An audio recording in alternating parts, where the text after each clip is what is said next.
Okay. All is good. We have all 7 directors.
There she is. All right.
Well, good evening, everyone. As we are working through some technical difficulty with one of our board directors, I'll just go ahead and introduce that we're currently opening up our dinner work session at this time.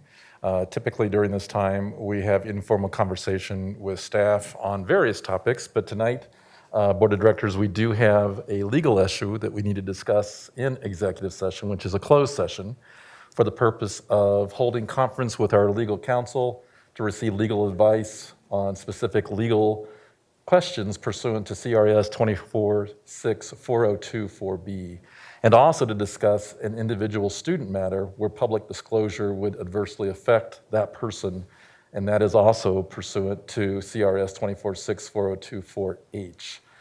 During executive session, the board is not allowed to adopt any proposed policy, resolution, or regulation, or take any formal action. Given that we do have a quorum of board members, a 2/3 affirmative vote is needed to go into executive session. So with that, I would ask for a motion to adjourn our regular board meeting, or our work session, excuse me, and move into executive session. Move to go into executive sections. Second. Motion made by Director Long and seconded by Graziano. Let's go ahead and vote. I'm assuming we still don't have an audio for Chancha Shore, so we'll skip that. Her for now. Graziano? Aye. Hanson? Aye. Holtzman? Aye. Lung? Aye. Meek? Aye. Ray, aye. So we will now adjourn into executive session. Cabinet members, we will actually be using this space tonight, so we're sorry to have you have to exit this time. But we'll look forward to seeing you guys back at 6 o'clock.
meeting of the Douglas County School District Board of Education for September 1st at 6:35 p.m. We'll begin with roll call. Chancho Shore, Here. Graziano, Here. Hanson, Here. Holtzman, Here. Long, Here. Meek, Here. Ray here. Please join me for the Pledge of Allegiance.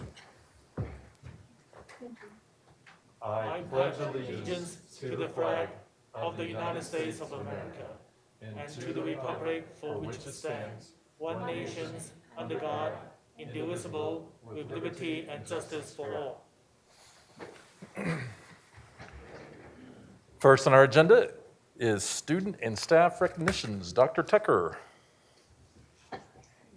Good evening, everyone. Good evening. Yes, President Ray, our directors, and our folks here in the audience, and the many folks who are at home. Welcome to the 2020-2021 school year. The student and staff recognition portion, as you all know, is certainly one of the most important things that we do in recognizing our students and staff for their tremendous work, especially during these challenging times. Tonight, we have another fantastic student to recognize, and I am excited, very excited for us to get started. A couple weeks ago, we received word that a DCSD student had been named the Colorado winner of the Doodle for Google contest in grades 6 through 7. I think it's right there. Yes. So please feast your eyes on this Google for Doodle contest winner. So this was for grades 6 through 7. 54 state and territory winners were named for the 12th annual Doodle for Google competition out of thousands of entries from across the United States. And guess what, people? Our very own Mason Ferry, now an 8th grader at Crest Hill Middle School in Highlands Ranch, was named the Colorado Doodle for Google winner out of thousands of entries. He drew a Google Doodle inspired by the theme, I Show Kindness, by various ways, and you can see there from his masterpiece there. So Mason, congratulations on this honor. Can you please tell us what inspired you to enter the competition, and what does this competition mean to you, Mason?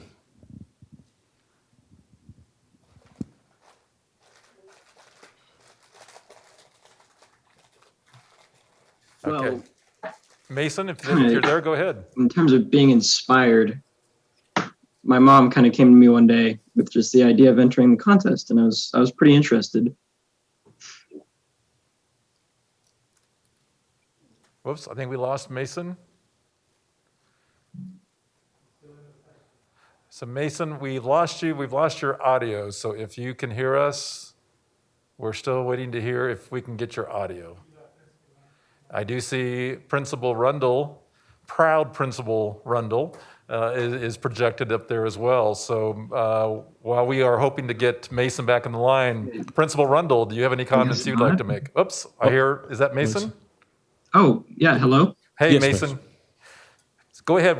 So go ahead and we missed a lot of what you said evidently. So go ahead and start over if you would. Oh, that's fine. So, sorry, what was your question?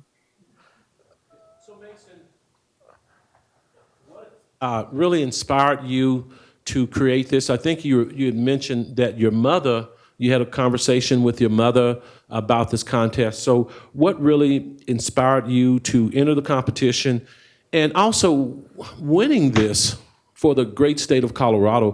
What does this mean as to you by winning this competition and representing the entire state of Colorado in your age group? Yeah, okay, so basically my mom was like, hey, I'd love for you to enter this competition. I thought it was great. So kind of gave it a shot. And the drawing, it really meant a lot to me to just kind of show, how I show kindness and kind of what I think how people should act, and kind of,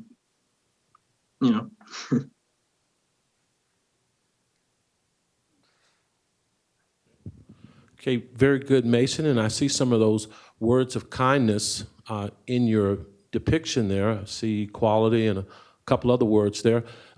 As President Ray said, we see that Mr. Rundle, your principal of Crest Hill Middle School, is on the line. Mr. Rundle, tell us how you feel about Mason's accomplishment. Well, thank you, Dr. Tucker. Can you hear me okay? Yes, we do. Go ahead. Fantastic. I guess obviously we're proud as punch here at Crest Hill Middle School because of fantastic students like Mason that represent all of the Douglas County community. But in particular, as a middle school guy, I'm going to say never underestimate the power of and wisdom and insight of a young adolescent to lead us through darkness. And so, I mean, just take a look at that image. That image is an image for this moment. It's an image for us all right now. And we're so proud of Mason because, he tapped into what we're all talking about, what we all should be talking about. And Mason did it so beautifully with such a powerful and profound image on a night, I believe, where we're going to be talking about diversity and inclusion and equity and building pathways forward. I feel like Mason captured it so beautifully in his art piece. And we're just so proud to call him one of our own. Yeah. Well said, Mr. Rundle. Mason's piece certainly captures the theme of our strategic plan tonight, equity, equality, and diversity. And it certainly captures what we need right now here in our world. So thank you for those fine words. And Mason, thank you for not only representing Crest Hill Middle School, but the entire Douglas County School District and the middle level across the state. So thank you. Well, folks, this concludes our recognition portion for this evening. Now that this school year has started, we certainly look forward to recognizing many, many amazing students and staff at each board meeting going forward. Director Ray? Thank you, Dr. Tucker. I just wanted to hear you say Google Doodle one more time. Doodle. That's a tongue twister. Yes, again, on behalf of the board, congratulations, Mason, if you can still hear us. Couldn't be more proud, and as what has been said, is what a representation of all our students in Douglas County. So again, congratulations. Board, next on our agenda is to accept the agenda. Is there a motion? I move to accept the agenda. Motion made by Holtzman, Second. seconded by Meek. Let's vote. Chancho Shore, Aye. Graziano, Aye. Hanson, Aye. Holtzman. Aye. Lung. Aye. Meek. Aye. Ray, aye. That motion passes unanimously. We do not have student comment tonight because our student advisor group has yet to be launched, but they will certainly become a regular feature on our agenda once they get their meeting started here in the next couple of weeks. But next on our agenda is public comment. The board values hearing diverse viewpoints from a broad spectrum of citizens throughout our community, specifically items that are listed on our agenda tonight, and on issues that impact the educational needs of our students. Two policies guide how public comment to the board is received: Board Policy KE, public complaints, and Board Policy BEDH, public participation at board meetings. Policy BEDH also explains that since the board's responsibility is setting policy for the school district, members of the public should direct their comments to policy matters, and notes further that citizens are strongly encouraged to contact the teacher, building principal, or superintendent first with questions or concerns. Board Policy KE outlines the process for responding to grievances and complaints and explains the board believes that complaints and grievances are best handled and resolved as close to the origin of concern as possible. Therefore, we encourage the proper channeling of concerns. For example, concerns that involve a child should begin with the teacher, then the building administrator, the director of schools, assistant superintendent, and superintendent before appealing to the Board of Education. Given that this is a remote meeting, there are some additional directions I would like to provide those of you who are waiting to make comments tonight. Just as an information to all our public, as always has been our practice, is those wanting to make public comment to the board should sign up online prior to 3 o'clock of our meeting. Those who were signed up by this time received an email and directions for calling in. Once called in, your phone will be muted until your name is called. You will be able to listen to the meeting via phone, but you will not be able to speak until we've unmuted your phone. Please make sure that you're not running the meeting on a computer in the background and that you are in a quiet environment. Once I call your name, please just state your name and ask if you can be heard first, and then I will respond for you to continue. I would also remind all our commenters that we want to continue to maintain a decorum of mutual respect and would ask that speakers refrain from using individual names in an offensive manner, as this only distracts from the issue of concerns. It is important to note that the board does follow Robert's Rules of Orders to guide it in participating in an orderly and fairly conducted meeting. Under those rules, if a director calls for a point of order, all discussions and comments should stop so that a determination can be made as to whether a procedural rule or board policy has been violated. Therefore, if a point of order is made while public comments are made, or if I interrupt, the speaker should pause until otherwise directed to continue. The speaker's phone will also be muted until I ask you to continue. Each speaker tonight has been allotted up to 3 minutes. We have multiple speakers tonight, so please know it's always appropriate to also simply state that you echo somebody else's position. Please know that this is our time to just listen without engaging in discussion. So with that, we'll begin with public comment, and the first speaker on my list is Jesse Socklin. Jesse Socklin. Yes, I'm here, Director. Can you hear me? Yes, Mr. Socklin, go ahead. Okay. My name's Jesse Socklin. I'm a parent of 3 in Lone Tree. I wanted to talk about your transportation department. With the increased walking distances they've now gone to for elementary and middle high schools, 2.5 miles for elementary and 5 miles for middle and high. I know that there's limited transportation available due to state guidance on how many kids can be on a bus, but I feel like your transportation department has gone too far. I've heard that 1.9 million was saved in the transportation by your CFO at a previous meeting, but also multiple millions in drivers being let go, possibly up to 57 were discussed on Facebook. But is that really a reasonable thing to do, to cut transportation at an essential time? If you're saying you're short on drivers, it's about paying more for supply and demand. You have buses sitting in the yard, and you have buses going to and from schools nearly empty. Also, buses could do multiple trips to solve this problem, which is what other districts around here are doing. The transportation is using the distance of as birds fly, not streets, highways to make the different distances, which are significantly longer. They're not even responding to concerns, and they don't discuss anything. They just state this is what we're doing. My question to the board is, has this been reviewed and approved by your board? There's no records of it, and it's been not discussed at any meetings. Has Dr. Tucker used his emergency authority to do this? I believe that was removed at a previous meeting. So I think the board needs to do a resolution on this distance, and it needs to take into account safety. Has law enforcement been consulted? Legal risk? I mean, you have major highways being crossed by kids, and this is causing very danger that the district is putting these kids in. There's also additional traffic at the schools. Has that been reviewed? Has city government and county reviewed the additional traffic and crossing zones that are needed for these increased distances? Just as another parent part, I thought my daughter would even bike to school, which is, for us, 2.5 miles by road. Unfortunately, due to her backpack weight, we can't do that and have to drive her. That's all I have to say. And I hope other parents have been able to get through this too. Very good. Thank you. And back to you, Dr. Ray. Very good. Thank you, Mr. Socklin, for your comment. I appreciate that. Nora Altman, are you there? And as we're looking for Nora Altman, I also will just announce that Jennifer Iverson is the follow-up speaker after Nora. Nora, are you there? Yes, I'm here. Can you hear me? Yes, Ms. Altman, please go ahead. Thank you. So I am a parent on the leadership team for the Douglas County Youth Health Coalition, which mission is to put the health and well-being of youth first through advocacy, education, and community partnerships. Reaching our mission includes advancing social justice and inclusion and addressing issues of oppression, privilege, and power. Towards this, I also chair a parent advocacy group that promotes equity. Thank you first and foremost for opening school buildings and doing so as safe as possible. Thank you to wonderful teachers for engaging our kids in learning. I encourage you to stay on this path of organizing disruption, turning it into innovation. Change is often painful, Diverse voices and data analysis will guide necessary adjustments.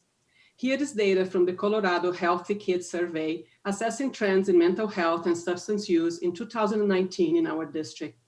45% of students from our high school almost always or often hated being in school over the last year.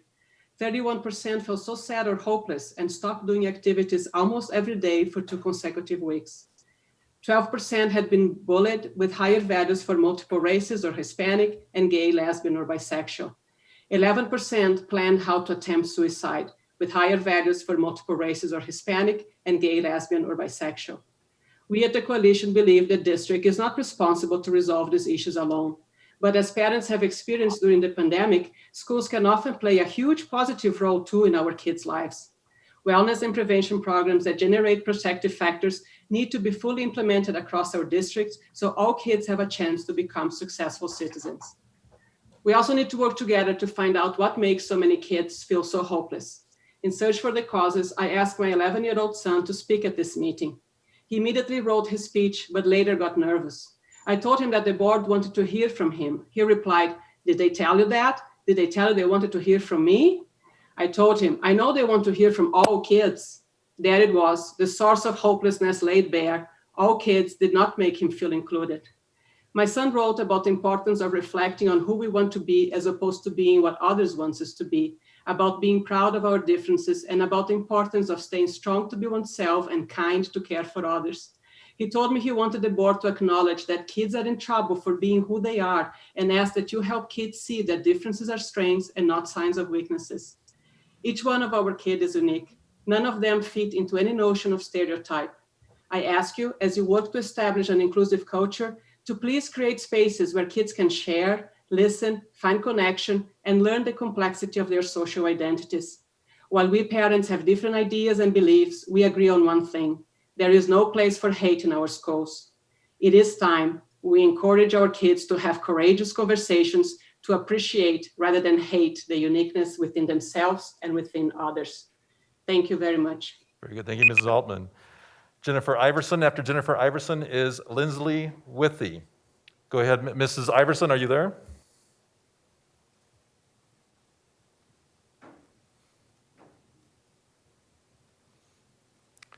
One more time for Jennifer Iverson. I see that she is on our screen as being contacted. Jennifer, are you there?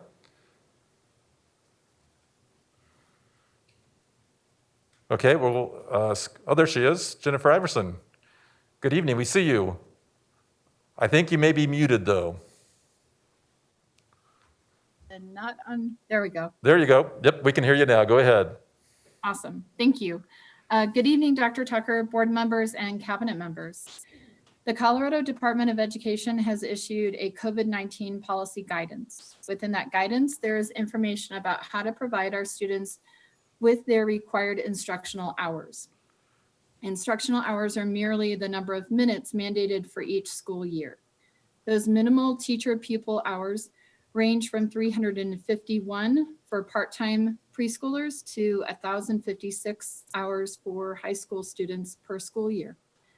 Using our current calendar, including our late start, hybrid learners have 163 days and e-learners have 157 days to fulfill these hours. This is assuming that there is learning every single scheduled school day. The Colorado State Board of Education, the SBE, defines teacher-pupil contact and teacher-pupil instruction as time when a pupil is engaged in the educational process of a district. The SBE allows local school boards flexibility in defining the educational process. For the 2021 school year, local boards may define the educational process as including instruction delivered electronically and/or other types of independent remote work time for students that is provided under the supervision of a certified or licensed teacher. It is worth noting that many charter schools already have waivers for both the school calendar and instructional hour requirements. With these waivers, charter schools have the authority to establish their own definition of the educational process. Student attendance is an integral part of providing instructional hours through the educational process. This evening, there is a policy revision to student attendance, addressing these new CDE and SBE guidelines. The revisions under consideration include participation in online instruction, assignments completed at home, logging into the online learning platform, signing an online form attesting to work completed at home, student demonstration of learning, and responding to teacher emails or communication. These changes invoke a need for clarity. DCSD families deserve assurances and specifics in how these instructional minutes are calculated. When a student opens an email to get their login information, is that counted as 5 or 3 instructional minutes? Are assignments completed at home on asynchronous days different from traditional homework? What standards are being used to decide how long homework or asynchronous work should take a student? How will these minutes be tracked? If a student leaves their device on all day, are those hours recorded? When a student logs in for 15 minutes of a 50-minute class, how much of that is counted as instruction? Does the answer change if the certified or licensed teacher leaves or stays for the entire time? There are so many questions to these vague revisions. I have concerns with the amount of instructional hours our learners will receive in the 2021 school year and what qualifies as an educational process in DCSD. Will there be an expiration date on these revisions? Now is the time to be transparent and practical with parents and guardians. Please consider your community when approving these changes. I understand that you cannot address every contingency, but our students and families deserve clarity. Thank you very much. Thank you, Mrs. Iverson. Lindsley Withy. Is Lindsley with us? Nope, I see a head shake. Amanda Cushing, and then after Amanda Cushing is Melissa Bishop. Is Amanda Cushing on? Yes, can you hear me? Yes, Ms. Cushing, please go ahead. Thank you. Good evening, Dr. Tucker and members of the board. My name is Amanda Cushing, and my husband and I have 2 children that attend Douglas County schools. One attends Trailblazer Elementary and the other attends Thunder Ridge High School. My husband and I have lived in Douglas County for 17 years when we moved here from South Florida. I am an environmental planner that works full-time for a mid-sized engineering firm that primarily designs transportation projects. I have worked for this company for approximately 18 months, and just like many of us, brought my work activities home in mid-March, and like many moms in my community, began the arduous task of working from home while also teaching my 2nd grader. I'm not sure how many people have experienced working from home with an 8-year-old little girl who is no longer learning with and spending time with her classmates. She was sitting next to me while I worked on budgets, schedules, and other deliverables, and she made an appearance during every virtual call that I did. So when safe at home became safer at home, I made the decision to go back to my office. The UN Secretary General has acknowledged that the pandemic is having devastating social and economic consequences for women and girls.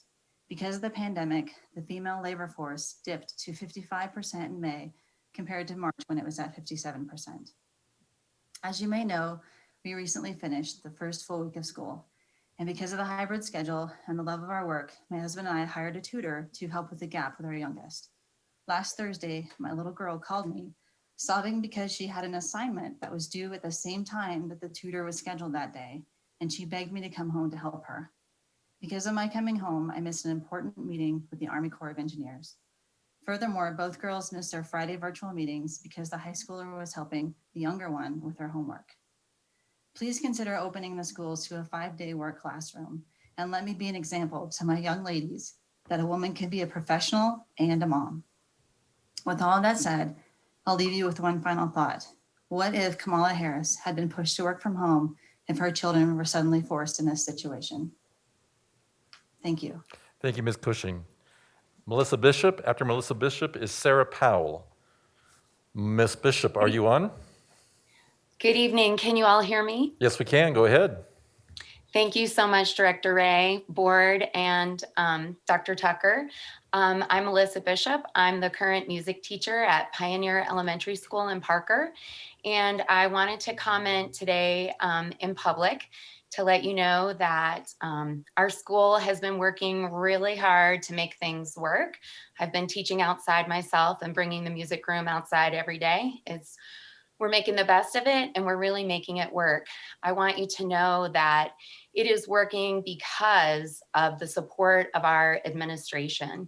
Kelly Bainbridge, our experienced principal, and Lisa De La Pena, our hardworking assistant principal, have been amazingly creative in helping us to make it happen and super supportive, taking the time to hear us and hear all of our concerns. I want to acknowledge that this is not the case throughout the district. I have many friends throughout the district who are not having this same experience in their buildings, and I think that's extremely unfortunate. I also want to say that I think that the board should really consider that when a principal asks for something that they feel like that their building needs, they understand monetary constraints. They understand ordering constraints. However, when they ask for something, that you should know that they really need it. And I would like to know that everything that my principal and assistant, a principal, ask for, that you know they really truly need, and that you will do everything possible to deliver to them. I wanted to also let you know that after I heard about what happened at the last board meeting, where on the third day of instruction for me, I heard that there was discussion about us going back to school fully in person after Labor Day, I was crushed and horrified. It felt to me that the goal line had been moved. I was feeling really good that we were starting to figure out how to do hybrid and we were making good progress, only to find out that perhaps our efforts didn't matter. I think anyone that would suggest that we go fully in person at this point has no idea what they're asking for schools and teachers to do. There is absolutely no way we can social distance and keep all of our students and our teachers safe. We all know and we all want kids to be back in school, all of us. No teacher would ever disagree. I encourage the board and Dr. Tucker also to revisit their relationship with the teachers union. I feel like that we could work more collaboratively together, and that rather than hearing individually from teachers with their issues, they could speak with one voice and talk to one person about what all of our issues are and what we need to continue to make school during this pandemic work. And I hope you will really consider that. Finally, I want to say that I appreciate the board looking at equity tonight. I think that is really, really important part of what we do as teachers, and that we need all of the support and encouragement that we can get.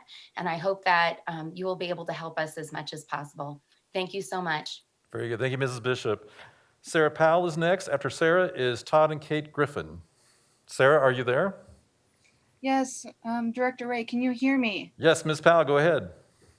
Hello, Board of Directors. My name is Sarah Powell, and I have a child in an elementary school within the district, but I also work with the severe significant needs children at a high school level in the district. I would like to speak tonight to you guys about the social and emotional and the mental health of the students as we enter the school year. My own child has had many nightly meltdowns due to not understanding why we can't be at school 4 or 5 days a week. He doesn't understand why his own friends are in a different cohort and he can't see them daily. He doesn't understand why his friend across the street is in a different cohort. He doesn't understand at that level. I have tried to explain to him multiple times throughout the last week and a half how it works and why we can't be at school, but he still doesn't understand. He struggles daily as well on his remote learning of completing the tasks, even with my own help. My own students, well, when I'm teaching them at the high school level, do need help understanding why students in the general education classes aren't there every day, and why they cannot go to those classes when the cohorts do not match up. The inclusion piece has been lost in the system. It needs to come back. in our own building, we have tried to make it work, but it is a work in progress. I understand that tonight we are talking about inclusion. We need to include all of the students at all at all the significant needs levels of how we can get the pieces together and help the significant needs children understand why things have changed. Guidance is needed for us, and I hope it is coming. And thank you so much for listening to my thoughts today. Thank you, very good. Thank you, Ms. Powell. Todd and Kate Griffin are your next, and then Joyelle Chambers. Mr. We have one of the Griffins, So neither one? Okay, so do we have Joyelle Chambers? I'm here. All right, Joyelle, and then after Joyelle will be Diana Gould. Ms. Chambers, go ahead. Good evening, and thank you for your time. My name is Joyelle Chambers, and I have 3 students in the district. One graduated last year and is attending University of Arizona, and my other 2 are in the district. My son is in the significant needs program at Douglas County. And I wanted to talk with you about how each of you are entrusted with the task of providing my children and the children of this community with a free and public education.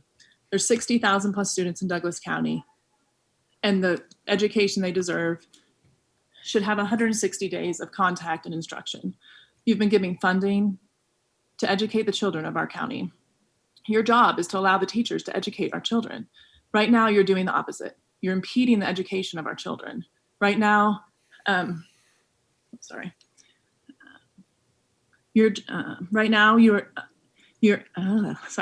July, you asked the parents if they would like their children to have in-person learning. 84% of parents said yes, and you said no. You spent an entire day trying to reach an unreachable goal, to keep 6 feet of social distancing between students, and trying to reach something that's just not attainable. Our children need to get back to school. The problem is not that you cannot educate our children in person safely, it's that you have chosen not to. You had 32,829 parents respond to your survey. 84% of them, that's 27,576 parents, said they want their children to be 100% in person, in school, learning, and you said no. The teachers, staff, and students of the schools you are responsible for are all under the age of 65. The Tri-County Health Department's website today reports that our county of 350,154 people has sadly lost 5 people to this virus. Out of 350,000, 5 people have died, and that is very sad. We've also seen that 221 people in the age group that are in our school buildings have been admitted to hospitals. These numbers are for all of 2020. These are the numbers for the entire year. 220 people have been to the hospital for this virus, and you are closing down our schools. You're taking away what our kids need.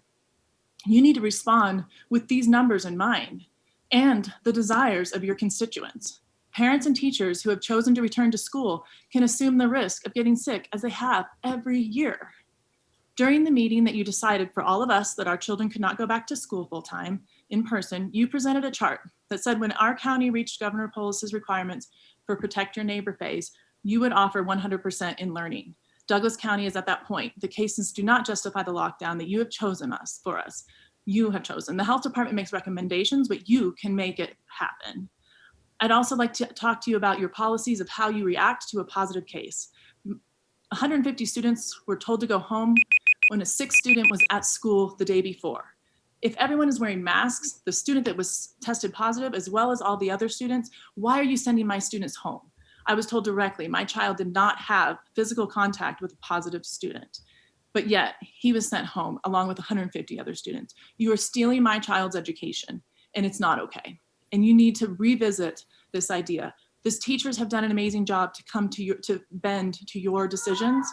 However, that's great that they've done that, but it needs to change. You need to take action on this. I'm calling you all to action to bring our kids back to school full time, 5 days a week. The time is now to change, and the decision you have made to make it right. Please. Great, thank you, Ms. Chambers. Diana Gould, and after Diana Gould is Kelly Talon. Diana, are you there?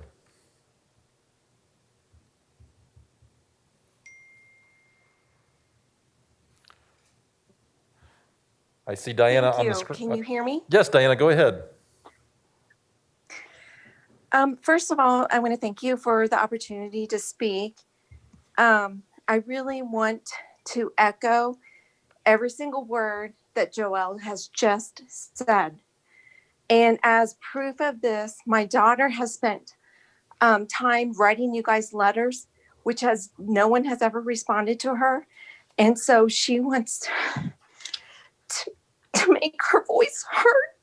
And so here is my daughter. Hello. I know that we need to go back to school 5 days a week. First, because it's confusing what to do at what time, and it's lonely too, because it's just me at home. And it's confusing to see if they want you to do it online or in person. And I'm going to a new school this year, mainly to meet new people. And it would defeat the purpose. And I can't do that if I'm with a third of the grade and half a class. I really like school here. And it would be way better if it was 5 days a week. Also, when we're not wearing a mask, we're not like socializing at all. But at recess, when we get to take it off, we're all talking, and it'd be hard to do group projects. That because we wouldn't be very communicative.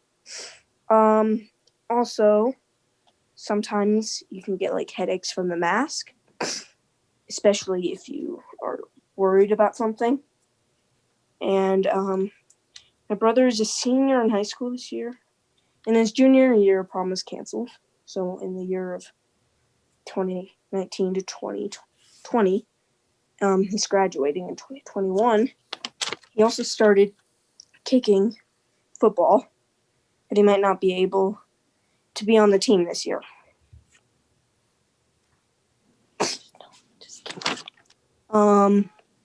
Colorado has 125 COVID positive patients in hospital.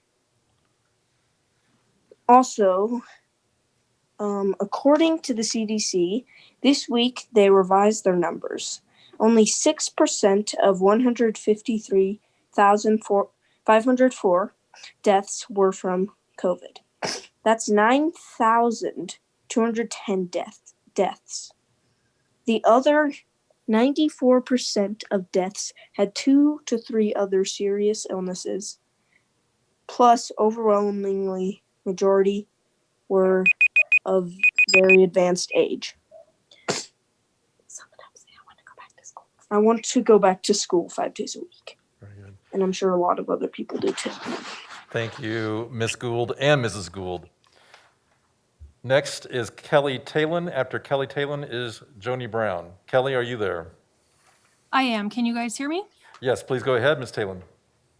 Hi, I am Kelly Talon, a mother of a third grader and a first grader. I appreciate you all taking the time to listen to the public comments this evening. Additionally, I truly appreciate all the work that you do and the time that you put into serving our community. It doesn't go unnoticed. As a high school teacher myself and a parent, I want to share my experience with the hybrid learning model and urge you all to consider adjusting the schedule to a 5-day-a-week in-person learning environment. For those families that wish to have their students learn from home, they certainly have that option through the online curriculum offered through DCSD.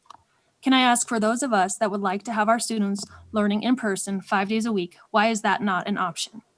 There are other districts in the surrounding areas that have managed to make a 5-day-a-week in-person model work. Additionally, charter schools in our very district have also managed to make a 5-day-a-week in-person model work.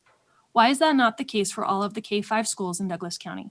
Why is that not an option for our middle school and high school students? How can it be expected that my first grader get onto her device and navigate her learning online all on her own? How can it be expected that my third grader get into his device and navigate his learning all on his own? Let me tell you, it is not happening, even with the assistance of an adult in the house. In my house, along with many others that I've spoken with over the last several weeks, my husband and I both work out of the home. I am so thankful that both he and I have the jobs that we have in order to provide our family the opportunity to live in an amazing county. Over the past 2 weeks, my family has struggled significantly with the hybrid learning model. My kids are in tears daily and my heart continues to break for them. We are doing a disservice to our young learners, and quite frankly, I fear for the learning gaps in their education. How are we setting our students up for success for the future? Isn't DCSD striving to be the best? I know that we can do better. Not only is the hybrid model not working for my students, it's adding tons of additional stress to the teachers, administrators, and staff in each and every one of the school buildings. Teachers were expected to move to a hybrid model with very little time to prepare. I know in my heart that they are doing all they can to provide the best possible education. However, they are running on empty and cannot keep up with this hybrid model. This was not taught in any of their college classes when they were preparing to become a teacher. It is essentially like their first year of teaching all over again. If 84% of respondents to your survey wanted their students back in 5-day in-person learning, why wasn't that an option? Can we please reconsider what this model is doing to our students, our teachers, administrators, staff, and families? It's not sustainable. Finally, how are those students with 504 plans and IEPs receiving the services they are entitled to when they are only in the buildings 2 days a week? What type of stress is put onto the learning support services teams, the school psychologist, speech pathologist, reading specialist, and interventionist, etc.? I know that there are students falling through the cracks and students not being noticed, not because our teachers don't care or they aren't working hard, but because the hybrid learning model does not allow them the time in person to interact and support the needs of all students on a daily basis. Thank you so much for your time tonight. I appreciate you listening to my words, and I truly hope that you will consider the needs of all of our students. Let's set our students up for success, and let's make DCSD better than the rest. Thank you. Thank you, Mrs. Tolan. Joni Brown is next. After Joni is Doc Williams. Joni, are you there? She's not there? All right. Doc Williams, and then after Doc Williams is Heather Renfro. Doc Williams, are you there?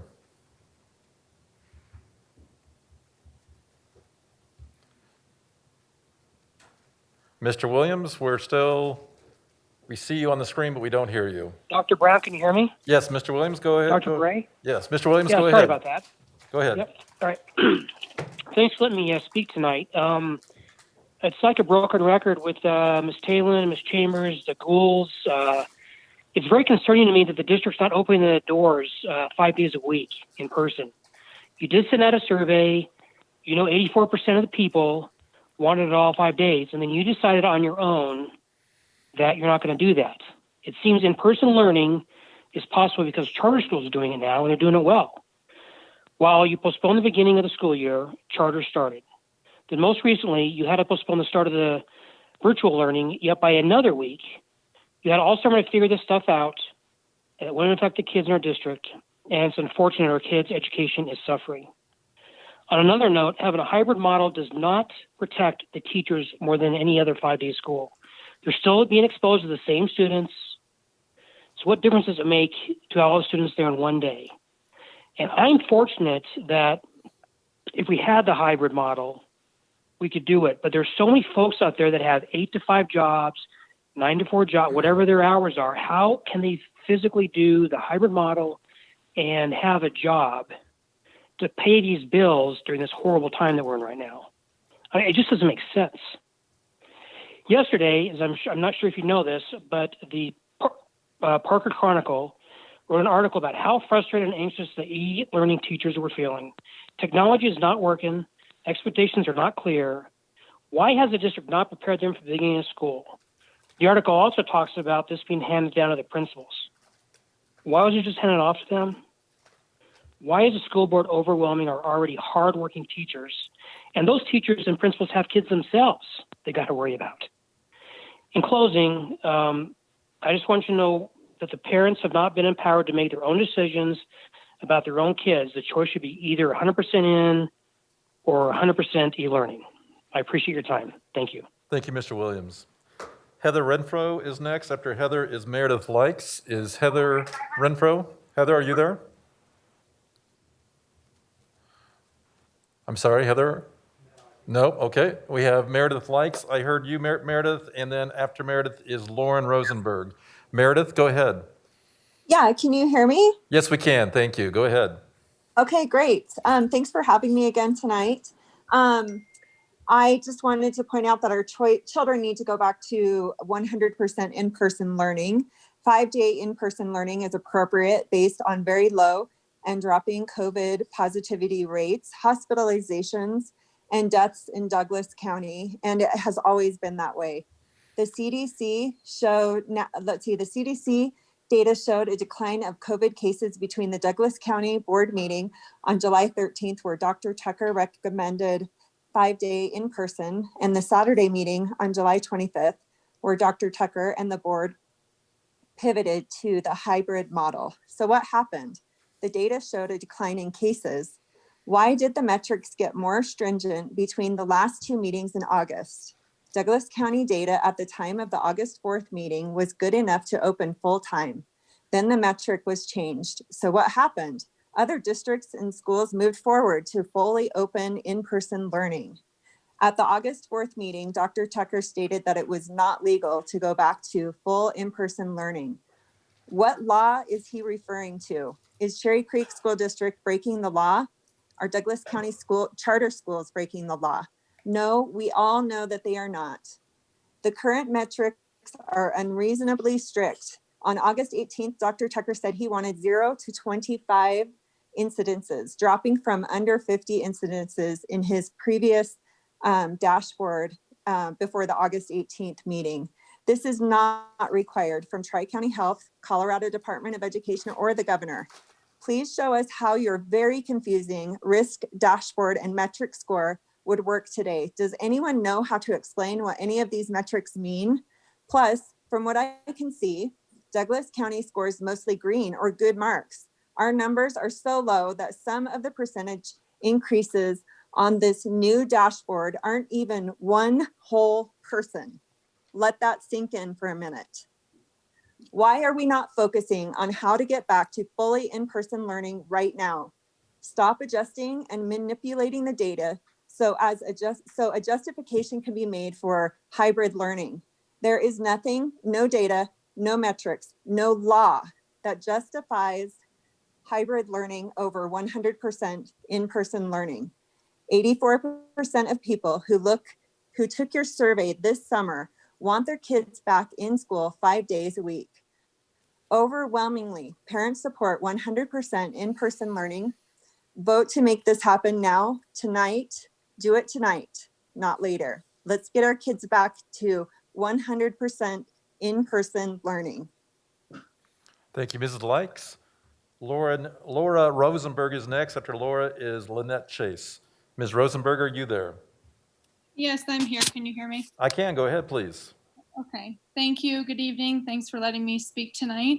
I am a parent of 3 children, 1st grade, 3rd grade, 5th grade at Buffalo Ridge Elementary. Before I get started, I just want to thank all of the hardworking teachers and the administrators at Buffalo Ridge Elementary as they are navigating through this unfortunate time. Tonight, I'm here really to echo many of the people that just spoke before me about my disappointment in the choice of the board and the superintendent to go with this hybrid model.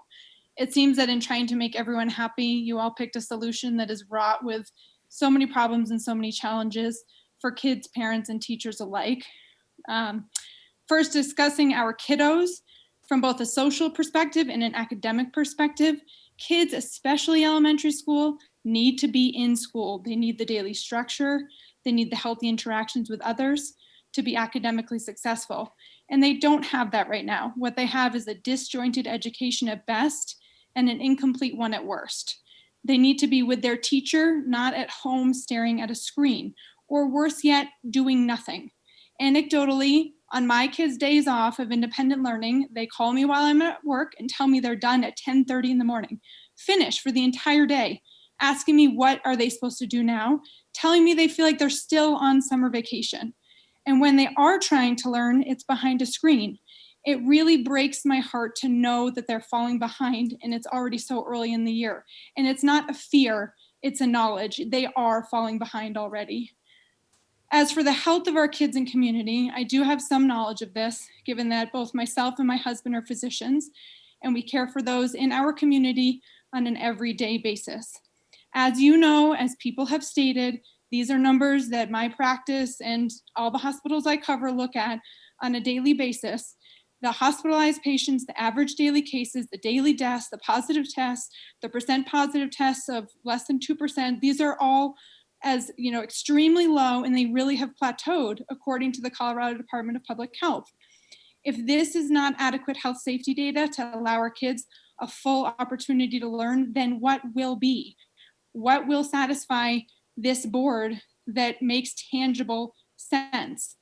Of course, we have to be vigilant and keep employing our known practices of preventing the spread of this, of social distancing, masks, hand washing. And while in theory the hybrid model makes sense, reducing numbers in a class at any given time, in reality, it's not achieving that. Teachers are being exposed to the same kids. And on off days, cohorts mix together, whether it's that they play in neighborhoods, they're in a base program, or they're in sports and activities, they're all interacting. My kids right now are playing soccer, lacrosse, and flag football, all sanctioned events in Douglas County. Yet they can't be in school, but they can be in practice with other children. It doesn't make sense. And additionally, why have other school districts with even higher rates of COVID than Douglas County, as well as charter schools that are within a mile of where my kids are in school, able to go? They're looking at the same data and they're seeing something different. Clearly, it can't be that they are all misled or all misinformed. As far as parents go, I mean, this has been said so many times. We both work, we cannot be home. We are fortunate in that I can find ways to get my kids covered. But what about some of the people that in my building that don't have the finances and are being forced to choose between staying with our practice or feeding their families? It's a decision that has put an impossible burden on so many of them. And finally, I really feel for these teachers. They have done such an incredible job with the restrictions placed upon them. And maybe contrary to the one teacher that spoke, my sense, at least in our community at Buffalo Ridge, is that they would truly rather see their kids on a daily, regular basis than not. And it seems to me that they're doing twice as much work by teaching while in the classroom and trying to also communicate with those kids at home, yet the children are getting a lot less in the end. And they are parents too. They cannot sustain this sort of model. Right. So I ask you to please get the kids back in school full time. I know it's complex, but I don't agree with the decision that was made to do this hybrid model. I don't agree that people right around us are doing 5 days and they are making it work, but somehow we can't figure out how to do that. So I'm asking that you make the right decision, use the data at hand, and get our children back into school where they belong. Very good. Thank you, Dr. Rosenberg. Lynette Chase is next on our list. Is Lynette? No, I see Carrie Durkin. It would be after Lynette Chase. Is Carrie Durkin on call? I'm here. Can you hear me? Yes, Ms. Durkin, please go ahead. Yes, I am just calling, and I agree with the previous speaker. She said it beautifully, so hope I can follow well. But thank you for listening, and thank you all for your time and effort, because you're in an impossible situation. I know that. But I am calling to make a plea for our kids to go back to school full time. I have 3 kids in the district, 2 in high school and 1 at a charter. So he is going back full time, and so far it seems to be working well. I just want to say I know that this is a huge learning curve and that we're all navigating unusual times. But lots of people like myself as a nurse and my husband as a firefighter have been working throughout this whole pandemic. I think this is a valuable time where we could teach our kids, especially the high schoolers, self-care and things with hygiene. Wash your hands, don't touch your face, stay at home if you don't feel well, because I don't know that this is going anywhere anytime soon. And I think we all just need to figure out a new normal. But I do feel our new normal has to include in-person learning, as I think it's imperative for our kids and their future. And now that we are in the hybrid learning, I just want to share what's happened with my high schoolers. My oldest, I have a very self-motivated, strong student who is a junior. She's taking AP Calculus. Good kudos for I see Kelly, I see you on the screen, your name, but I don't hear you. So if you're muted, go ahead and unmute.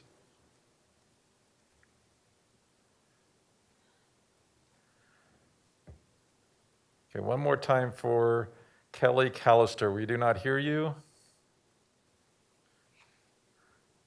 Okay, we'll put a pause there and come back to Kelly. Treva Brown is the next person on the list. Treva Brown, are you there?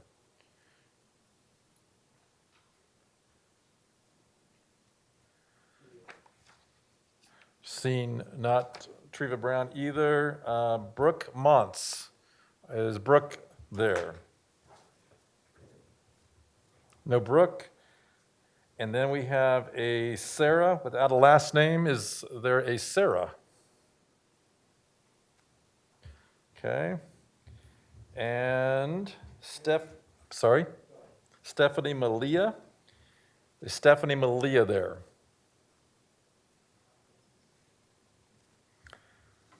Okay. And we will come back and circle back if those of you are hearing us, but we can't hear you. We will circle back one more time. Next on our list is Anna Geig, G-I-E-G. Anna Geig, are you there? Okay. And next is Ashley Siegfried. Is Ashley Siegfried there?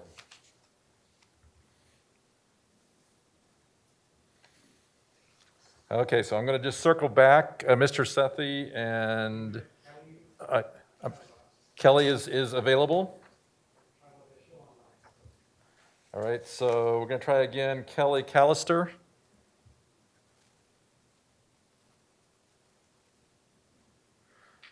Okay, we're going to skip Kelly one more time, and we do see Treva Brown. Treva, are you there?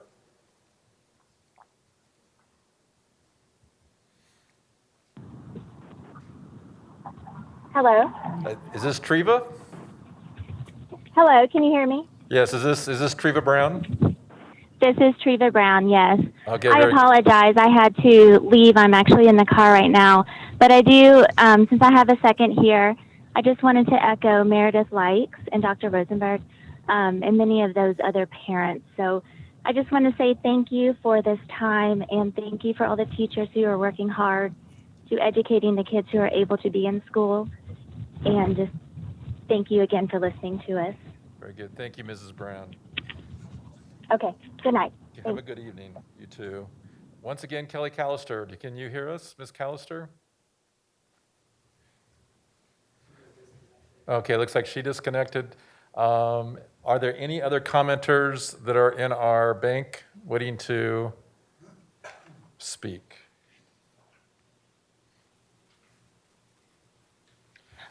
So just going to do one more circle around. We missed Lindsley Withy, Joni Brown, Heather Renfro, Lynette Chase, Kelly Callister, Brooke Montz, Sarah, Anna, and Stephanie Malia, and Anna Geig, and Ashley Siegfried.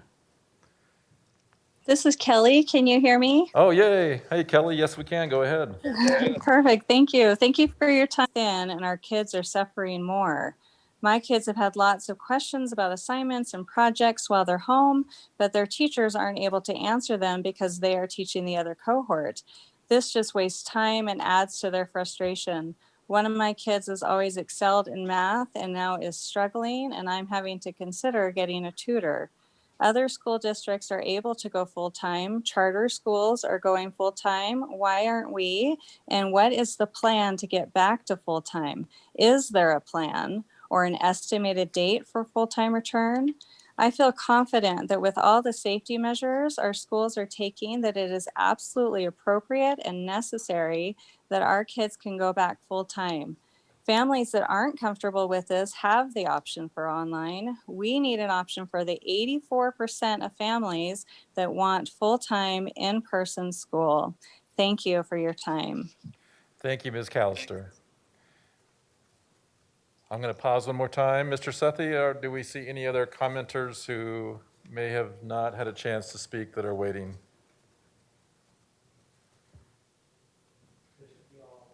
Okay. So seeing that we have none others, we will close public comment, and I will just again thank all our public commenters who called in today to speak to us. And certainly the comments that you've made and some of the questions you raised, I believe will be addressed in our later agenda items tonight. And so we'll look forward to having you have a chance to see that as well. And then certainly, again, we appreciate the advocacy for your kids, and certainly we're in the same boat. And we will continue to talk about the whole notion of reopening and the metrics that we're using. But for now, next on our agenda is simply to approve the unofficial minutes. Is there a motion to approve? So moved. Second. Moved by Holtzman, seconded by Graziano. Let's vote. Chancho Shore. Aye. Graziano. Aye. Hanson. Aye. Holtzman. Aye. Lung. I will aye, but I think adult of consent agenda come next, not this one. Okay, you're correct, but go ahead. Thank you for that correction. Lung Yes. is an aye, and Meek. Aye. And Ray is an aye. I leave it to Director Long to keep me in line, so I did skip ahead.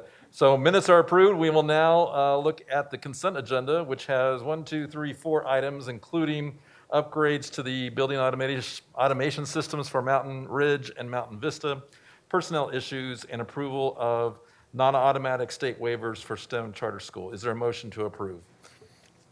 I move to approve the consent agenda. Second. Again, Motion made by Meek and seconded by Holtzman. Let's vote. Chancho Shore? No. No. Graziano? aye. Hanson? Aye. Holtzman? Aye. Lung? Aye. Meek? Aye. Ray, aye. Consent agenda passes 6-1. I think, Dr. Tucker, so next on our agenda is your updates, and I think if we can break it down to where we will focus first on the reopening framework. We also want other big topics include what we've heard tonight from our public speakers around hybrid, as well as our e-learning are the 3 big topics that are on, I know, your update for tonight. So if we can do the reopening framework, and then we'll take a break afterwards and come back and do your other big topics on your report. Sounds great, and Director Ray, we'll certainly get started with our Road to Return, Part 2 of our reopening framework. We do have our friend Dr. Douglas with us. You'll see, I'll ask Mr. Sethi if he were to go to the next slide. On the 18th of August, we presented to the board version 1 of our draft of to return to school to assist us in our decision-making related to what attendance model we would utilize based on COVID-19 data at the state, local, and DCSD level. Again, continuing with our time frame. Mr. Sethi, can you go back? On August 25th, the Metro Denver Partnership for Health published a sample reopening framework for school districts to utilize. We are looking at the latest research by looking at data from Tri-County Health Department and the Metro Denver Partnership for Health, which is a collaboration of 7 or 8 health departments in the state. And we have redeveloped our risk dashboard, which is version 2.0. to align with the Metro Denver Partnership for Health reopening framework. We do have our friend, Dr. Douglas, on. As you know, he's been with us since June, along with our folks with the State Department of Health and Environment, and we're just happy to have Dr. Douglas with us tonight. He's primarily going to talk a little bit about what this new Metro Denver Partnership framework dashboard looks like. He's also going to talk about some of the safer at home metrics and how they differ from this dashboard, and we'll answer some other questions. We'll get deep into the dashboard. Mr. Sethi and I will talk about some of the data, but we're really happy to have several speakers with us, 3 of our outstanding principals and a teacher. to talk a little bit about later on as we start to talk about this dashboard and e-learning. So that'll be part of the presentation, but the dashboard first. Dr. Douglas.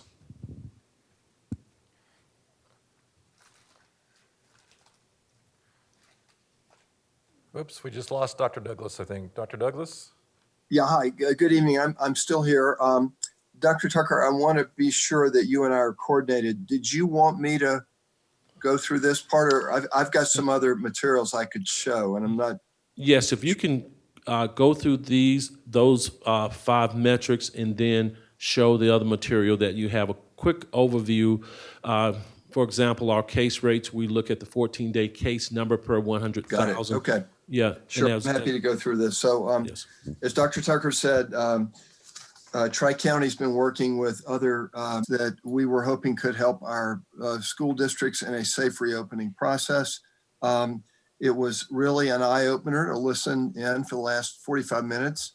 No surprises to hear what your parents are telling you, but you know, this is viscerally important stuff, and the work you're doing to try to figure out how to set this up, I think, is really critical.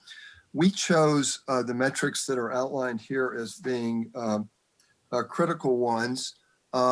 We think probably the most important metric for any district or other entities in the community to be following is the case rate per 100,000 population.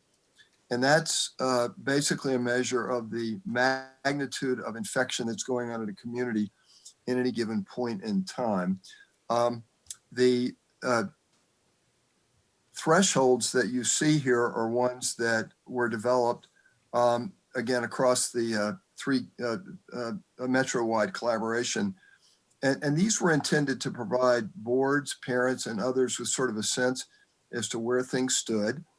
The thresholds chosen here, the less than 25, aligns with what the state's new framework has come forth with. There has been a little ambiguity in that new framework. I'll point in that threshold, and I'll point that out in a couple of minutes. Some versions look at the green as being less than 50, and the state actually considers less than 50 in a circumstance, which is true in Douglas County, for example, when there is less than 5% test positivity. So I'll come back to that ambiguity. Yellow takes us up to 100, that again being cases per 100,000 in a 14-day period of time. With above 100, we thought being high enough to sort of be a kind of a red light, not necessarily a stop red light, but a really take a hard look at it kind of red light. Worth pointing out that Douglas County is currently in the mid 40s per 100,000, which would put it in the yellow zone, with the state metric considering lower test positivity. It actually puts it in an even lower category. The second thing we look at is trends in the case numbers. If we're at a low level, but we're going up, we need to be a little more careful than if we're at a low level and we're staying flat. And again, we used levels of increase in that rate per 100,000 over the past 2 weeks compared to the previous 2 weeks, looking at increases of less than 25 to 50%, and greater than 50%. Now, Colorado, the metro area, and Douglas County recently has been in a good spot in terms of trends. Trends are trending downward slightly, which would give Douglas County a green in this area. The third one is already referred to, the percent positivity on PCR testing. This is really like the trend in case numbers, sort of a subsidiary contextualizing factor as we interpret those case rates. We like to see those percents low, less than 5%. We believe tells us that we're doing enough testing to measure adequately what the incidence in the population is. When we get a little higher than that, we chose 5 to 7 as being sort of a cautionary yellow light, with greater than 7 being somewhat more concerning. Now, I'll show you that we do diverge somewhat in our judgment about how to consider these factors compared to what the state has put forth as its draft safer at home guidelines. The fourth metric is a trend in hospitalizations. And like the percent positivity and the trend in case numbers, we're looking at small numbers less than 5 as being reasonable. Douglas County, as many of your speakers mentioned tonight, has got a very stable and low hospitalization trend. 5 to 25% as being cautionary, yellow, and greater than 25%, which Douglas County has really not seen since early March, as being of greater red light concern.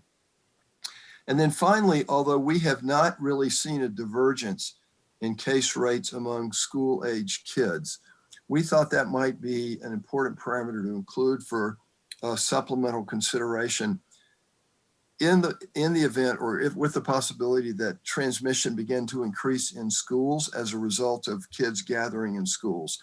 And that's benchmarked very similar to overall case rates, or rather case trends, less than 25% increase, 25 to 50%, and a greater than 50% increase. And then Douglas County, Dr. Tucker, I don't know if you want me to talk about the scoring system that you all have developed. But I will note that some of our districts have chosen a way of summating these various metrics using, and this is the most common approach that's being used. The better you are, the higher the score. Green is generally 2, yellow is generally 1, red is generally 0. And you can see that you're out of a total score of 10 for these 5 characteristics or 5 metrics. Douglas County's current score adds up to 8. Yeah.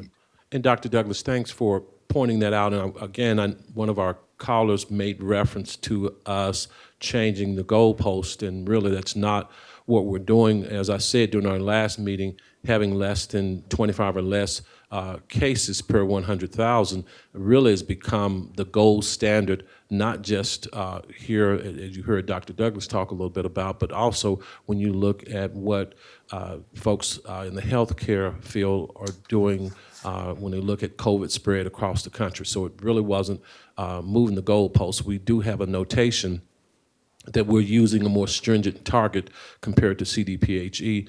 And again, this is our sample, and we're revising this, and it is one piece of data or a couple pieces of data in the whole decision-making process. And I'm excited to get to the next pieces of data as well.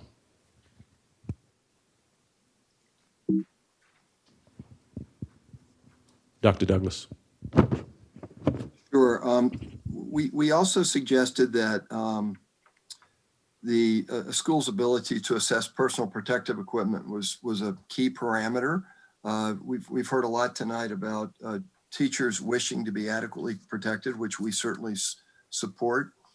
And this was deemed to be sort of, if you will, very closely related to the performance of the school, as opposed to a metric like hospitalization, which is really critical in the community, but potentially less immediately relevant to the school-based setting.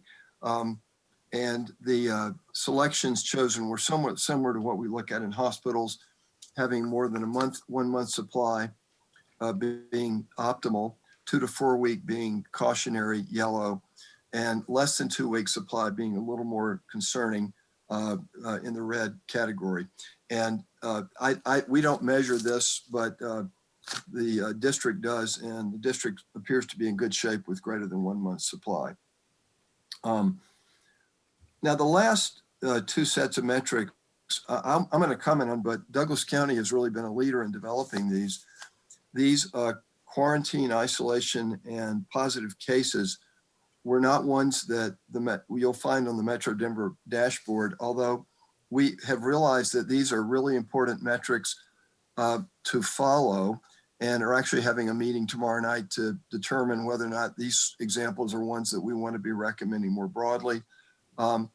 I think the thing to point out for both the staff and the student perspective is that the proportion that are quarantined and isolated in all likelihood, and certainly in Douglas County, is going to represent a measure of community transmission, kids playing lacrosse or going to other gatherings, hanging out with other people, and less a measure of what's happening in schools. And I really look upon these things as measures of school disruption. You heard some comments earlier about whether the guidance about managing cases in schools that the state health department had put forward were adequate. I think some have felt they're a little on the conservative side. And these sort of metrics of helping us understand the levels of school disruption by virtue of staff being quarantined, those being isolated, and those with positive cases, I think are going to be important parameters to help us understand how we sort of right-size things. If you have school fully in place, as many of your parents have requested tonight, but you've got cases happening and you've got quarantines of classes or cohorts, pretty quickly school's going to get disrupted and you're going to be going back to remote learning. So I think tracking on these measures in both staff and students is really an important innovation. And we look forward to learning from Douglas County about this, and we certainly endorse their development of these approaches. And Dr. Douglas, we certainly appreciate that comment. Mr. Sethi here in a little bit will walk us through some of these metrics, some of the charts we're using, and we also have a link to the Tri-County Health Department so folks will know where we are getting our data and to ensure consistency. I do have a couple questions for you. I've talked with several teachers, and one of the questions has come up, the efficacy of bandanas and gaiters compared to masks. Yeah, so this is a new wrinkle in the ever-evolving world of COVID and the sub-world of masking. What happened was, I think maybe 3 weeks ago, environmental particle lab at Duke did some laser-based studies and with some nylon single ply, one layer neck gaiters, found that there were more particles being detected by laser than they could detect with other kinds of masking or even with no masks at all. And they hypothesized that there might be something in the structure of that particular design that might not only not protect very well, but it might even amplify spread. There was some hypothesizing that maybe the fabric might split particles into smaller size particles and they might transmit farther. That particular study has come under a lot of scrutiny and feedback. And honestly, having looked at what they put together and having looked at some of the follow-up studies, I'm not persuaded that we should be abandoning neck gaiters. I would say very clearly different kinds of masks are going to have different sorts of performance characteristics. The N95 masks that are used in ICUs have the highest level. They're not recommended for the general public, largely to try to prevent a shortage. Those masks that are made of cotton with 2 layers appear to perform almost as well as surgical masks. And some of the neck gaiters, and again, it very much depends on the material, appear to perform as well as cotton masks. So it's an area that there's actually a lot going on now because the question's been raised. But our stance at this point, I just reviewed our website guidance on it today, is that we think neck gaiters can be used as long as they're used appropriately as an effective alternative.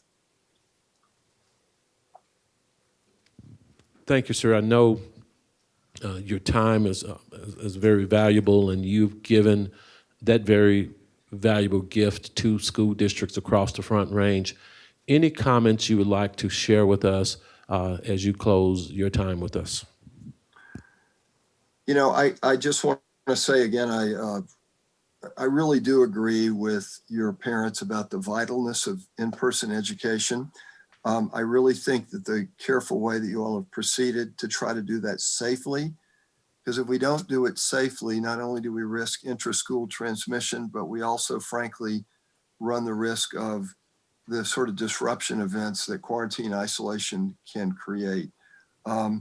We think the way you've taken our recommended metrics and moved forward with them is really laudable.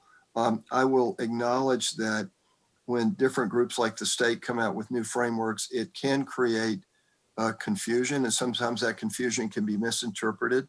That comment about moving the goalpost, for example.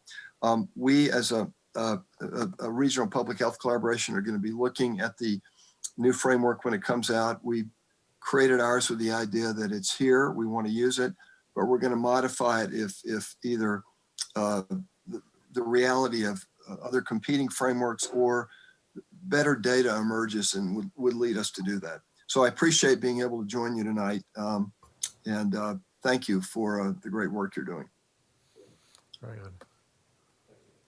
Dr. Douglas, before you go away, just one other comment that was made tonight that I'd like you to speak to is we had a parent that said that we were at the protect our neighbor status, and certainly our understanding is that's not accurate, that we're not there. But my other bigger question is, are we still using those metrics, those labels, as a way to determine how they filter into these metrics that you've just shared with us? Yeah, I can answer both those questions. Douglas County is actually eligible for Protect Our Neighbor based on the metrics of incidents, test positivity, hospitalizations. I was in a meeting with the commissioners this afternoon, and they're putting together an application for that. It requires more than simply meeting the metrics. One has to put together mitigation plans to persuade all of us in public health that the county's ready to respond if things begin to get more problematic. The state in this new framework is still, Dr. Ray, going to use Protect Our Neighbor as the most favorable setting, the lowest incidence, lowest test positivity. The other bookend is stay at home. That's going to be defined, and it really honestly has never been defined before as greater than 375 cases per 100,000 population in a 2-week time frame. It's a whole lot higher to go back to that kind of lockdown situation. Everything in between that is considered safer at home. And safer at home has now been divided into 3 color codes. It almost looks like a dial or a fan that you see in fire country about whether you can have a campfire. And there are going to be 3 categories of safer at home, each of which is going to have capacity limits associated with it. But the overall nomenclature is saying the same, even though there's some finer gradations attached to it. So our county is eligible to pursue the Protect Our Neighbor. I'm surprised to hear you say, though, that we're eligible, because I thought that 25 per 100,000 was the gold standard that was kind of the gatekeeper that we weren't able to accomplish yet at this time. Is that changed? Well, it hasn't changed, but it has been a source of confusion ever since Protect Our Neighbor was established. If you look on the website, it says less than 25. There's an asterisk, and not really an asterisk. It's a little bit sort of a fine print situation. And it says it's less than 25 unless your test positivity rate is less than 5%. If it's less than 5%, then your incidence can be up to 50. Very good. So less than 50 with a test positivity rate of less than 5%. And it was based on that ambiguity that the Metro Denver Partnership first put forward the criteria of less than 50. And we've continued to be sort of plagued by that confusion. Yes. And it was even part of our conversation with the county today. Very good. Thank you for clarifying that. Very good. All right. We will let you go. Dr. Douglas again. Oops, I see Director Meek has a hand up real quick, and then maybe we'll let Dr. Douglas go sleep. Thanks so much, Dr. Douglas. I think my big question is around physical distancing or social distancing and what the guidance says around that. I had the opportunity to visit a high school and a K-8 charter school. They both chose hybrid. And if all students were to go back, I don't know if we could maintain even the 3 feet guidance. And I think the original guidance said 6 feet, but 3 feet would be okay. And then there was an update saying 3 feet is not social distancing. So what is the latest thinking on that?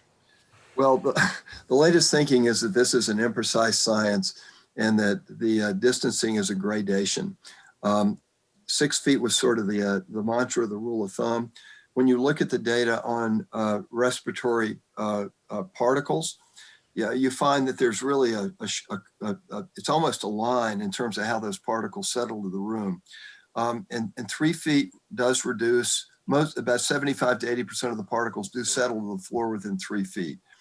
What began to happen after that is that new research, and honestly, I don't know how quantitatively important this is going to be, but it has raised some concern that things that are respiratory particles are almost not exactly macroscopic, but they're big enough that they fall to the floor fast. That's in contrast to what are called aerosols, which can waft around the room and be suspended in the air for a longer period of time. That has raised some concerns that, gosh, even longer distances may be needed. My own feeling right now is that with good masking and good ventilation, and I think ventilation is probably one of the things that's evolved the most in terms of our recognition of its importance, meaning air exchanges, being outdoors, windows open. I think with good masking and good ventilation, 3 feet is probably going to work out quite well in most circumstances. More is better for there's no question about that.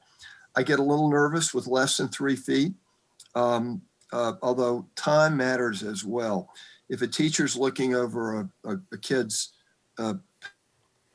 paper and trying to give them some comments, they're both wearing masks, and the teacher's there for 2 minutes, I'm less worried about that than if it's a longer period of time. So a lot of moving parts, and that distancing thing has been one of the areas of complication, but that's those different contributing factors is how I think about it. Very good, thank you.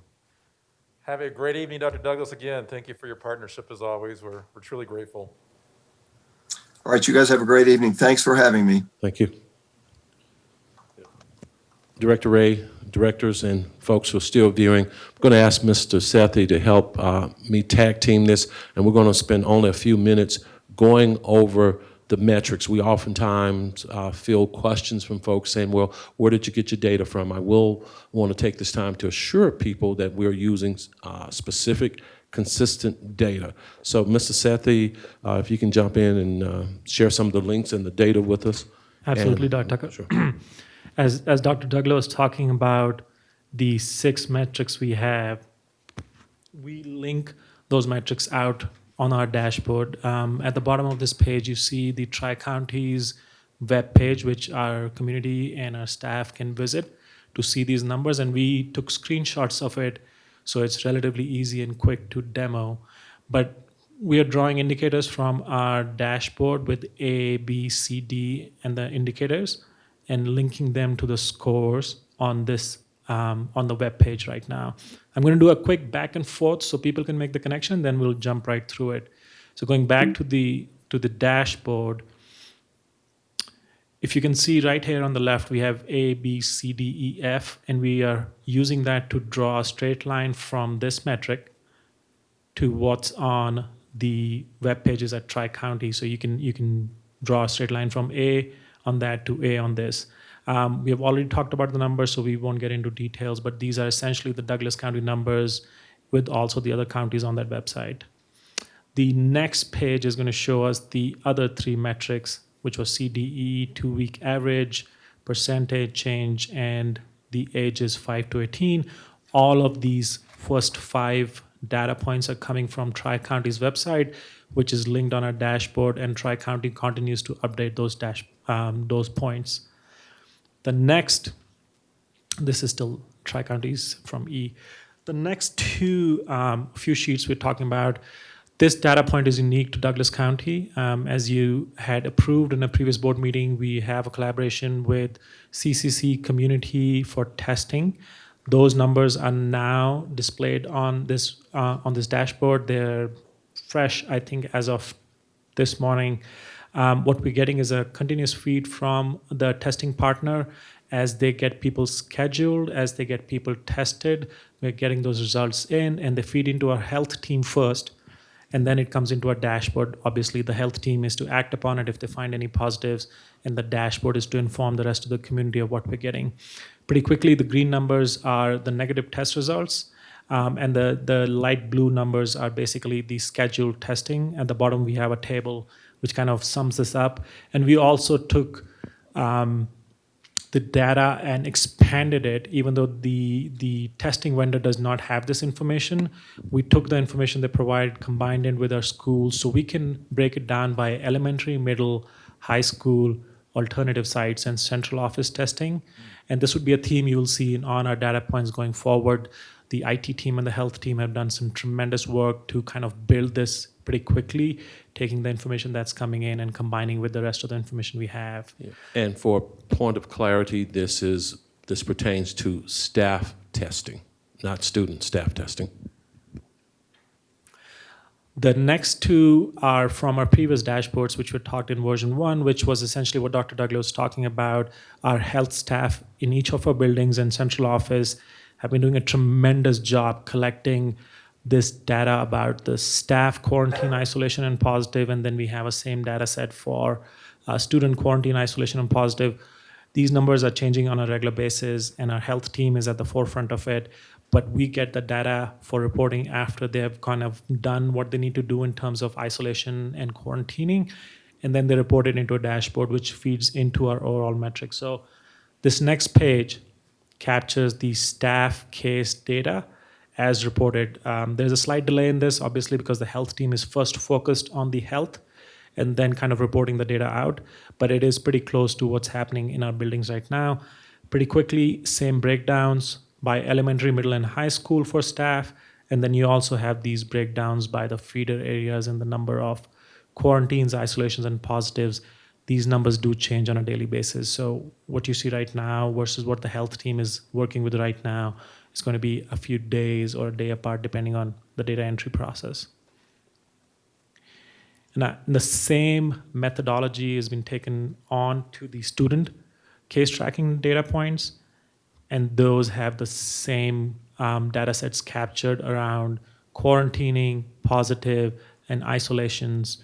And at the very right-hand top side, if you just wanted to see overall numbers of where we were when this data was entered, those are the total numbers of our positive, isolated, and quarantine cases as of now. This, in a nutshell, with hundreds of man-hours worth of work, is the output which will help Dr. Tucker and the board and the cabinet kind of start making some decisions and feed into the framework which can help decide our future paths and also track as we move back and forth between that. Dr. Ghai, if you want to do. Yes, thank you, Mr. Sethi, for giving us an overview of the sources of our data and how we're tracking it. And I certainly want to thank our board, community members, cabinet members, building folks, and community folks for giving us some suggestions in how we could create a very comprehensive dashboard. What you see here is a draft of our scorecard. Again, it is a demo. It has not been finalized. We'll take some input that we received tonight, finalize this dashboard, but I want to talk about three quick things here and we'll be done and ready to move on to the next item under the superintendent's report. Again, this is what our data when we get to that point. And the last thing I addressed, and I'm glad that Mr. Sager, who's with the Tri-County Health Department, cleared this up, and I'll spend only 15 seconds on that. And that has to do with, well, yes, there are charter schools in Douglas County who are having 5-day in-person. And as Director Meek mentioned, there are charter schools and schools in this area here who also have hybrid. Situations are different. School structures are different. And it's nice to compare, but we also have to look at how situations are different. There was a caller mentioned again about I made the statement about whether it was legal or not. What I simply said, and we explained it the last time, when I said legal, let's say we're safer at home and we're not following the guidelines, whether it's safer, we're safer at home, and yes, we want to bring students back, but if we're not following the guidelines, the health department can come in and shut us down. They can legally do that. So I think I explained that the last time. And the callers are right. Well, yes, the board can still have school here as we are now and safer at home, and it's happening elsewhere, but we have to follow those guidelines that are articulated right there.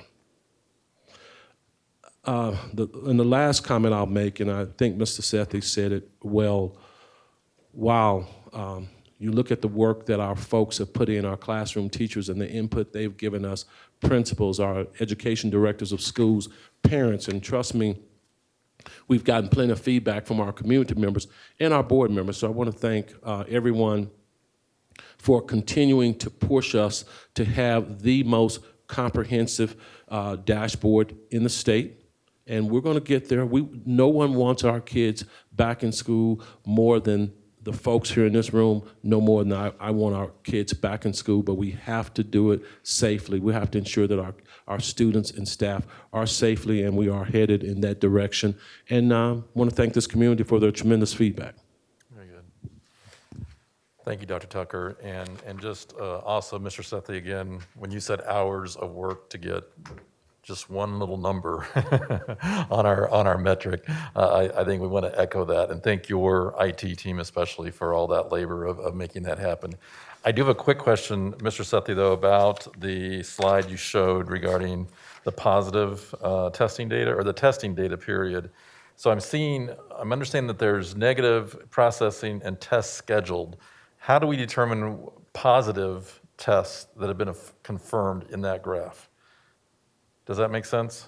So positive from this testing partner, we don't have a positive from this testing partner as yet. Okay. If that's the question you're asking. Yes. There are other testing partners, obviously, in the county.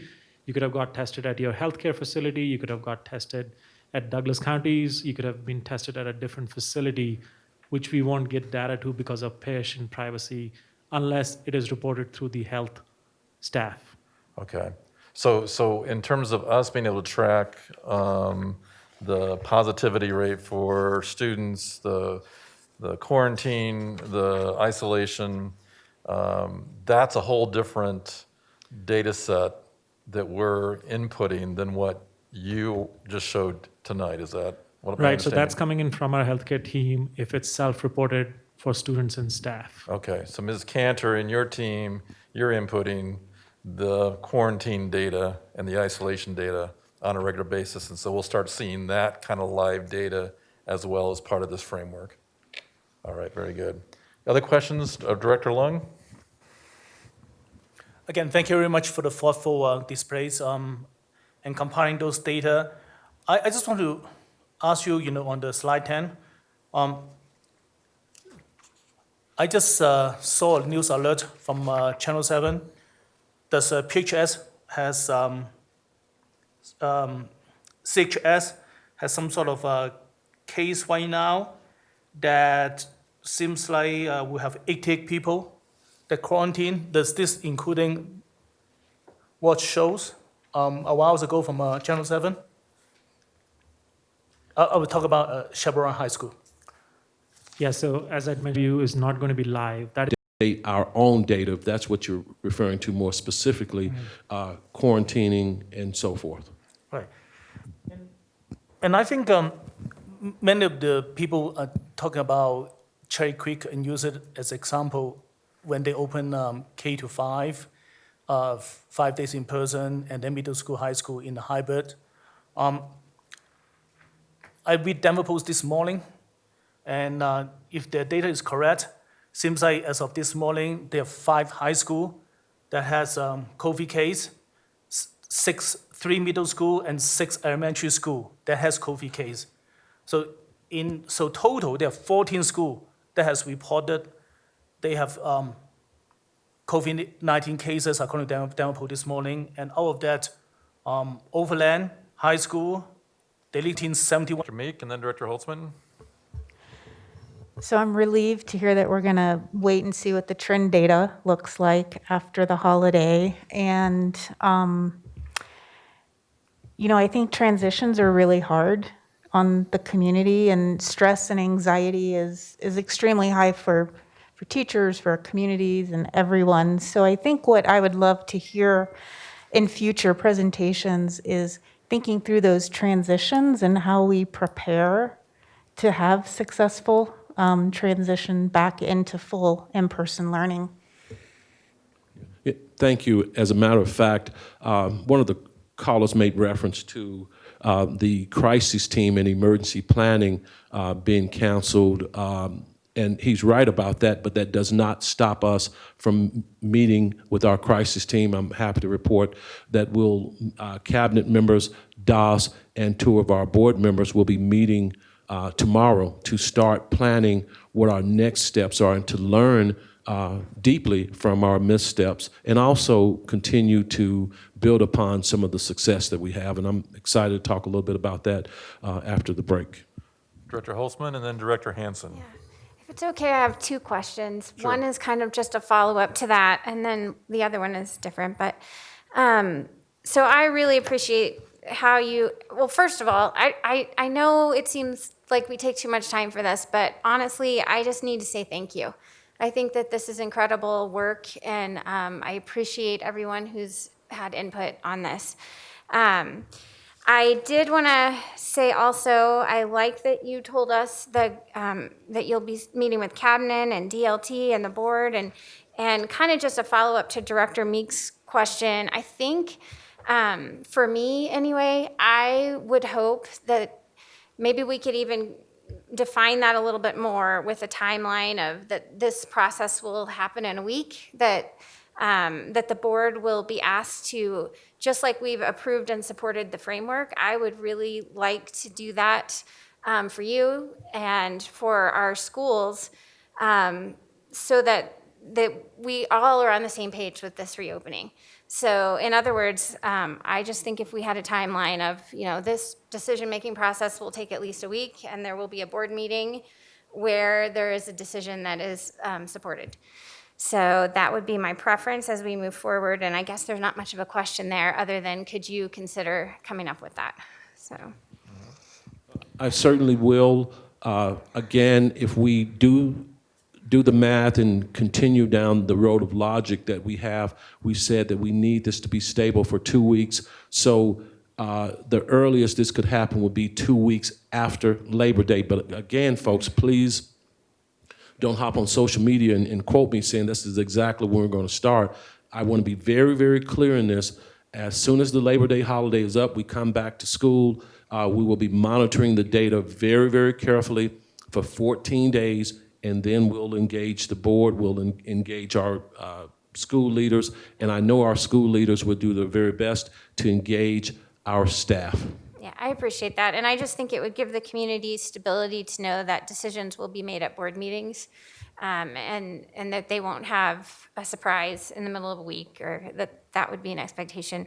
My question, though, is at our last meeting, I think there was a little bit of discussion about potentially looking at expanding in person for certain grade levels before others. And I didn't know, I kind of wanted to ask Dr. Douglas that question, but I'm assuming that you all have had conversations with him about that, and it seems like that may or may not be a recommendation. I don't see it as a part of the dashboard, so. And I mentioned it the last time, and actually Dr. Douglas has been in agreement with us for several months when we talk about the incident rate amongst our younger students, our elementary students versus middle and high school. I did say earlier, I still stand by this recommendation. We start slowly. We start at the elementary level based upon the science, based upon the infection rates. But I will say again, we're going to watch the data. When you look at data across the country, we are seeing that younger students can now get infected. We thought that they couldn't. But my recommendation then, and it still stands now, we start at elementary in person before we move to middle and high school. And Dr. Tucker, just to follow up with that, because I certainly hear that we are considering, just as you stated, but back on that dashboard graphic, it does appear that we've been intentional around secondary versus elementary. I don't know if we can pop up to that, Mr. Sethi, or not, but I'm seeing that where it says in-person learning, as far as strategies for mitigation, we're saying for secondary that if feasible, that 6 foot distancing would be, yeah, one more.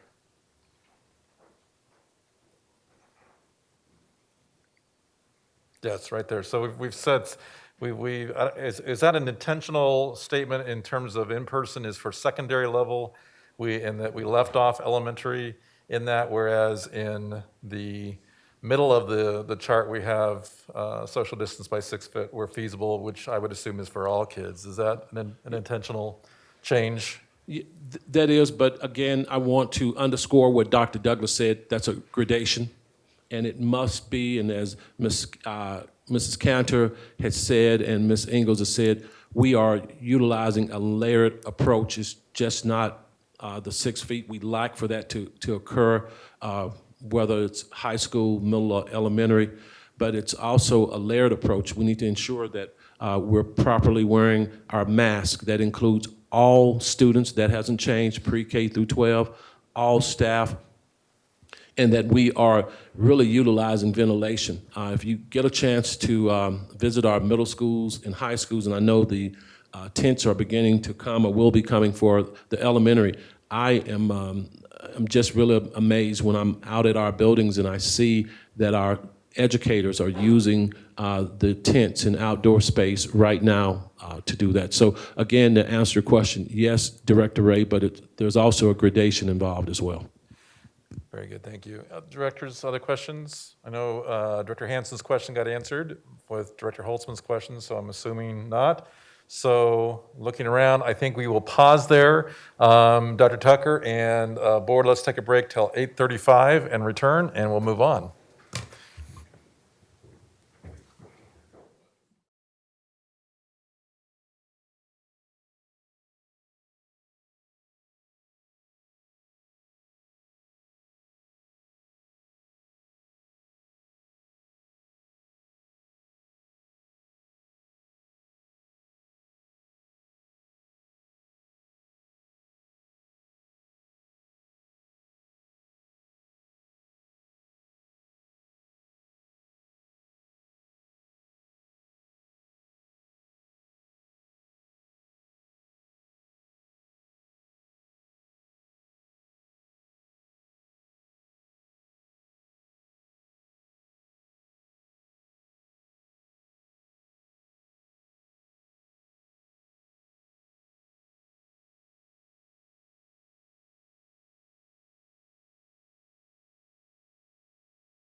We're going to go ahead and reconvene. And Dr. Tucker, next big topic is hybrid and e-learning are the two things that we want to hear about today as far as the updates.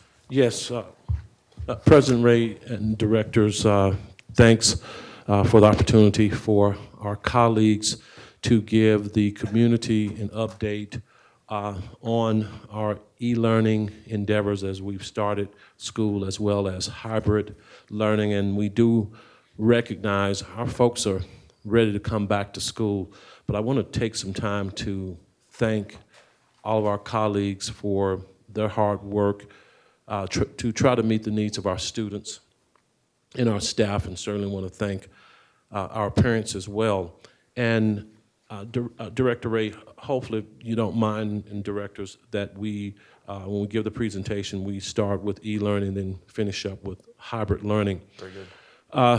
As I reflect on the start of school here, the first week of e-learning, the second week of hybrid learning, I want to take a minute or two to share some thoughts, but I was reminded of a message that Kim Lundquist, and many of you know Kim, she's a registrar and counseling secretary at Crest Hill Middle School. She shared this with me all the way back in June, and I have her permission to share just a couple sentences here, and then we'll get on with our presentation. And she said, "Dear Dr. Tucker, I hope that you and your family are staying well. I just want to share my thoughts as I am one voice from the field. I realize that you have an entire task force to determine what should school look like in the fall, but I want to just share my thoughts with you. I've been with the district for 20 years, so I've seen the good, the bad, and in between. We've been through a lot in this district over the last 20 years. However, through it all, we have remained DCSD strong. We've weathered all sorts of storms. We've faced recessions, budget shortfalls, regime changes, and overall discord, but have remained the strong district that I believe we always have been and always will be. My husband and I raised our family here. They graduated from our excellent schools, and now our grandchildren are attending schools here.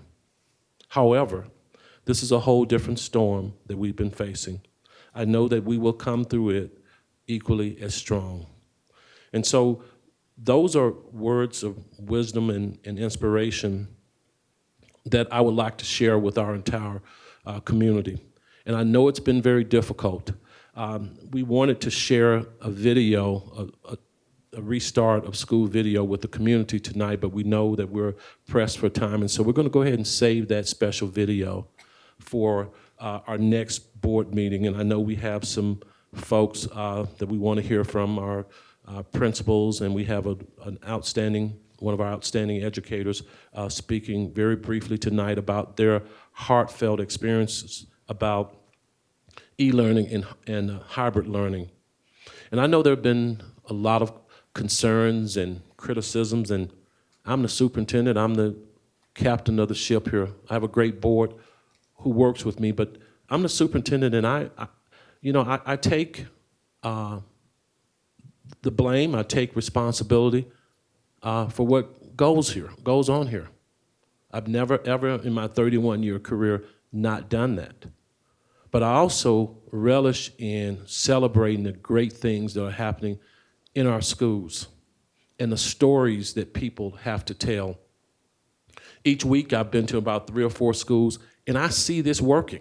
Is it the most desired learning model for us to be in hybrid or totally e-learning? No, our kids need to be in school for the same reason those 20-some people, public commenters made. We all want that. For anyone to think that I or the board or anyone doesn't, they're sadly mistaken. I'll sit here this evening and say you're sadly mistaken. We're working hard. I just totally lost my connection. Yeah. And We're doing our very best, and you'll hear from folks who are in the field. And I do apologize that we had to push back a week for our e-learners. But I will not apologize for us working hard and trying to build on the experience the experiences from last spring. By many indicators, we had a pretty good shift to remote teaching and learning. But in Douglas County, we know our community, we know our board, all expect more. And folks, we're working hard to give you more, to give your students more, to give your staff members more choice, because in this district, it's about voice and choice and honoring that. And that's why we push back. And I take full responsibility for pushing back our e-learning a week. We needed additional staff to balance those numbers. We greatly appreciate the relationships that our staff members have with students. We know they need it. They haven't had those relationships since March. And so that is a decision I will live with, but I tell you what, we're gonna right this ship, we're gonna smooth things out, and you're gonna hear great stories of kids learning and being excited, and our dedicated teachers. You've heard that throughout tonight. And our great principals, we have some here that you're going to hear from, our directors of school, the entire community.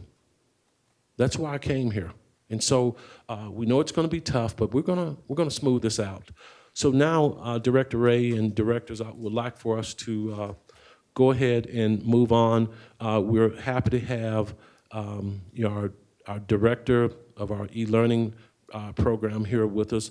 She's going to share a few comments with us, Diane Smith, and then we have a few speakers. We have John Veit, Castle Rock Middle School principal, John Gutierrez, Cougar Run Elementary principal, Mr. Tim Obman over at Ponderosa High School, Jeff Broker over at Eagle Academy, and then we certainly want to hear from one of our teachers in the trenches, Julie Wiley, Longtree Elementary. Very good. Okay. All right. All right, Diane, are you up and ready for us? And we can start first. I am here and ready. Yes, we can start first with e-learning. Give us an update, and then we'll switch to hybrid. I know our principals have been mostly working with our hybrid, and so we'll round off with that. So, directors, I'm so excited to have an opportunity to talk to you tonight. We have had our first 2 days of e-learning, and I met with teachers yesterday afternoon and this afternoon to hear how things went. And, you know, for the most part, we have over 4,000 kids that were getting onto e-learning yesterday and today. And we had a few, kids who were struggling with logging on and parents reaching out. But for the vast majority of our kids, it was such a positive experience. Teachers shared how excited and happy they were to finally see the smiling faces of their kids. We're really getting things up and running for them. And I'm just feeling very good about where we are. And I'm actually very, very thankful that we were able to delay for a week, because I know that while it was hugely inconvenient for people in the short run, in the long run, it's allowing us to provide a much stronger program, better class sizes. Teachers are better prepared for this e-learning experience. So, of course, just like the beginning of any school year, we have in any school, whether it's brick and mortar or e-learning, I feel like, we've had our few little ups and downs. But really, I'm excited, and the teachers were excited and pleased to finally have those kids in front of them.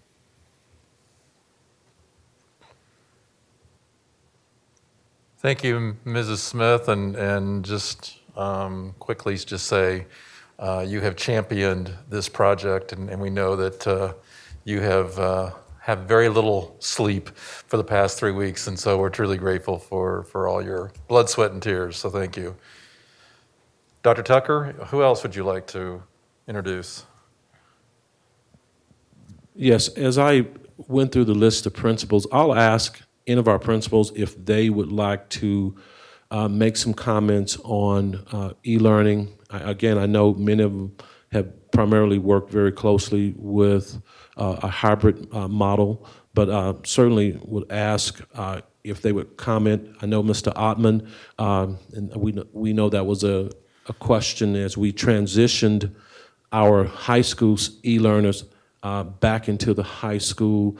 We felt that it gave them greater class opportunities, an opportunity to work more closely with their teachers.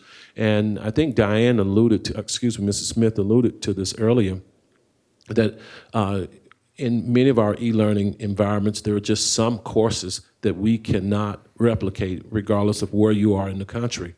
And so this provided our students an opportunity to take advantage of some of the courses in their own home high schools, as well as continue the relationships with their teachers, albeit it was albeit asynchronous. It still allowed them to build relationships with their teachers that they've already had. Mr. Ottman, would you or any one of our principals talk a little bit about e-learning? Talk about hybrid learning, Dr. Tucker? Yes. Or if you could start a little bit about the process of bringing your e-learners back into your building, and then we can talk more about hybrid. Okay. Well, first of all, with the e-learning piece, we were very happy to take that on and have our kids work with our own teachers. They've been very excited to kind of feel like Mustangs again, and to be able to learn from those teachers that they know. You know, we were lucky, we have 4 teachers, and they were able to take on all of the e-learners. And then of course we have some of our own classroom teachers that are doing in person that have taken some on as well. You know, for the teachers in the e-learning, I think just learning ingenuity and trying to figure all that out was challenging. And then for our in-person, just trying to, handle all 3 different models has also been challenging. But, and I know our other principals will say that none of this could have happened without the flexibility and creativity of our teachers, because they they really have made this happen, and it's a credit to them and the things that the fortitude that they have in order to make this happen. So we want to give a big shout out to those folks, because they're really the ones that are in the trenches and making this reality.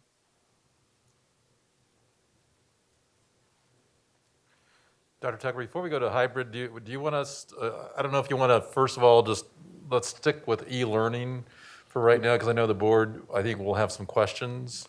So are there other people that you want to have them comment about updates around e-learning, and then I'll open it up to questions from the board? Yes, let's ask Mrs. Smith to give us some updates on e-learning. I know communications folks are here. There's a communication regarding e-learning that will go out first thing tomorrow morning. I looked at it right before the board meeting, so it'll go out first thing tomorrow morning. So I will ask Mrs. Smith to give us a quick update regarding e-learning, and then we'll take questions from the board. Very good. So I'm not sure specifically what more you'd like me to say at this particular instance, and it might be more helpful if I knew what specific questions you have.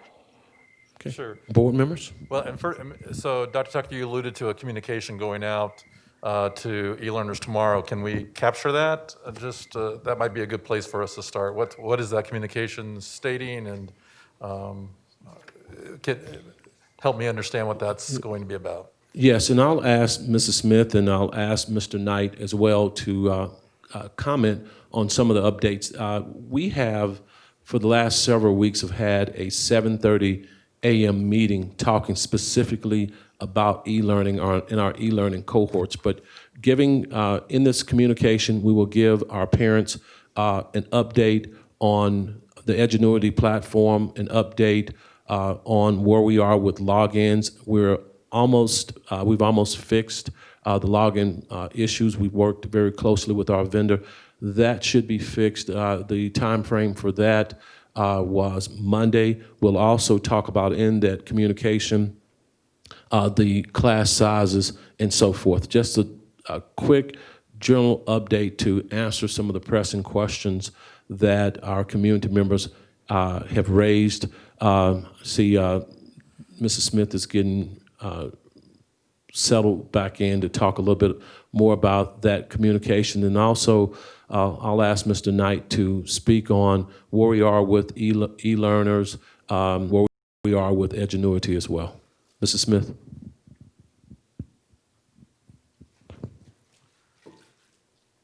And Mrs. Smith, if you think you're hearing, we're not hearing you yet, so you may be muted still.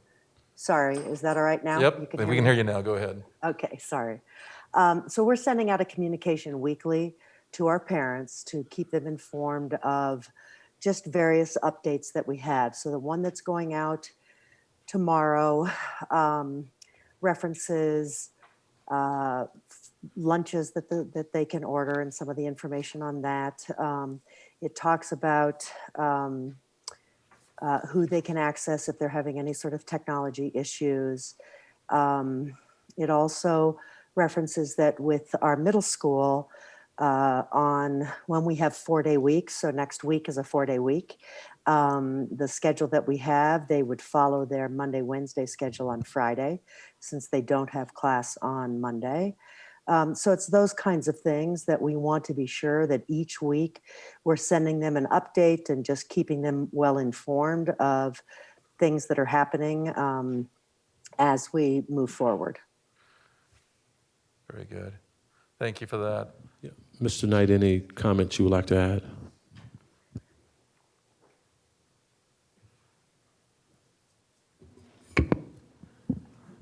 Thank you, Board of Education. Maybe just an update on some of the questions that we had early on. I'm happy to report that Ms. Smith and her team have completed all staffing, so we have a full e-learning staff at elementary and middle. All of our students are rostered, scheduled, they're in classes, attendance is being taken, they're getting their work done, they're getting graded.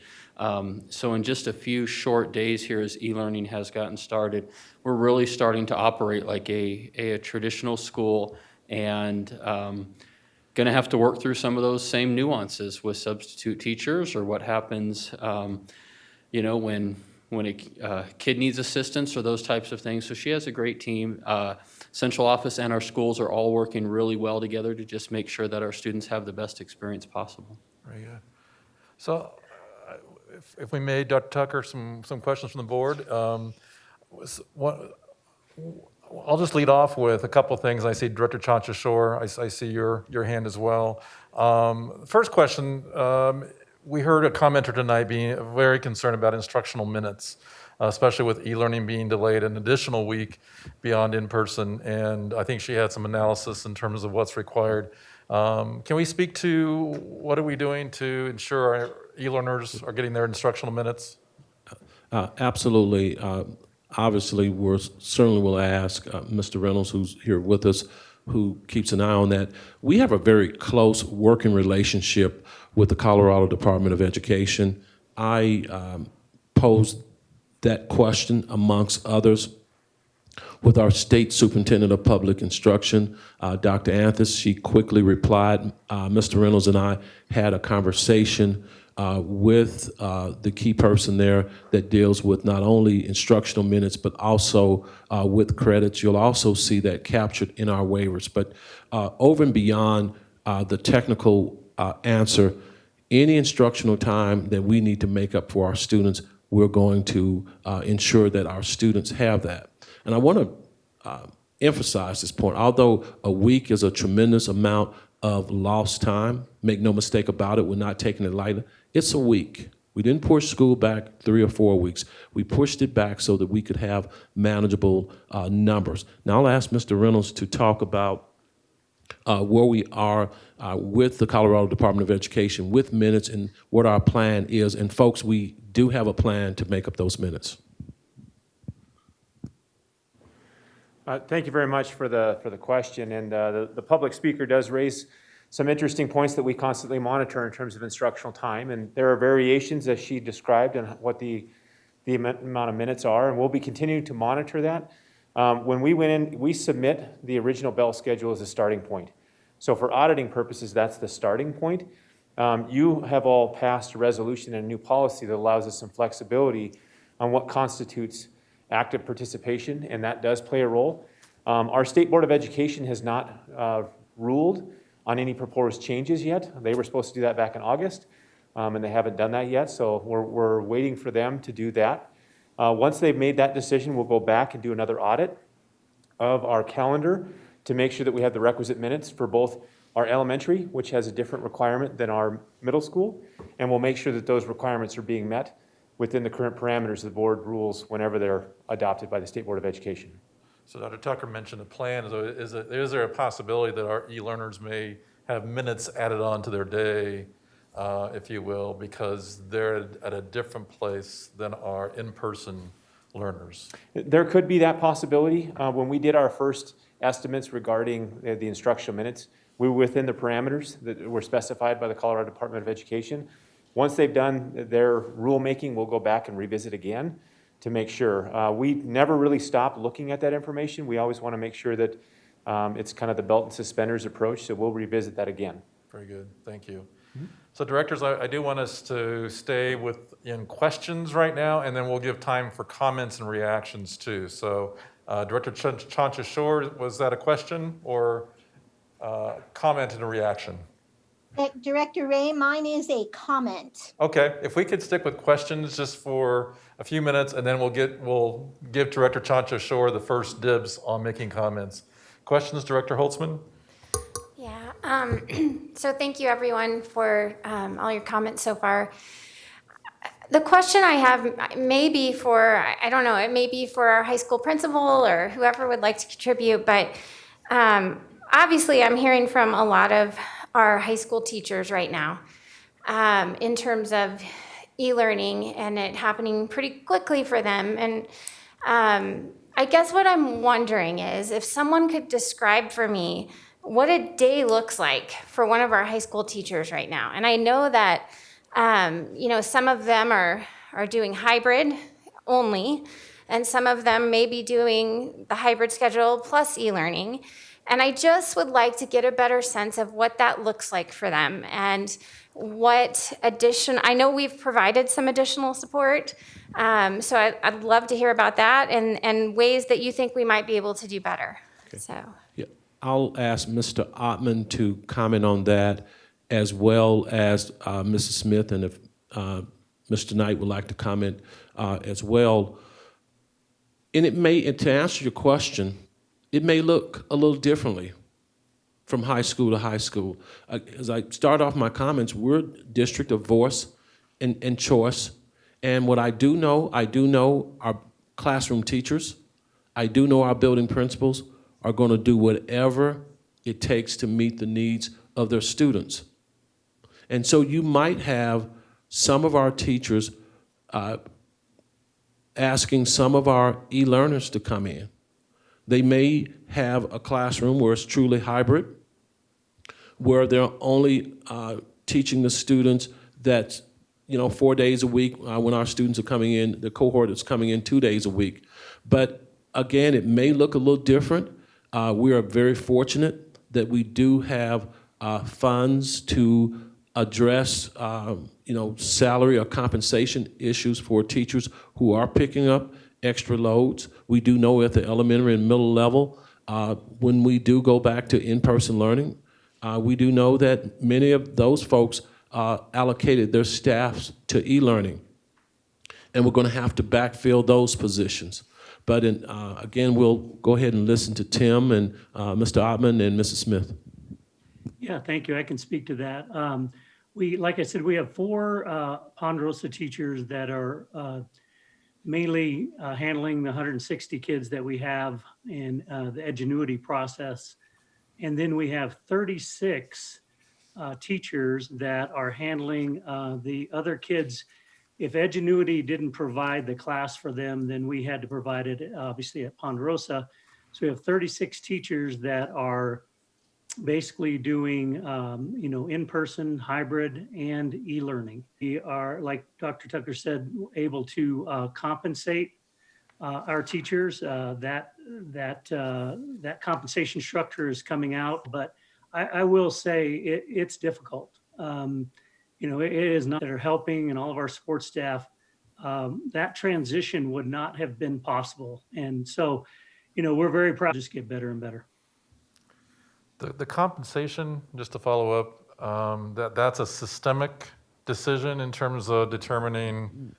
Met with our building principals, high school principals, after they really stepped up, and kudos to Mr. Ottman and all of our high school principals. Pupil revenue share would be in addition to the PPR that they will get come October count. That doesn't change. That's in addition to what they get. They know what the dollar figure is. We're simply working out the matrix. We're dealing with folks who are a lot smarter than I am with a matrix than I am, and so. Are we asking our teachers about what's reasonable in terms of, I know it's one thing for us to say, okay, here's the pot of money divided by a number of students, here's your sliver.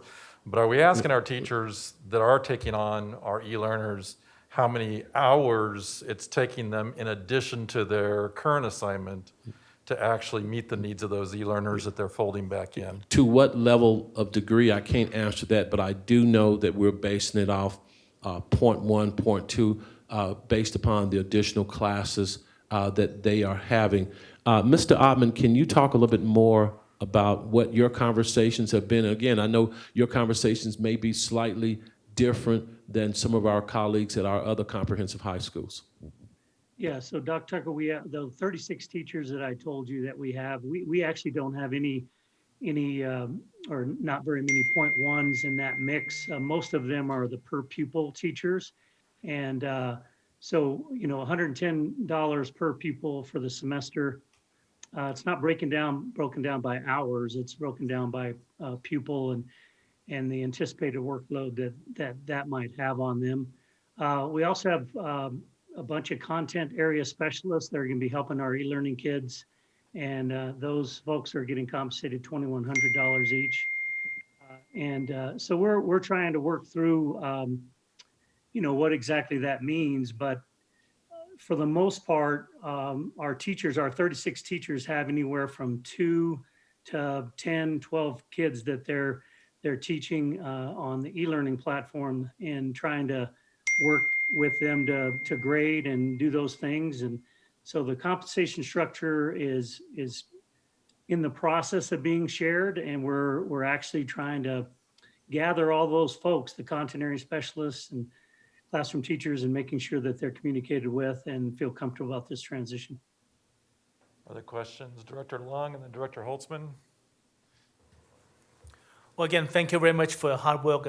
As Dr. Meek in the last meeting said that running a 6,000 online school is a huge task. So I want to also follow up on the compensations issues. I'm just wondering whether this will be something that will be bring up to the employee council to discuss. And the second question related to that is, last board meeting, we have around $9 million of care money left.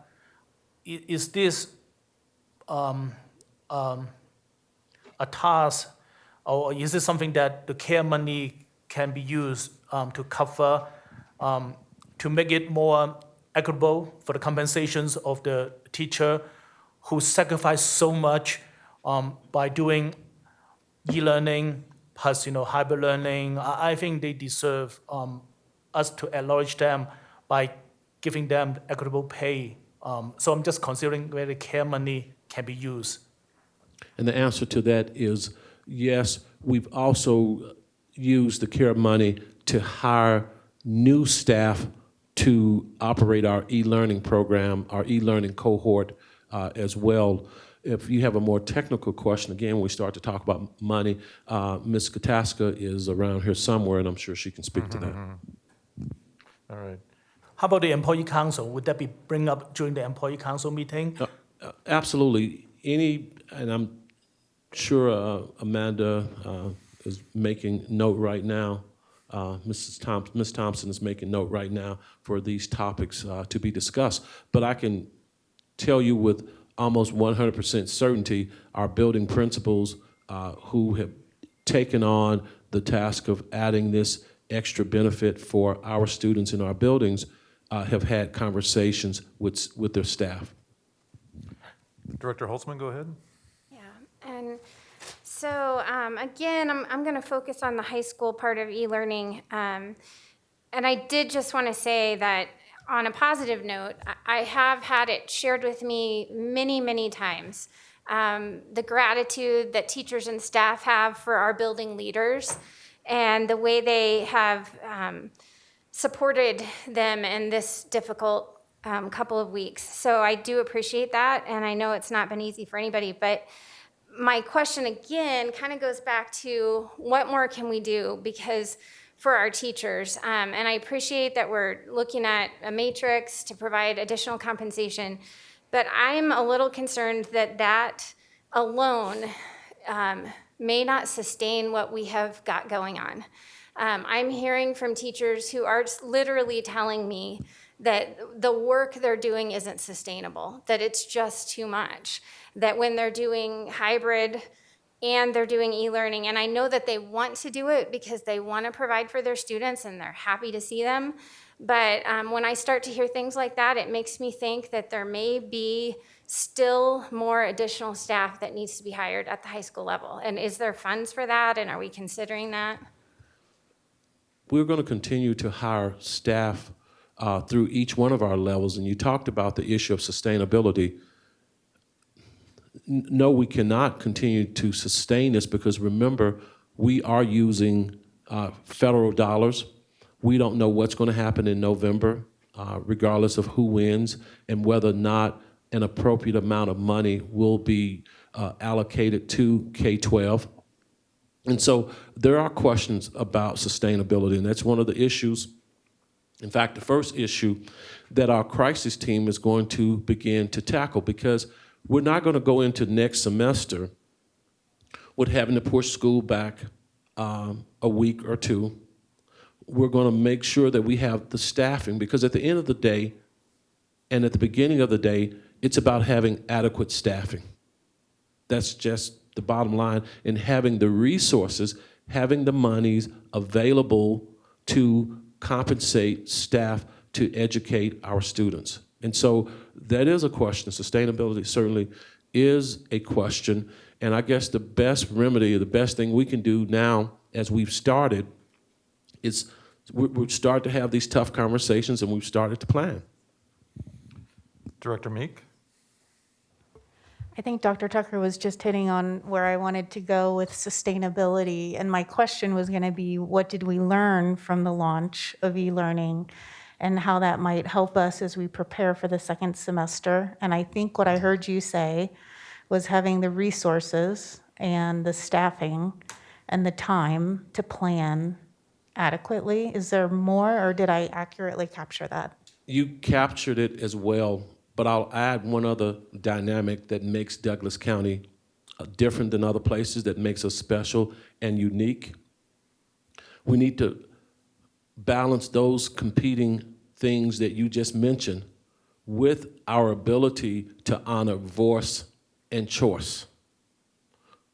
And it's going to come down to it, and it's going to come down to having these tough conversations and honoring voice and choice, but understanding that we're in a difficult time right now. October is going to come up, and we're down 1,000+ students, and we know that's less revenue coming in. And Ms. Kataska is going to talk about that shortly.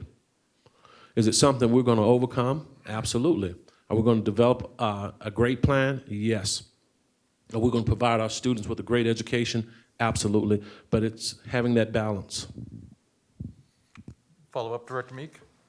So a different question actually is, how are we supporting our community that's starting this brand new program? So how are we supporting the parents who are trying to support the younger students in e-learning?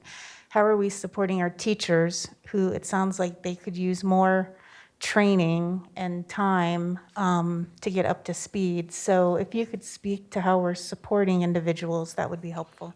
Absolutely. Providing more professional development opportunities, demanding that our vendors provide us with on-time professional development. We've had a couple town hall meetings. We are planning additional town hall meetings to address concerns of staff and address concerns of parents. I don't know if well, in fact, we do. I know Mrs. Taylor's on somewhere, but hopefully at some point in time, we can talk about the various PD opportunities that are out there to support our staff, support our students as well, because they need additional PD, and they need to have a greater feeling of affinity for this technology as well, and of course, our parents. If I might follow up, Dr. Tucker, with that question about PD, is that we've heard that our curriculum instructional professional growth people are covering classrooms now. And so when I think about the support that Director Meek is asking, how are we planning on getting those people back to where they need to be supporting our teachers? Because they're really the main bloodstream, if you will, for many of our teachers to be able to pull this off well. So what's the plan for our CIPG strategists? Yeah, I totally agree, but and I say this in the most respectful way, in a pandemic, a once in a century, hopefully once in 500,000 years episode, it's all hands on deck. And we have talented people here in the district that we needed to step into. I won't say step up, because our folks always step up. They leaned into this role. And we're glad they did, to help us lower our student-teacher ratio. If we're not getting adequate staff from hiring or or not being able to pull the staff from buildings, then we have to look at departments. So we really hope that, and we're planning, I should say, to get our CIPG staff back and delivering the PD, but I don't want anyone to think, one, that our vendors are not providing PD. They are.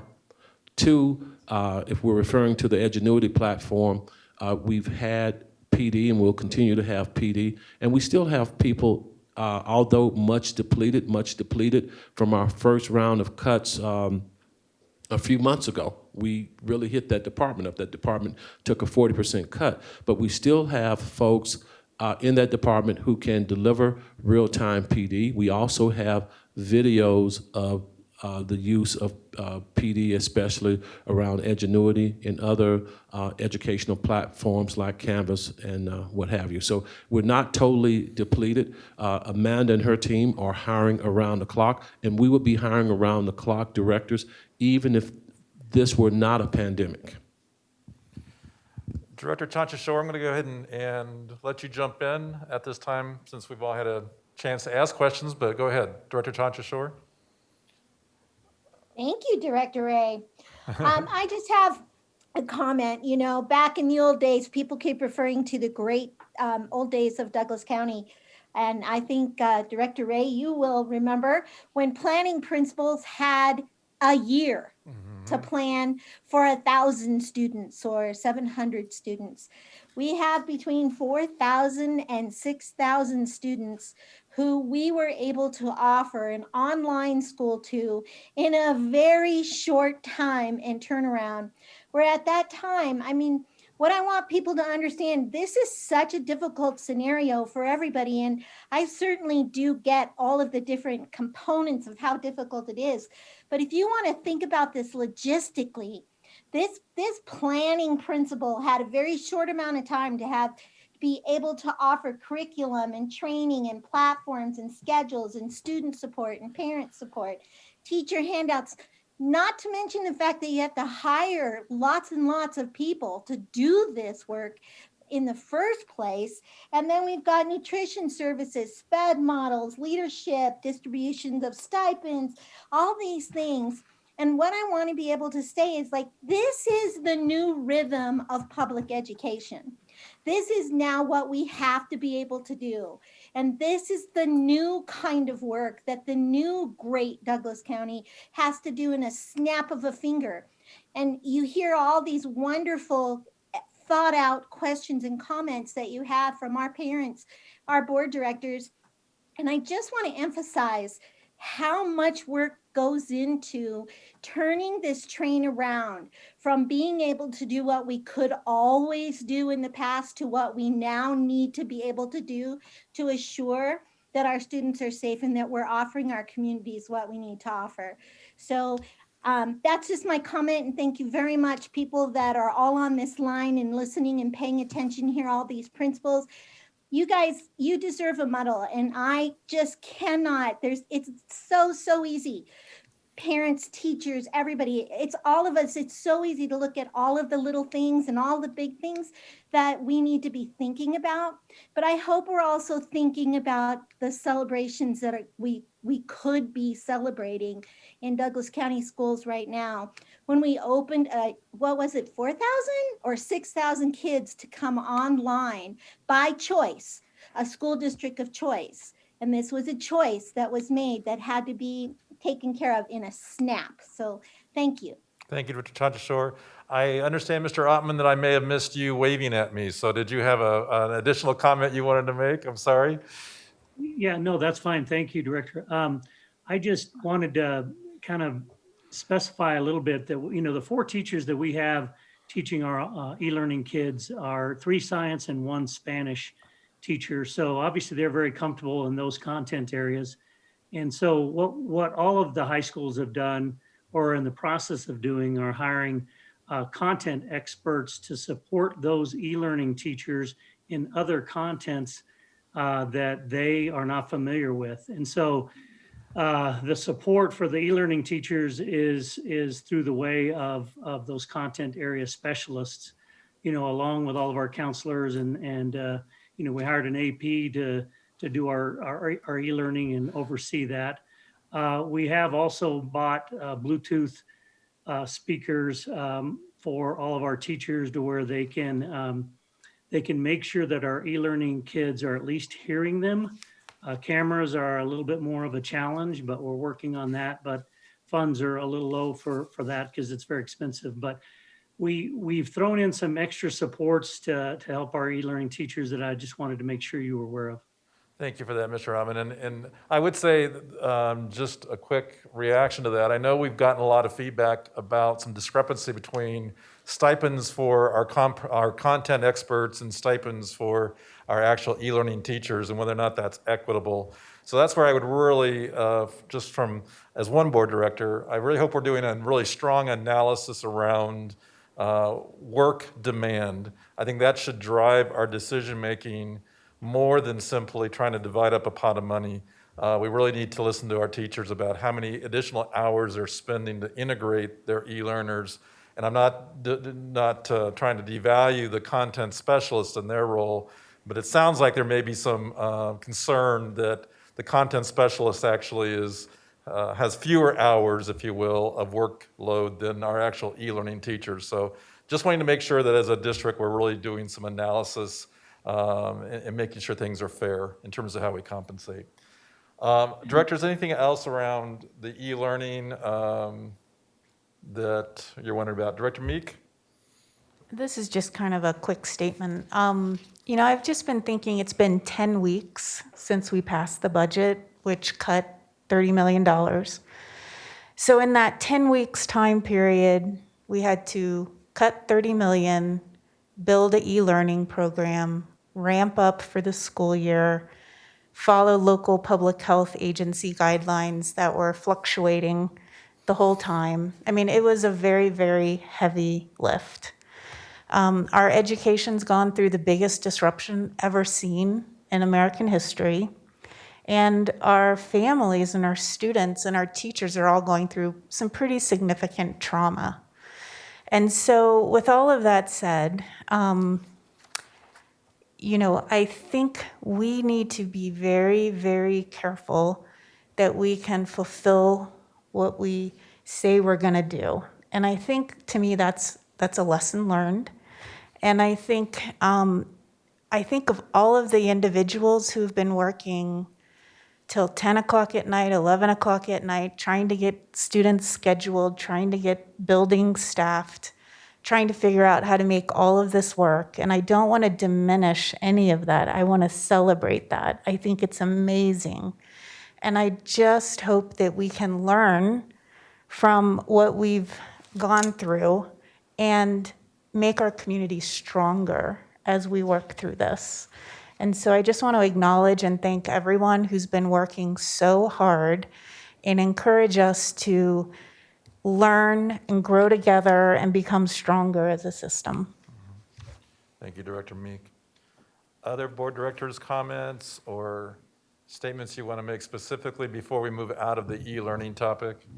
I think Director Meek captured really well the demands, but I think I also want to just emphasize a point that Director Meek said is the caution that we don't say we can do something that we don't know for sure we can do. Because I think there's some stress in our organization right now because of some of those missteps where we tell our teachers, you don't have to do e-learning, you only have to do in-person. And then all of a sudden we have to change course. No fingers are being pointed at anybody, but it's just the agility that is necessary in this situation where there were so many unknowns. So I do think we have to be cautious with our communication as well, that it's genuine and that it always prefaces with, we're all in this together trying to figure it out, but we don't have the perfect solution yet. And I certainly know that we're not there yet with our e-learning alternative. We're so far ahead in terms of where we were a couple of weeks ago. Thank you, Mrs. Smith and your whole team and everybody that's worked together, our cabinet. And that is a great relief. But I do think there's lessons learned in terms of how we navigate this so that we're not breaking promises, if you will, in terms of what we thought we could deliver, and then all of a sudden have to change course and realize that we can't. So just want to capture that. Dr. Tucker, I see you have some comments you'd like to make. Yes, you all really captured it. And I think when we started down this road in March, a couple folks sent me an email or two and said, well, and I constantly talked about being flexible and being fluid and being patient and being kind. And it's still true today, as it was true 6 months ago, and it's going to be true in the future. And I won't go back over the promises, but I can certainly will ask our people, please consider that people's intentions were positive. They were right, that no one went out to say we're going to do this and couldn't deliver. So we've learned, there are lessons that we're going to learn, and we start tomorrow with some very tough conversations about what we've learned. And I know we have some high school principals who are ready to go to talk about hybrid. We've kept them up, and I'm sure they have some toothpicks keeping their eyes up. So Director Ray, back to you, sir. You bet. So let's move on to hybrid. I'm sorry, Director Graziano. Yeah, I'd just like to add that I think we are going to see failures happen, and I think the notion that they're not is probably not fair to everyone. People are doing amazing work, but I think if we're going to fail, it's all about failing fast and figuring it out right away.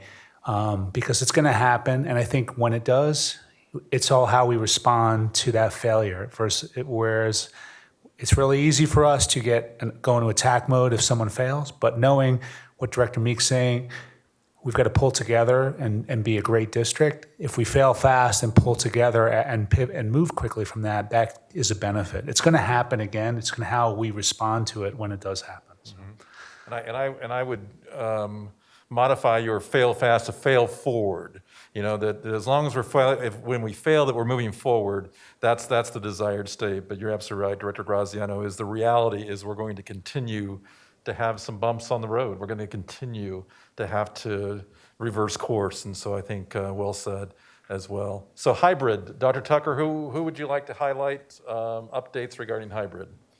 Yeah, we're going to start again with Mrs. Smith, if she would talk a little bit about hybrid, and Mr. Knight, and then I want our great principals to jump in. And then I know we've really reduced the number of traffic going in our buildings, but if you want to see, and again, so I know there are plenty of folks out there listening to me, our ultimate goal is to safely get our students and staff back in the classrooms.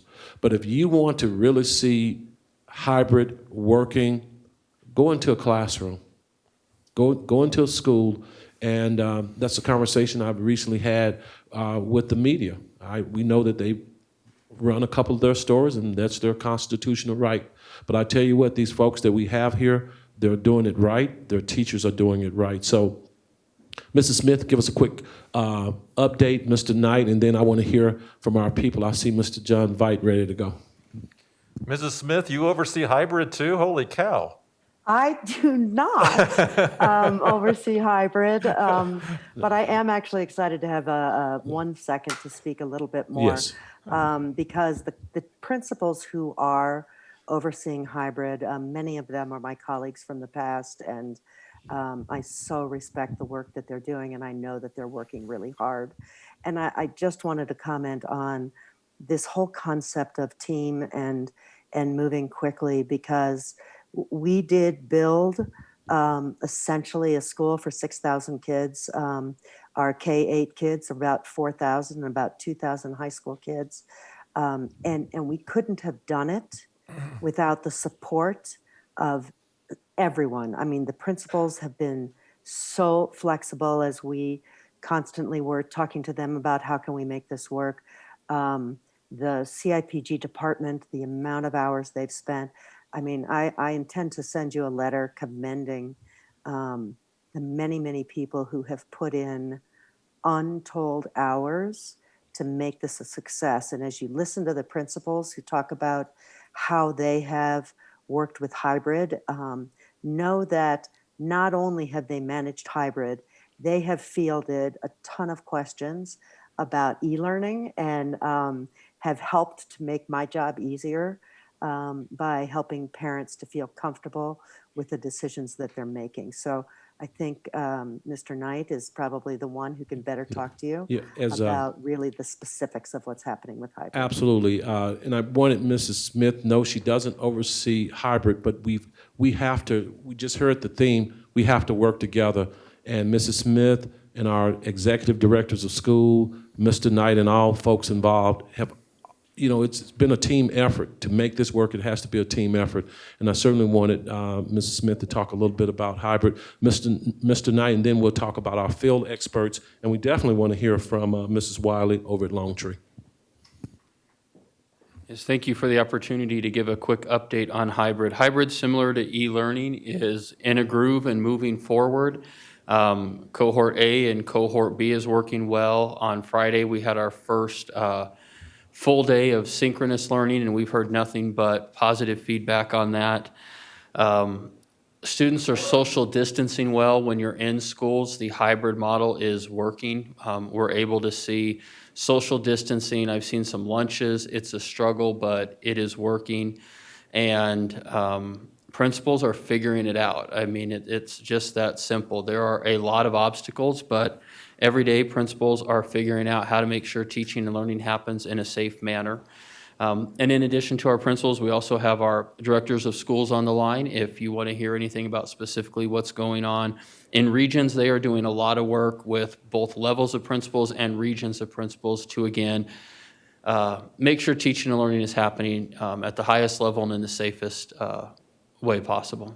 Very good. Thank you, Mr. Knight. All right. Who would like to, from the field? We've got Mr. Veit, Mr. Gutierrez, Mr. Brecker. Who would like to chime in on current status? Go ahead, Mr. Veit. Good evening. Thanks for having us. Hopefully you can hear me okay there. Yes, you're good. All right, awesome.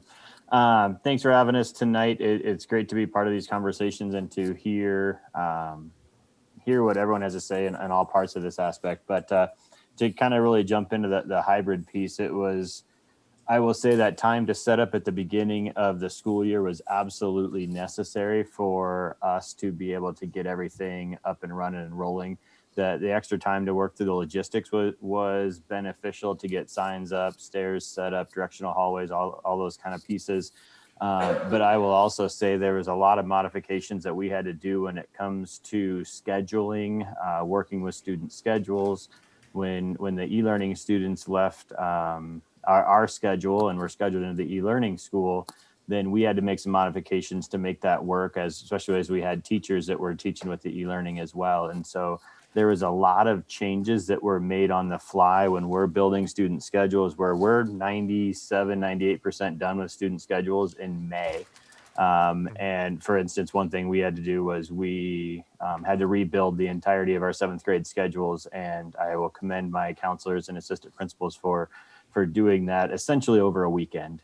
So there was a lot of prep time that went into that in order to make the hybrid happen and get going. So there's a lot of work by our counselors, our assistant principals, our registrar, and a lot of the scheduling aspects to get things going, just for us to be able to get schedules to kids and to welcome them in the building.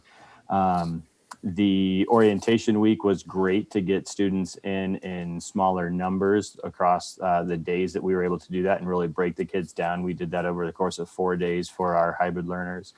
That was really important to be able to do that. Just it calmed a lot of nerves, not just for students, but I think for teachers, just to be able to work through routines without having near as many people in the building.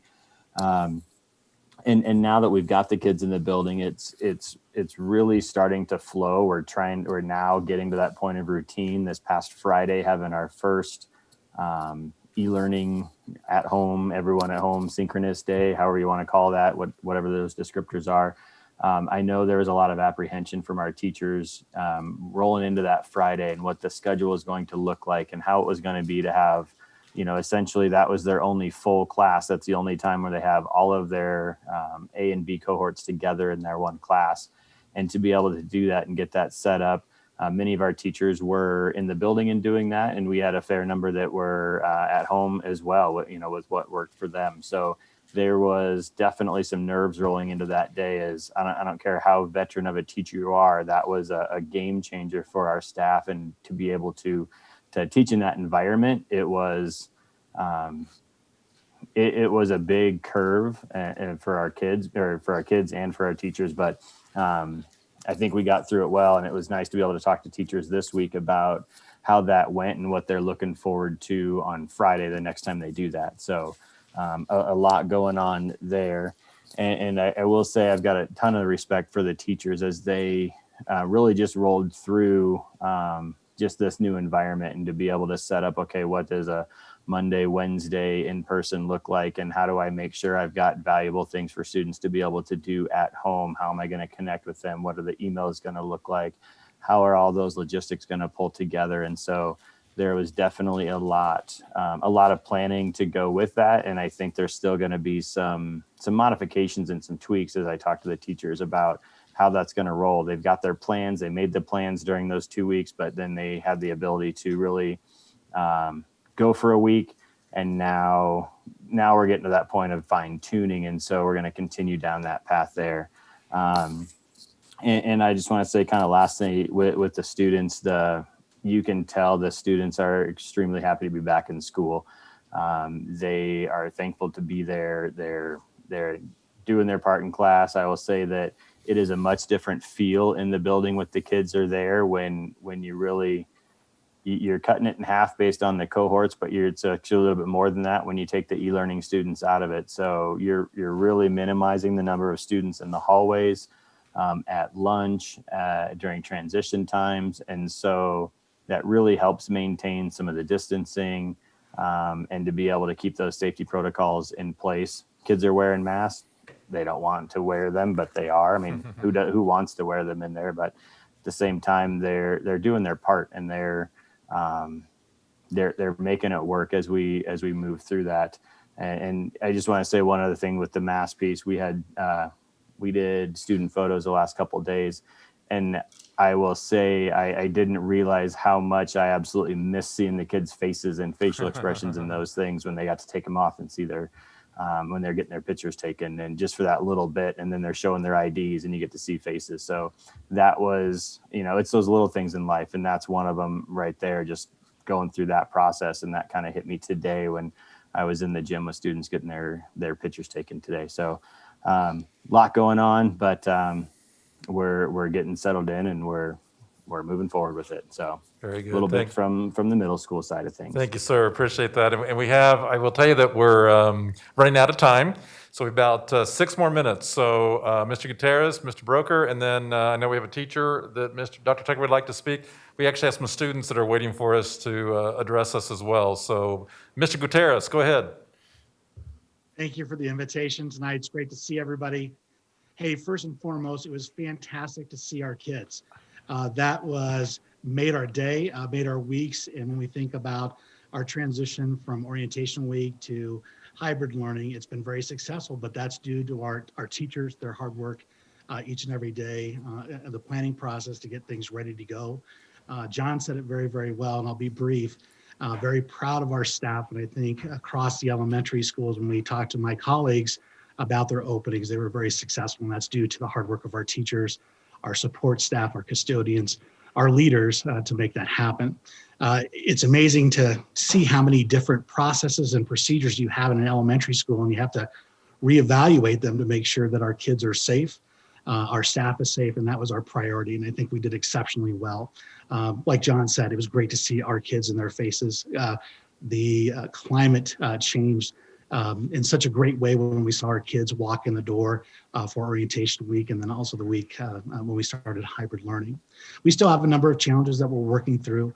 We're getting great feedback from our community regarding how do we maneuver through our home learning process, e-learning, navigate through the technology learning curve for primary students, but we're working hard, we're working together to make that happen. So very proud of our staff.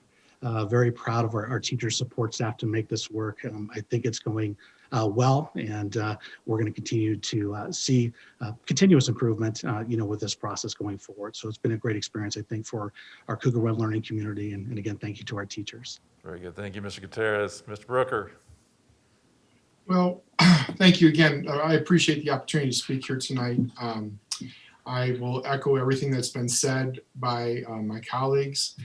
This doesn't happen without committed, dedicated, flexible, resilient educators and support staff. And that's been tremendous this year. I can't say enough about our Eagle staff, about the teachers and support staff across the district. They've really stepped up to the plate and have done what had to be done.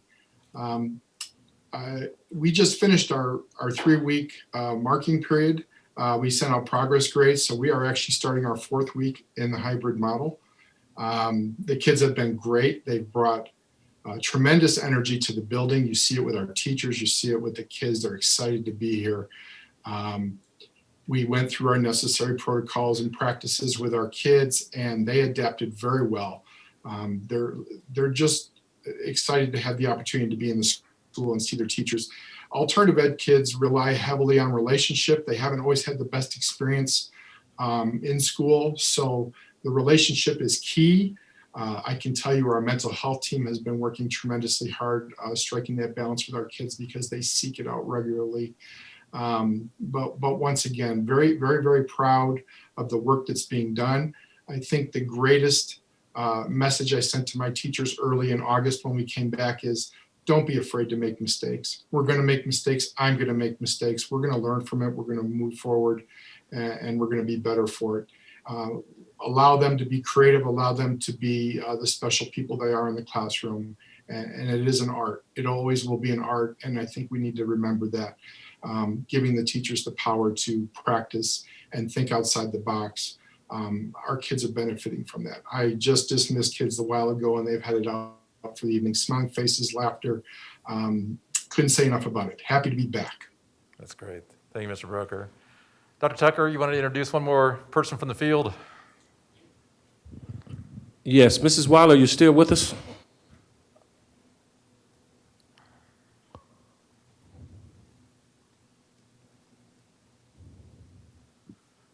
Can you hear me? We can hear you. Thanks for staying with us, hanging in here with us. What's going on over at Lone Tree? I saw some great things 2 weeks ago when I was there. Can you give us an update with hybrid learning and anything else you want to share with us in the field? Well, I think when you said earlier that it wasn't an ideal situation, that's kind of what we have to remember. It's not an ideal situation, and it's not going to be an ideal situation for a while. But teachers are working harder than ever. I have expended more mental energy in the past few weeks than any time in my teaching career, for sure. We are working super hard and we're super tired, but we're so glad for time with kids. And the protocols in place make people feel safe and protected for their health to be with kids in an environment that doesn't put their own personal safety in jeopardy. We feel super supported by our administrators who have been even more cheerleaders as like things keep changing and adjusting. And the kids are so happy to be there. I think anybody in a building would tell you that. They are thrilled. An unexpected gift of hybrid has been taking behavior management a little bit off of our plates, because it's way easier to manage 10 or 12 or 13 kids than it is to manage 26 kids, especially when you're saying 6 feet apart, put your mask back over your nose, and let's also get some learning done. So I think that's been really powerful to be able to target small groups of kids. The relationships that we have been able to build in just 2 weeks are crazy, like so much more deep and thoughtful in the teaching that we've been able to do, because we have that gift of a smaller group of kids. So for me, like hybrid, it's not the greatest solution, but there isn't a great solution right now that provides for safety. And, we all want it to go back the way it used to be. And we're all super excited for that day. But hybrid really empowers social distancing, and teachers and kids are working so hard together to make the same magic that we always make. Very good. Well, first of all, just on behalf of all of us, we can't begin to express our gratitude, our appreciation, just the sacrifices you're making to make this kind of issue work. We're just so grateful. And I know, like you said, Julia, we know that all our employees have never worked harder before than these past couple of weeks, because this is, as has been said over and over again, a completely new innovation that none of us ever anticipated that we'd have to put in place. So just want to express gratitude. It's so helpful for us as a board to hear from you folks in the field.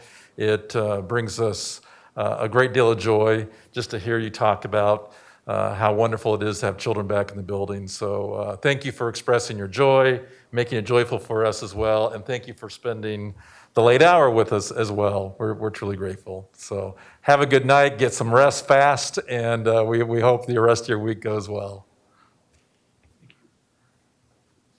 All right. So, directors, I do want to change the order through consensus of our agenda. And I know, Ms. Kataska, I apologize, but I'm going to preempt you because we do have children that are actually part of this next presentation with our strategic plan.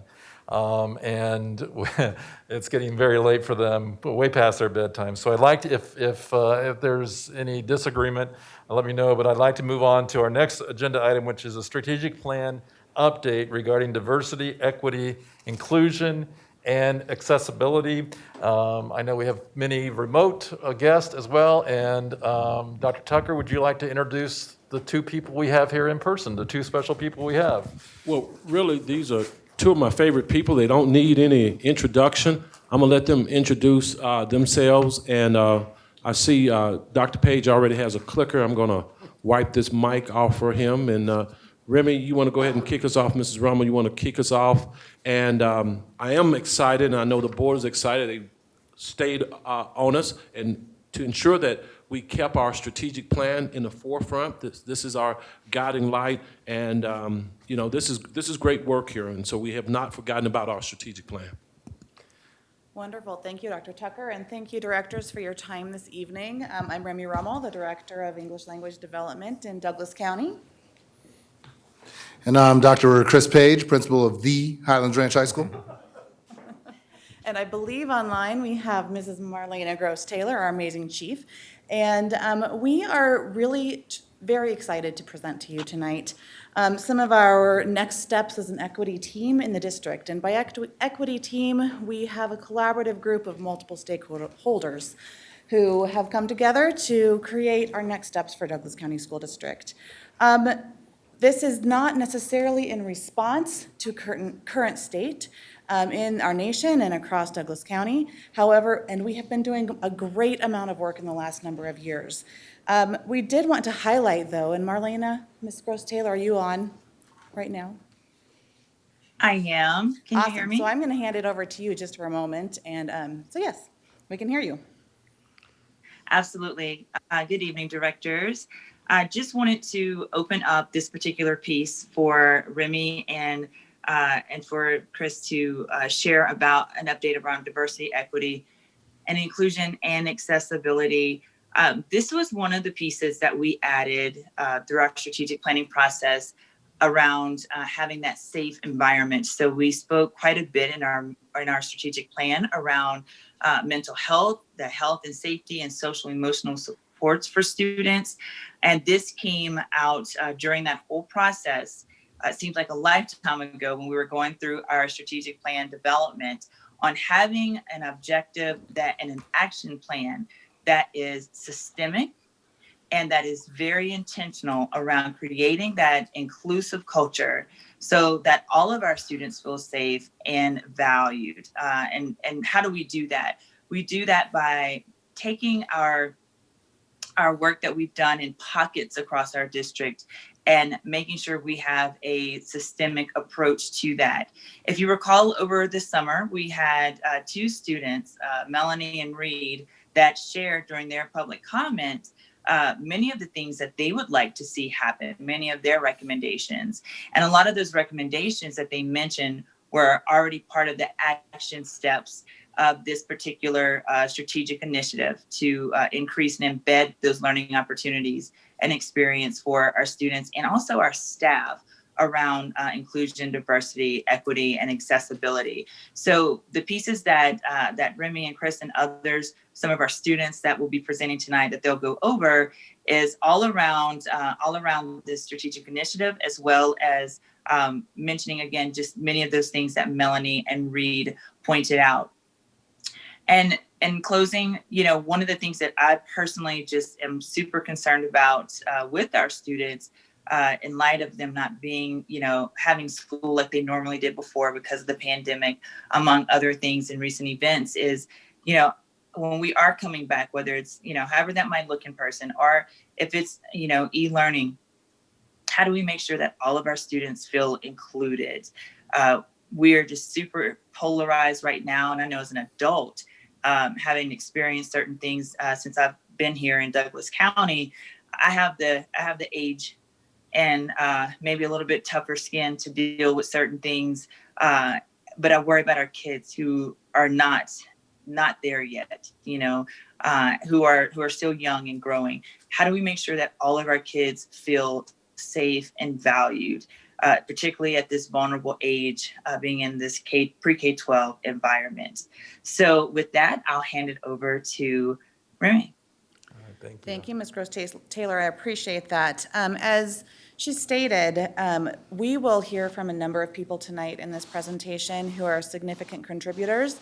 I do thank you for moving us forward because we do have 2 incredible students from Thunder Ridge High School who will be presenting with us. And we do appreciate that time for them to be able to be here. And we really are aligning our work with our strategic plan in a strategic manner with collaborative practices across multiple stakeholder groups, including staff, certified classified staff, as well as our directors, our district personnel, strategic planning teams, and community stakeholders. So you'll see very specific information around that. As you have also heard us say, all students need to feel valued and need a sense of belonging in our district. And in our context, all means each. So each student deserves to feel as if they are valued, honored, and that we acknowledge that they bring expertise and talents to the educational setting, regardless of their identity and how they belong in our community. So as we proceed through this tonight, I really do want to thank our stakeholders who are both presenting and who have contributed to this work. There are numerous people who have been involved in the conversations and in the meetings and the planning and the work involved in really creating a systemic and equitable situation for all of our students in our learning, their learning environments. So please welcome Dr. Jan Lanning and Mr. Jack Kronzer, who will frame Douglas County's work, starting with a bit of a historical perspective. So Dr. Lanning and Jack, are you there? I'm here. Can you hear me? Wonderful, thank you. Great. Well, thanks for the invitation. I'm happy to be invited. I know that I got invited to work on the committee primarily because of my work in the past. For 15 years, I had worked in Douglas County, and one of my responsibilities was to work with the Multicultural Alliance. And I wanted to tell you a little bit about the Multicultural Alliance because this is work that we had done in the past and not something that we had decided to do all of a sudden today. This is work that we had done in the past. The Multicultural Alliance was an advisory group to the Board of Education and to the superintendent, and we had really 4 tasks. We were to advocate for staff and student development. We were to promote inclusive hiring. We were to organize community-wide equity events. And lastly, to promote the core value of the district of valuing diversity. And for 15 years, we did that very well. And then there was a change in direction. And when that change of direction happened, then some of the work that we had done had stymied. Jan, you have something to tell us about the student portion. Sure, thanks, Jack. So Jack was my mentor, just so you know, and I've been in the district 20 years, so that gives you some history there. But back in the day, my role was different, and I oversaw something called Title IV funds, which was safe and drug-free funds that were funded by the nation and then funneled down into state, and we were funded based on population of students and free lunch. And as a function of that position, my job was to give that money to schools to promote safe and drug-free communities. And as a function of that job, I started looking at data and aggregate data, discipline data. And back in August of 2002, we saw a pretty dramatic spike in expulsion, suspension, and bullying reports.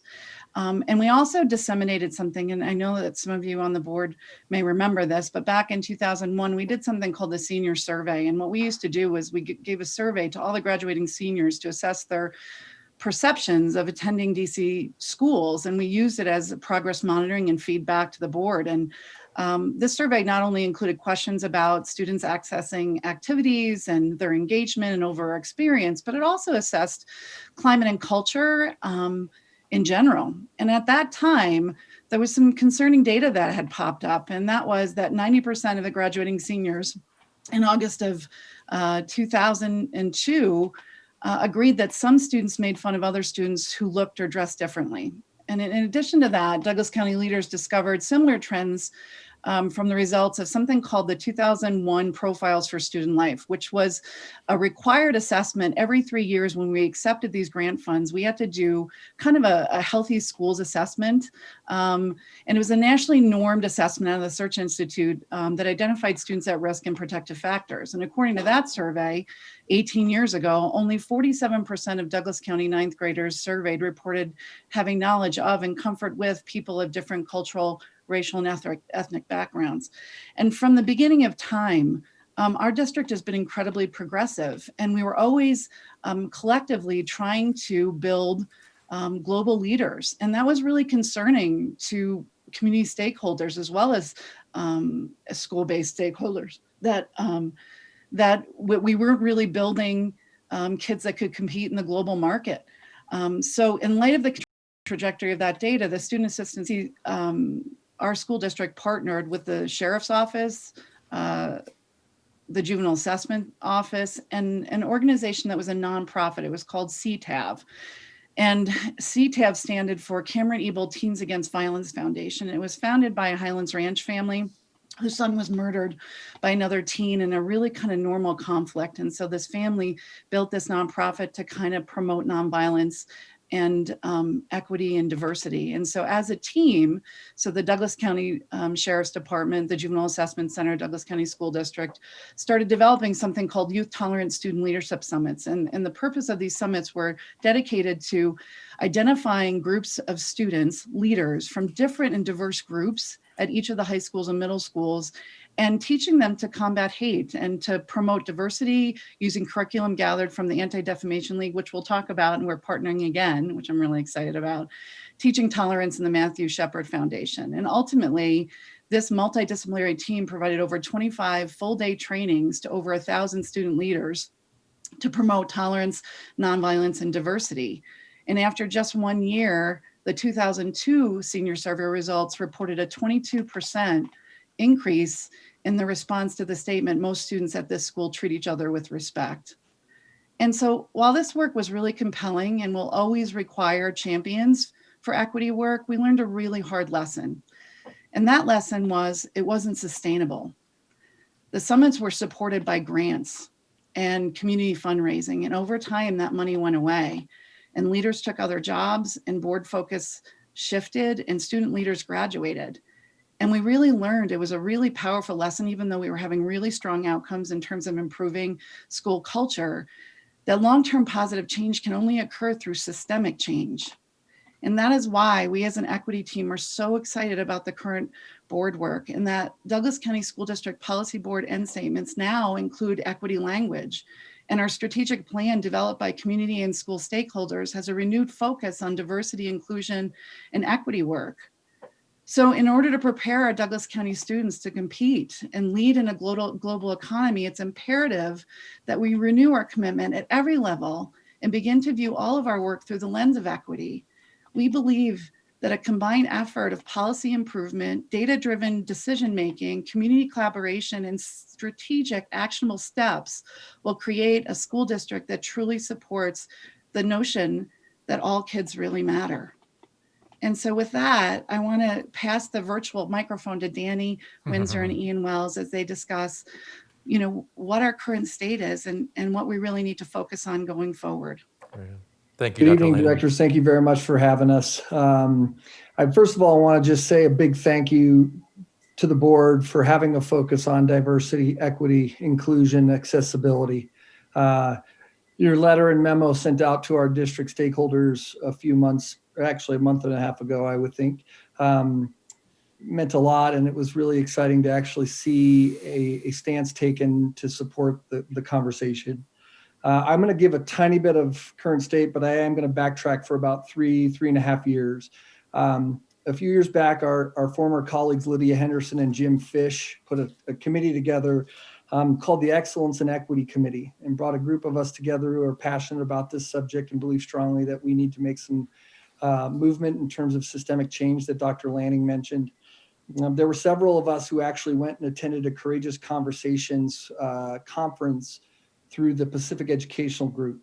And in that time, we had plans to come back and truly put together some new work that really focused on looking at some of the gaps that we had in our data, looked at some of the information of where we were missing the mark in terms of diversity, inclusivity in our district, and equity. You all reference equity quite a bit on our board, and we're appreciative of that. What happened though is we've had some change, right? We had board changes, we had leadership changes at the district level. We had COVID, quite frankly. And so unfortunately, some of the movement that we were starting on the strategic plan got paused.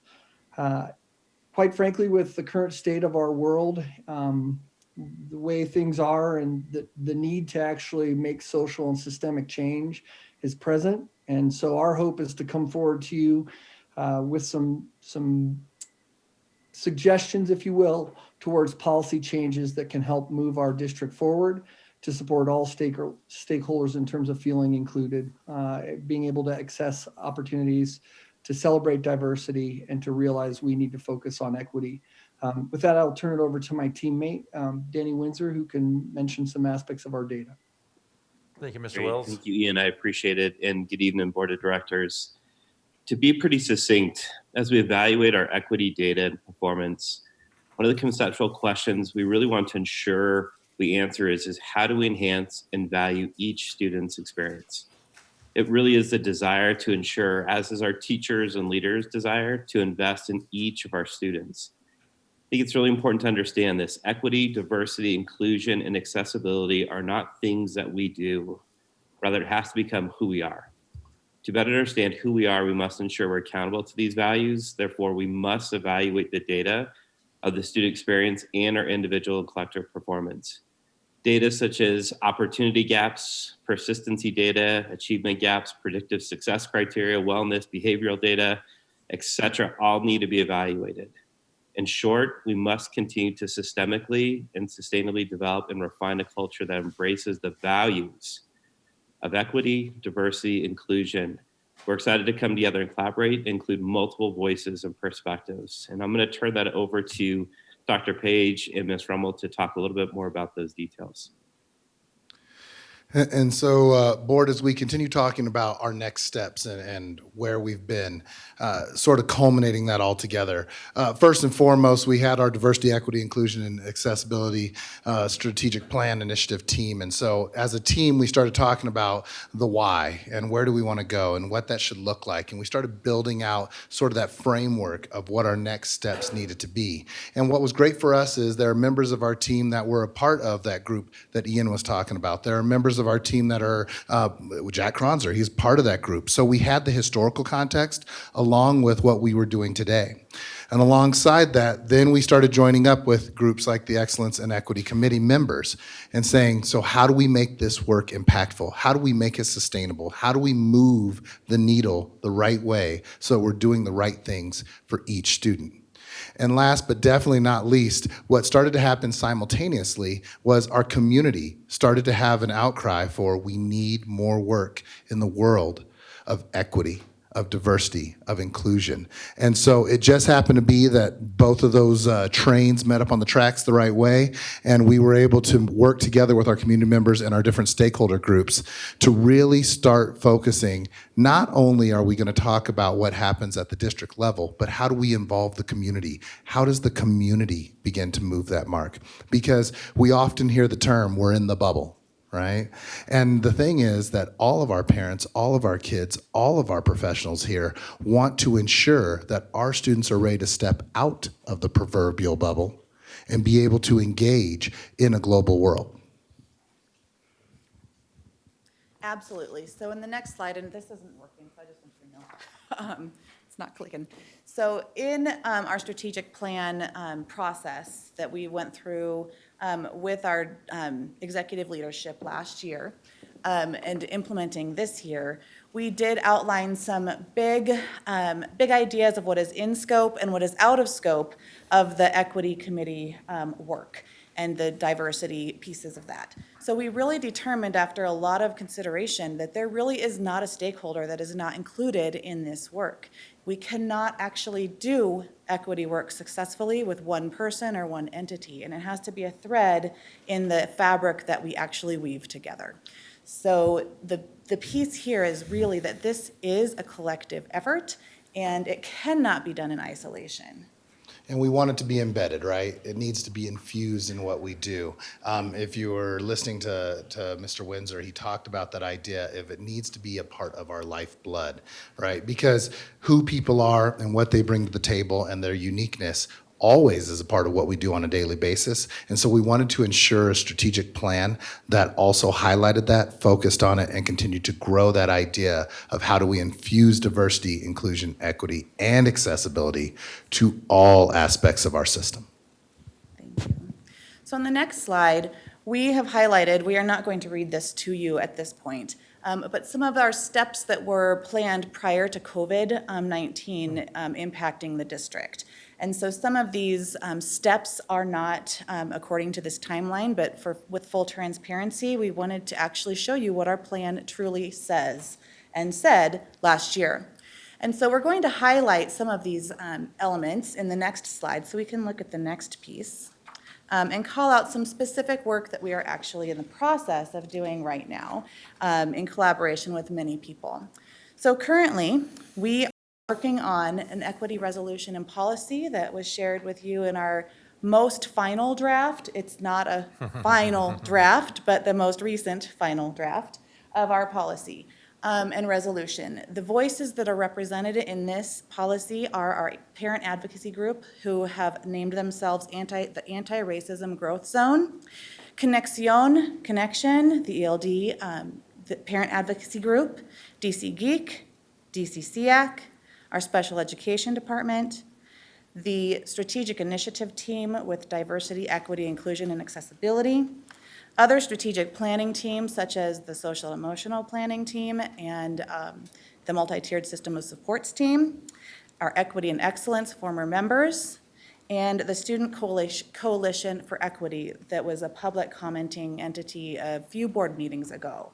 So we are very excited to work through that policy and resolution as a draft and through that drafting process with the Board of Education starting next board meeting in the work session. The next slide. We also have a parent advocacy group, the Anti-Racism Growth Zone, or Growth Group, that is a grassroots group of parents, community members, educators who are absolutely brilliant in terms of their passion for equity work and their expertise. We have some very academically proficient equity minds in this group. And that's something that I'm very proud to have some conversations with these community members and stakeholders, because they have highly and significantly impacted our resolution and policy work, as well as some upcoming parent outreach, family outreach, and student initiatives that they're planning. And they've got a diversity of backgrounds that they've been able to bring to this work as well. This group has been meeting over the last 3 to 4 months, once a week, every week, and they've been involving more and more parent groups, more and more stakeholders, and teachers and students into their meetings. So that way we're really getting the collective voice of the district as a whole.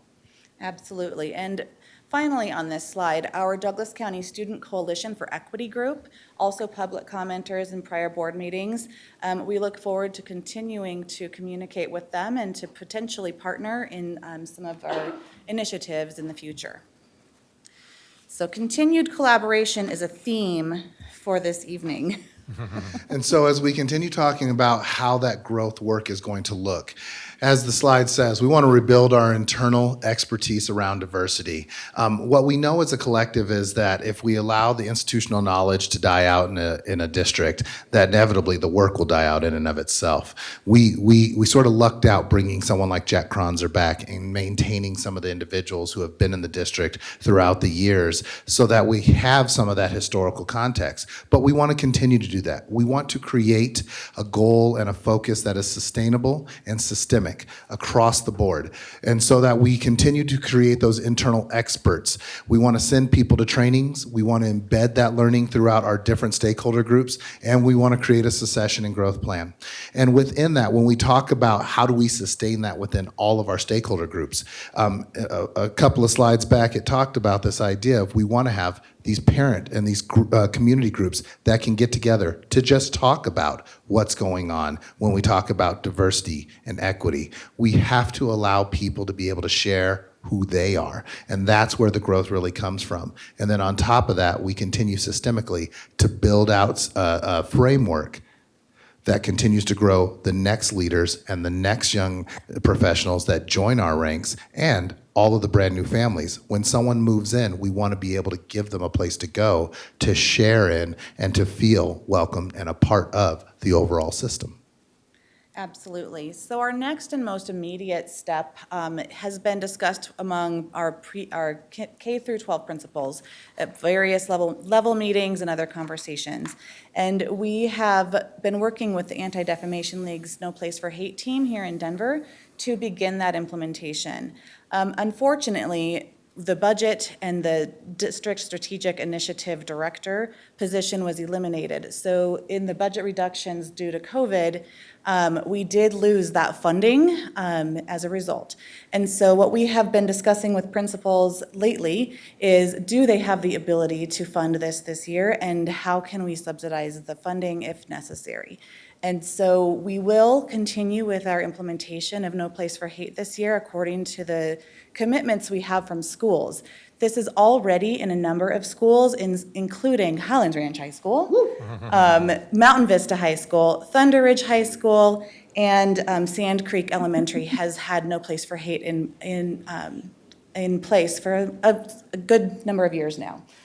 And when we talk about the good work that they've done, Thunder Ridge High School actually won an award within their first year of implementation of No Place for Hate. And so we see the work happening. We see its growth among our students. We see buildings embracing that. And so regardless of budget cuts, we knew that we always know when we put the right things out in front of people and we ask them those questions, 9 times out of 10, they're going to step up to that challenge and say, yes, this is something that's important to my building. And I got to tell you, the building leaders across the board have said, let us see if we can figure out a way. And when they've said that they don't know if they can, we have found some funding models that may be able to help them because we know how valuable this is to the district. And we know that inevitably this will become a heartbeat of the district. Absolutely. And along that line, No Place for Hate will be offering a significant discount for our schools and for our district funds that we are piecing together to actually make this happen. So this is a true evidence of where there's a will, there's a way, and where our priorities lie in a year that is very challenging and difficult for our district. I would like to introduce our No Place, so we're not quite there yet. We're gonna go back, sorry. We do have some specific speakers around No Place for Hate to frame the work that is actually going on right now. So we have Miss Jenna Armstrong from Sand Creek Elementary. She will be followed by students Gwen Hans and Nathan Hoffman from Thunder Ridge High School, and then John Gutierrez, principal of Cougar Run. So we'll let them hop on here. Hi, good evening, everyone. Thank you for inviting me to speak about something I feel really passionate about. I'm Jenna Marshall. I'm the English language development teacher at Sand Creek Elementary. And for the last 5 years, I've had the pleasure of being involved in and a sponsor to our No Place for Hate Student Coalition, along with other teachers in my building. This will be our 6th year. No Place for Hate is a self-guided framework for our schools to design programming for their students and their school community that builds positive culture and climate focused on anti-bias and anti-bullying education offered through the Anti-Defamation League. And this includes forming a student coalition of leaders who work together to assess their school's needs and design and implement at least 3 community-wide events that make a difference, and a student or staff training focused on examining our own bias and how to prevent bullying. We chose this program 6 years ago because it went hand in hand with our PBIS framework and Second SEP, our social emotional curriculum. So some examples of the work we've done at Sand Creek include a yearly kindness challenge, participating in No Name Calling Week with lessons each day focusing on the power of our words and building empathy towards one another, highlighting and celebrating our cultures and heritages, and participating in school-wide initiatives like Rachel's Challenge, along with the yearly trainings provided by No Place for Hate for our student leaders and our staff. I'm not only a teacher at Sand Creek, but I also am a parent of 2 students and a member of the community. And I've seen the impact of focusing on creating a culture of no place for hate. We're empowering our students in the coalition to use their voices and to be leaders in their community to make a positive impact. We're working towards addressing at the foundation of learning how to show empathy, how to be an ally and not a bystander when we witness injustice or prejudice. So when I asked the staff how they feel it positively impacts our school, and our school librarian said, it's so important to have our students involved in this program because it keeps the ideals of kindness and inclusivity at the forefront of our students and teachers' minds. It's impossible for there to be too many reminders of this.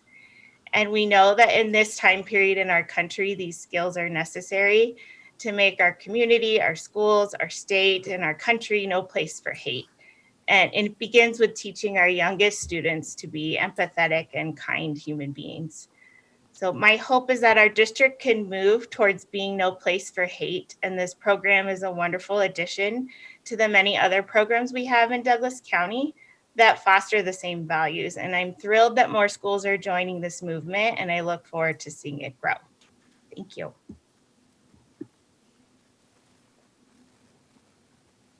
Good evening, Board of Directors. My name is Nathan Hoffman, and I am a senior at Thunder Ridge High School. And my name is Gwen Hans, and I am a junior also at Thunder Ridge High School. Thank you for having us today.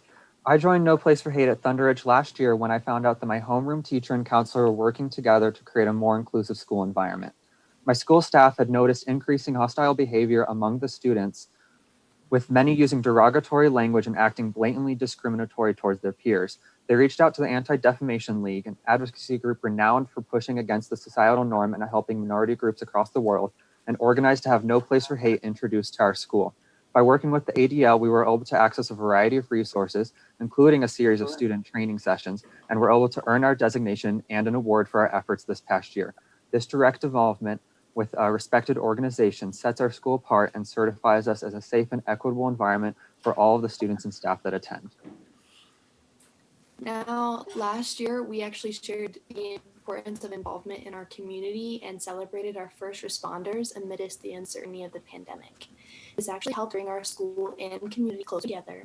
And in doing so, we recognized a few key things. First, the implementation must be backed by staff at all levels. And No Place for Hate work to change social norms, and it is very important that the staff actively support our endeavors and sets a strong example for how the student body and their parents engage with our work.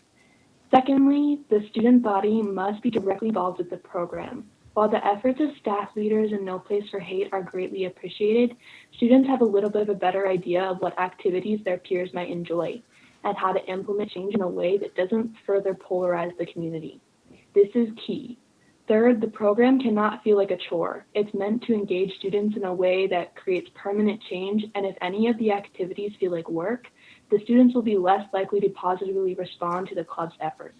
It is immensely valuable to incorporate the program in a way that includes everyone at the school and is also enjoyable for everyone involved. As of right now, we have 15 students directly involved with Thunder Ridge's No Place for Hate program. We each took a series of training sessions provided by the Anti-Defamation League that challenged us to be vulnerable and open with one another and taught us how to fight discrimination and work to create a more inclusive school environment. Although the pandemic did throw a wrench into some of our plans, we're still able to promote inclusion and tolerance in our communities while learning at home with our virtual Kindness Week. Using social media and other outlets, we were able to create a unity in a community that was isolated and uncertain of the future. And that was just one school, with a few students doing their very best to promote change. Imagine what we could do if we got students all across the entire district involved. We could be able to create a safe and accepting environment for every student and staff member in our district. We would be able to help students' mindsets become filled with love, tolerance, and appreciation for themselves and those around them. Bringing No Place for Hate to Thunder Ridge was simply the beginning step. Now we have to do everything we can to push for a strong and supportive community throughout our entire district. I want to say thank you so much for your time and considering the importance of change and the value of No Place for Hate. If you have any questions, you are more than welcome to reach out to our school and ask for us specifically.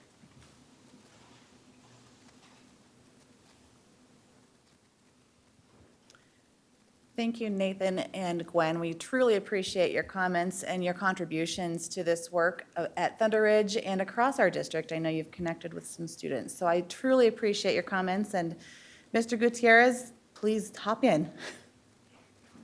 I was going to say the same thing. I'm so proud of our students from Douglas County and what they shared this evening. You know, at Cougar Run, we are super excited about this opportunity. When we think about our SEL curriculum, we think about our rocks at Cougar Run, which are all about the respect and responsibility, the power of one, that one act of kindness that could make very good things happen for another student, compassion, kindness, and safety. So this aligns very well. We definitely are advocating for this opportunity to bring this to Cougar Run for its importance and the positive impact on climate and culture and appreciation of diversity. So we're very much looking forward to this. Thank you all for your comments and thank you for your waiting this evening through our later hours. And so we appreciate you being here truly. Our final steps in our presentation and our plans for this year. are solidifying that committee across the district so that we can incorporate multiple stakeholder groups and participation across and within those groups that we've discussed earlier tonight, and include multiple voices and perspectives in those areas. Were you going to say something, Dr. Page? Looked like it, sorry. All right. And our next slide, we are really looking for an, I'm sorry, I think we skipped one slide. If we can go one back. There we go. We're also talking about how we implement and expand our PD. We want to make sure, like we talked about before, that it's collective knowledge of the group, right? We want to be able to have everyone to have access to what it takes to get into not just No Place for Hate, but to expand our knowledge when it comes to equity and when it comes to accessibility.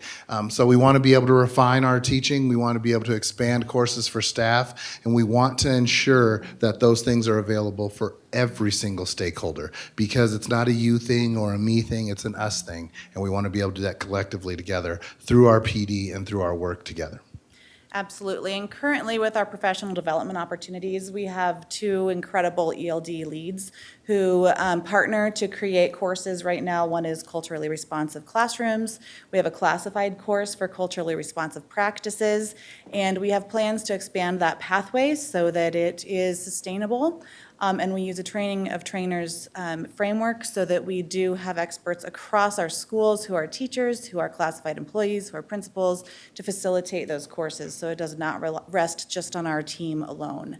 And so that's something that we would continue to work with Erica Mason's team to create and refine those courses. And as we get into a healthier budgetary space as a district, as we move forward, we want to be able to take more leaders to courageous conversations so that they can continue to bring those conversations back to their home schools and to encourage people to represent themselves and their schools as to the best of their ability.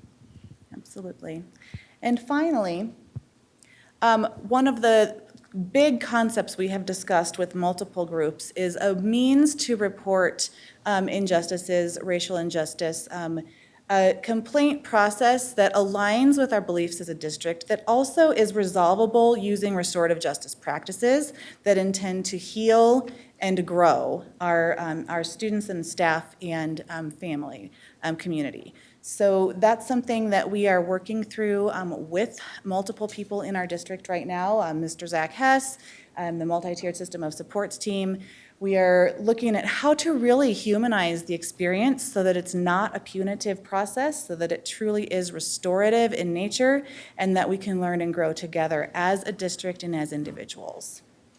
The individual one-off stories that we sometimes hear and feel are in isolation are actually more frequent than some of us know and that we're able to talk about. And so that's one great thing about this work, is that it brings it to the forefront and allows us to know that this is the world that we're living in, but how do we continue to make it better? And so we want to make sure that it's a safe environment for the storytelling platform, and we want to ensure that we are able to humanize all of the stakeholders throughout Douglas County. And as you can see, this work is critical. This work is timely. This work is also historical in Douglas County. I was one of Jack Kronzer's teacher students 20-something years ago in my first years of teaching in Douglas County School District.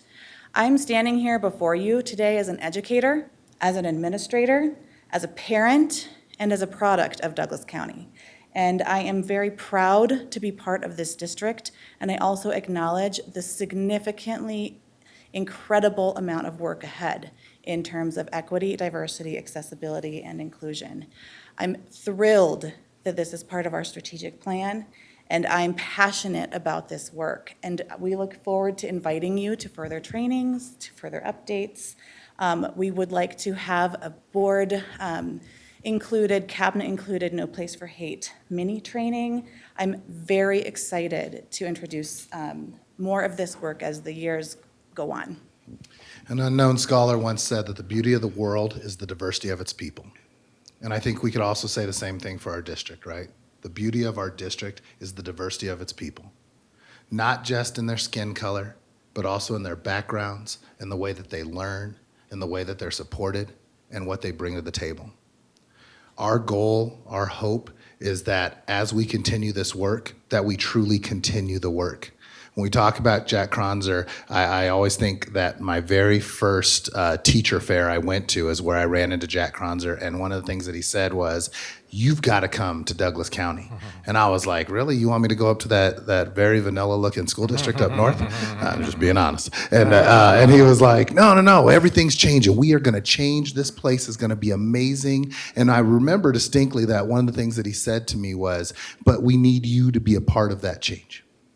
We need you to be a part of that growth, because this place is going to be so diverse and amazing. By the time you retire, you're going to say, man, I'm glad I made that decision." And I got to tell you, with the work that we're doing right now, and to hear the commitment from the board and from our staff and from the cabinet and everyone around, I am becoming proud of the place that I am and excited for the diversity levels that are there. But more importantly, we want every single kid to walk from our doors across the stages to be able to say the exact same thing. I am so proud to have graduated from Douglas County, because not only did they represent who I was and recognize those things, but I got to see the diversity of everybody I went to school with, appreciate it, love it, and grow within it. So thank you for your time.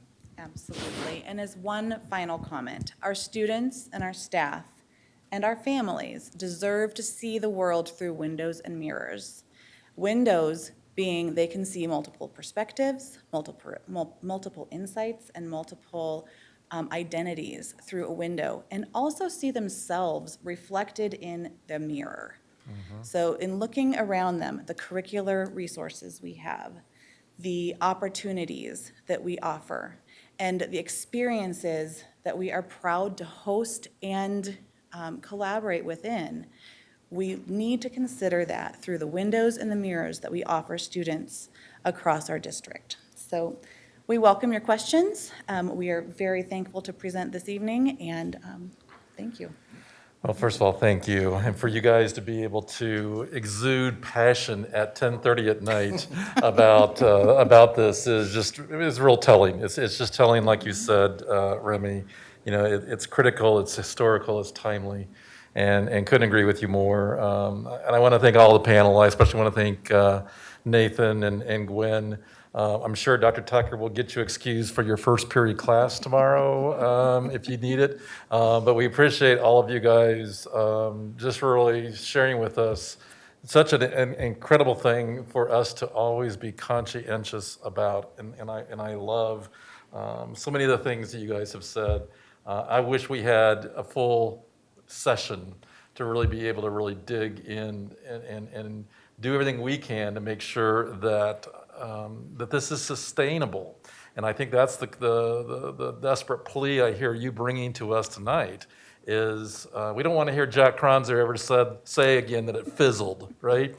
That the work he did several years ago fizzled. We want to be able to make sure that this is part, a very thread of everything we do. So I know I speak on behalf of the board when I tell you that we're looking so forward to part 2, which really is to have a roundtable discussion to continue to talk about how do we as a board help make sure this is indeed sustainable, so that it's not just passion and words, it is something that our generation after generation says Douglas County has it right, because I can see myself in the mirror and I'm proud so much to be a part of this district. And so we're looking forward to joining the journey. I know we're looking forward also to the training. I know many of us will be delighted to participate in that. Again, just thank you so much for capturing everything that this is about. And we're just looking forward to this being a major focus for us as well. I'm going to assume, board directors, that we can't spend a lot of time with questions because it is 10:30. But we're so glad we're going to have another opportunity to really sit down and talk with you further at our next meeting. Unless there's burning need for comments or questions. Yes? Was there, Director Mead? I just have to say thank you. I'm so excited for our work session. Thanks for all your work. Thank you. So again, thank you for everything. Thank you for being here with us tonight. And we'll look forward to 14 days from today. to be spend some time, hopefully earlier. We'll spend some time with you at 5 o'clock instead of at 10:30. So. Wonderful. Thank All right. you. We Thank you so much, appreciate you it. guys. Thank you. Thank you, panel, everybody. We appreciate you tremendously. Thank you so much. So, board, I do think we probably should take a break. So we're going to take about a 5-7 minute break and come back about 10:35. Director Lung, did you have? Yeah, President Ray, I was just wondering, maybe we should move agenda item 24 up after the meeting because, I mean, we do promise, we'll vote on that around 9:30, the beginning. So it's around 10:30, I'm sure that, and also, we may want to move some of the other study policy to the next board meeting when Right. we come back. Yeah, I plan for us to talk about some Okay, cool. revisions to agenda when we come back. So let's Thank do you. our break and we'll discuss that when we come back.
up our order a little bit on our agenda as well as make some modifications. So the recommendation is that we consider item number 24 right now.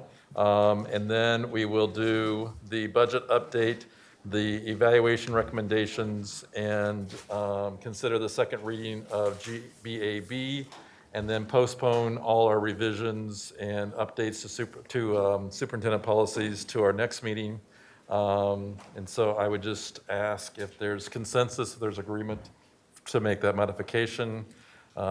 Seeing no opposition, we'll go ahead and move forward. Item number 24 is board action on a student expulsion appeal number 2019/20-02. Board directors, are there any questions regarding that particular item? Any questions first? All right, seeing none, then I will entertain a motion. President Ray, Yes, ma'am. I have a motion. Okay, please. I move to affirm the superintendent's decision regarding expulsion appeal number 2019-2002 for 1 year from April 24th, 2020 through April 23rd, 2021. That the board adopt the final determination of appeal as presented, and that the administration be directed to serve the final determination of appeal to the student and the student's parents via certified mail, return receipt requested. Motion's been made by Director Second. Holtzman, seconded by Director Lung. Any further discussion? All right, seeing none, let's vote. Chancho Shore, Aye. Graziano, Aye. Hanson, Aye. Holtzman, Aye. Lung. Aye. Meek, Aye. Ray, aye. That passes unanimously. All right, Ms. Kataska, my apologies for delaying you, but we will now hear your presentation regarding any updates regarding the budget. Great, and thank you. You want to go? Yep. All right, so some of this is, or most of this is going to be a walk forward from what we've been seeing sort of meeting after meeting. On the first slide is just some quick general updates. So we're currently down about 1,880 students from our projections. This number has actually climbed another 40 since Friday. So it continues to sink lower and lower. You can see that split there, about 1,600 in our neighborhood schools and the balance in our charter schools. If that were to flow through, at least at that stated number, that would be about a $14.5 million reduction to our total program funding. Mid-year decision is still there. I do want to add some good news, which just came in after we had posted this presentation. We have heard from the USDA that they are extending the pandemic feeding program. What that means is now we can feed all of our families at no charge. Oh, very good. We do still encourage families to fill out their free and reduced lunch applications. This has only been extended through December 31st, so once that time frame ends, they'll want to be able to qualify for the free or reduced lunch meals. And that form is dependent on a lot of other things. So it sets other funding through the state and some other eligibility in terms of those percentages. So I really do want to encourage families to continue to apply for that, but know that those meals are provided free of charge until the end of the calendar year. Excuse me. So this is an update to the slide that we've seen. What I've done here is taken the balance of our CRF funds, and this slide is showing what has been fully booked and processed through Workday, our financial system. So these are not outstanding commitments. These are true transactions that have cleared the books. So that brings us down to about $17.9 million. And then on the next slide is actually what we've got committed. So these are things that we've either earmarked for a specific purpose, or we know that the PO is out there and it just hasn't fully been processed. These are payments that we've committed to make. The one new one that is new on here, and I'll talk in a little bit more detail, is the $1.5 million for support to our high schools. This is for those supplemental teacher payments for teachers that are taking on additional workload and capacity related to e-learning. And I'll get into some detail here in just a minute about exactly how we're thinking about rolling that out. Then on the next slide is taking that $6.9 million and really just starting to try to target in some estimated needs beyond the calendar year. So, if we were to continue in either the hybrid format or returning more heavily into in-person learning, estimated PPE at about 1.2 million. Personnel is a carryover of the first half of the school year costs if we were to continue to pay those salaries into the second half of the year. That's our biggest risk right now is needing to support that staff continuing on into the second half of the year. Non-consumable supplies and equipment, it's things like the tent rentals or tent purchases that are continuing to go out. Some of the other, larger items that aren't our masks and PPE and the things that we're running through on a daily basis.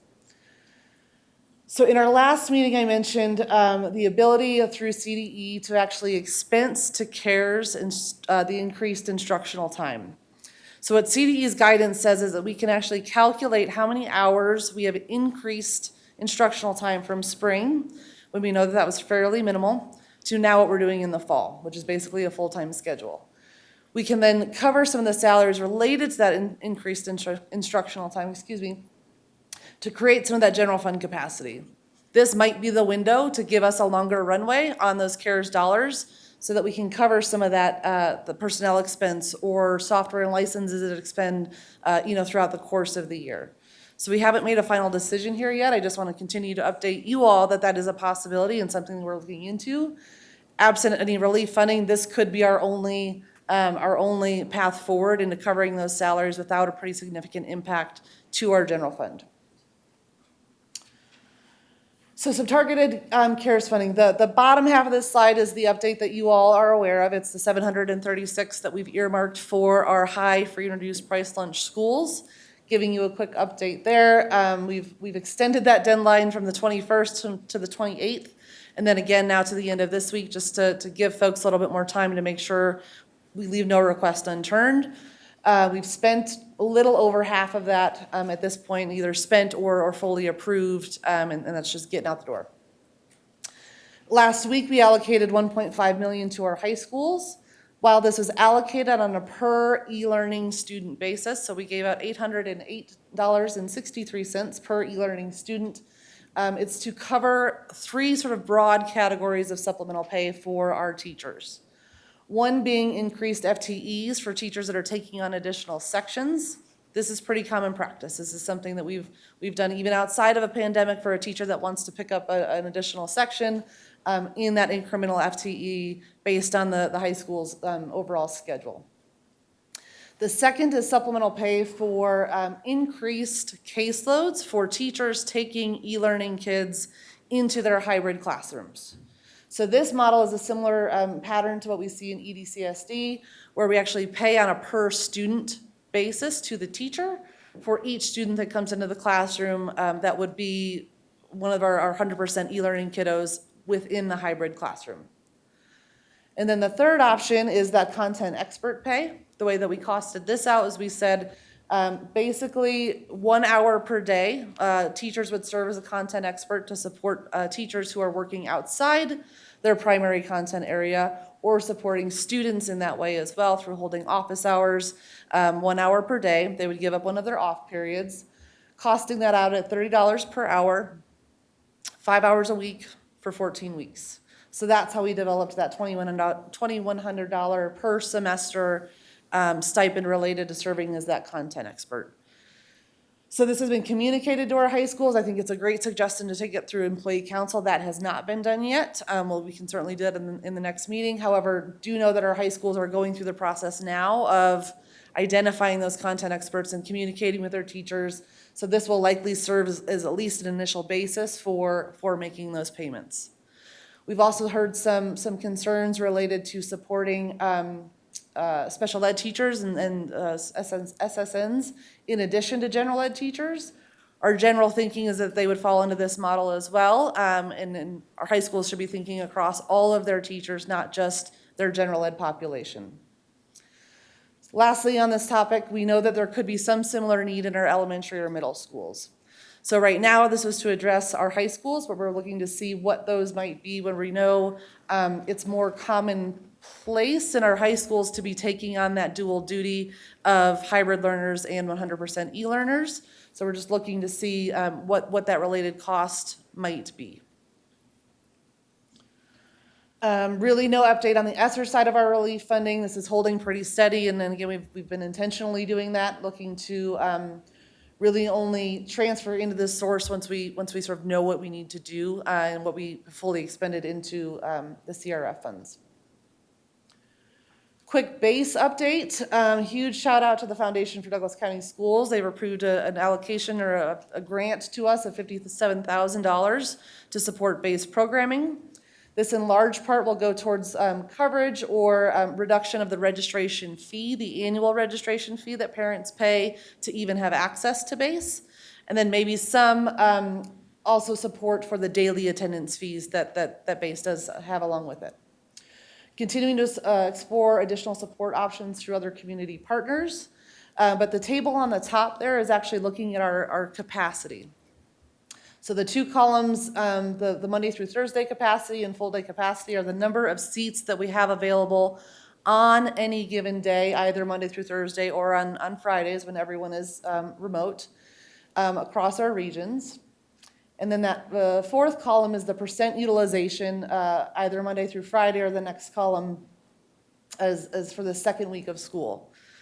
So while we've been hearing a lot about base, just really important that what we're seeing here is we've actually only got about half of our base seats full. So we've got room to expand. We're marketing and we've got room to serve. But what we're seeing, at least in these first couple of weeks of school, and these tend to be a little bit slower for base, just as families are getting back into the groove and sort of wanting to be part of the drop off and pick up for students. But really just wanted to have this information available for you all as you're talking to folks. In terms of the capacity that we're seeing utilized within our base programs. And with that, that's all I've got. Happy to open up to any questions that you all might have. I think the obvious one is $14.5 million. What do we do? Where do we absorb that? How do we deal with that kind of a deficit?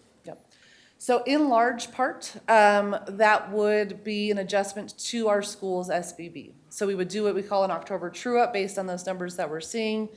Of the 12.4, I think about 8 million comes back out of SBB as a pure just running the formula again for the new kiddos that we've got. The risk there is if we see kids coming back into the district after October, that's where we need to think about holding some sort of an enrollment reserve or something, because I think that's going to be a pattern that we're going to start to see as we potentially make decisions to come back into school more days per week in person. So the largest chunk of it, like I said, will be an adjustment to SBB. We're going to need to be considering likely some of our reserves. And then I will say that TED, the EDOS, the teams there in terms of staffing the e-learning program have done an excellent job in talking with our schools who are really significantly down in enrollment and actually targeting sort of those teachers as the ones to move and sort of starting that budget adjustment conversation now when we can make those moves and knowing that that's something that's going to happen. Director Meek and then Director Holtzman. And I forgot to say thank you, first of all. Thank you for the presentation. Thanks Director for Meek. the presentation. I think it's slide 5 that had an estimate for second semester personnel. Can you talk about what that's based on, current numbers or what? Sure. So it's about 150 FTE, and I'm just taking really the split. So on the slide prior, we see the first semester costs at 8.1, and it's just taking the back half of that. These are folks that are backfilling into positions. They are supporting the 100% e-learning model in its entirety. So folks that have said, I want to teach e-learning, and I am part of that program, but we've moved their funding source into the CRF funds to free up some of that space within the traditional schools, general fund and SBB to do some of the backfill work that they need to do. So it's based on the current numbers maintaining? Yep. Okay. Director Holtzman, go ahead. Okay, 2 short questions. One of them is, I'm guessing you all have already started considering projections if we were to transition to more in-person days or if we were to transition to less in-person days. And so I guess I'm asking, have we started thinking about that? And is that something that you'll be able to present to the board at such a time that we may look at our dashboard and decide that we need to make a change. And I think that'll be part of the work that's coming out of the crisis team committees starting tomorrow. So as we're thinking about those return plans and those, option A, option B, option C, whatever that might be, coming along with that will be, and what do we think is going to happen with enrollment as we make these decisions. Please go ahead. Sure. So the other one is, I think, relevant to the budget because we did make an investment in Edgenuity. And I just want to clarify again, because I continue to get questions. And you may not have this information, but it's my understanding that Edgenuity is available to all of our high school teachers, I believe even middle school. Whether or not they're teaching only e-learning or whether they're teaching hybrid, I thought it was a curriculum resource that was going to be available to all of them. And then I wasn't so clear about the elementary students. But if anybody has that information off the top of their head, just because it does have to do with one of our expenditures that we talked about tonight, it would be helpful for me to know. So within the contract, it does have the ability to basically license as you go. So the vendor would do a quarterly usage audit to say, okay, we've got more elementary users than we thought we would, then they would bill for that incremental cost. So the initial contract, I think, if I'm remembering correctly, had 1,000 elementary Correct. licenses. And so again, if they do that usage audit and we've got 1,200, they would bill for that on a quarterly basis. So we could go above and beyond the 800,000, but that provision is still there, and it's not as though folks can't access that resource should they choose. So if you're a middle school or a high school teacher, you should be able to access that resource, whether you're hybrid or online only. Yep. Okay, thank you. And the spend that we approved is for the full year. Correct. Thank you. All right, Director Lung? Well, thank you for the presentations. A couple quick questions. The $14.5 million reductions, that is including the 293 charter school student, right? Correct. So actually, the district school need to cut around 12.2 million. Correct. Okay. The second questions that I have is the care fund money. We have to use it by the end of this year, right? And we use it to hire some more staff for maybe e-learning and some other things. What happened next second half of the year? I mean, we still have to somehow pay them the second half year, right? Or the contract say that if the care fund money is done, we're not going to pay you. I mean, how does the contract construct it so that we are suddenly doesn't have a larger hole in the second semester next year? Within for anyone that we're hiring new to the district, those contracts have been only approved through December 31st, and so we would certainly revisit that after the second semester.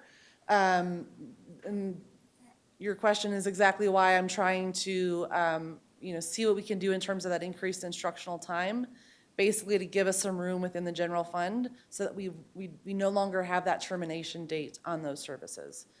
But I think school could look a whole lot different in second semester, especially as we see what numbers come back after an October count, and all of that kind of thing. So it's what keeps me up at night. All right, board directors, any other questions regarding the budget update? All right. Seeing none, Ms. Kataska, again, thank you. I'm sorry, oops, I heard somebody, and I don't see your faces, Chandra Shore or Director Hansen. So who has the question? It's Director Chandra Shore. Okay, Director Chandra Shore, go ahead, please. Thank you so much. I'm just wondering if we have contacted or we are beginning to try to contact the 1,500 kids that have not reported to any school to assure that we are not missing kids or that we might be identifying some students who may have been affected by COVID with being homeless or otherwise. Am I hearing for the students that we are down in enrollment, reaching out to families? She's wondering, are the students that are unaccounted for? Or do we have students that are unaccounted for that we don't know for sure where they went? That is not something that And Mr. Reynolds is coming up, Director Chandra Shore, to answer that question. Yeah, certainly that is something that we're going to be investigating. We know just from when kids withdraw, we can get a sense of where they're heading. We don't have a full picture of that because not all parents give us that information, but that'll be something that we'll continue to monitor between now, especially now between here in the October count. Okay. Yeah, and that's one of the first things we started to do a few weeks ago when I started to ask the question, how many students we have at each level at elementary, middle, and high who've exited the district, and where did they go? Did they go to a charter school? Did they go to a neighboring school district? We do have students who've gone to a neighboring school district. Do we have students who have exited for an online program? And 95, and please correct me, I think about 90% of our students that we've been able to track, we know majority of those students are at the elementary level. I think about 90%, 95% we last checked. So we ran that report. I asked Matt to run that report 3 weeks ago, and we're keeping an eye out for those students. And as Kate mentioned, one of the bigger challenges we're going to have is when we reopen and kids come back after count week. That's going to be a tough challenge. And, you know, we're excited about exploring this with our crisis team. Again, I didn't want us to dismantle that part of it, but we'll put our heads together with EDOS and 2 board members and cabinet members, and obviously we'll get more building staff involved to find out, as Director Chancho Shore said, where are those students who we projected who didn't come, and we will continue to keep our arms open and certainly welcome our students back who have chosen other learning modalities or schools. All right, very good. Director Meek?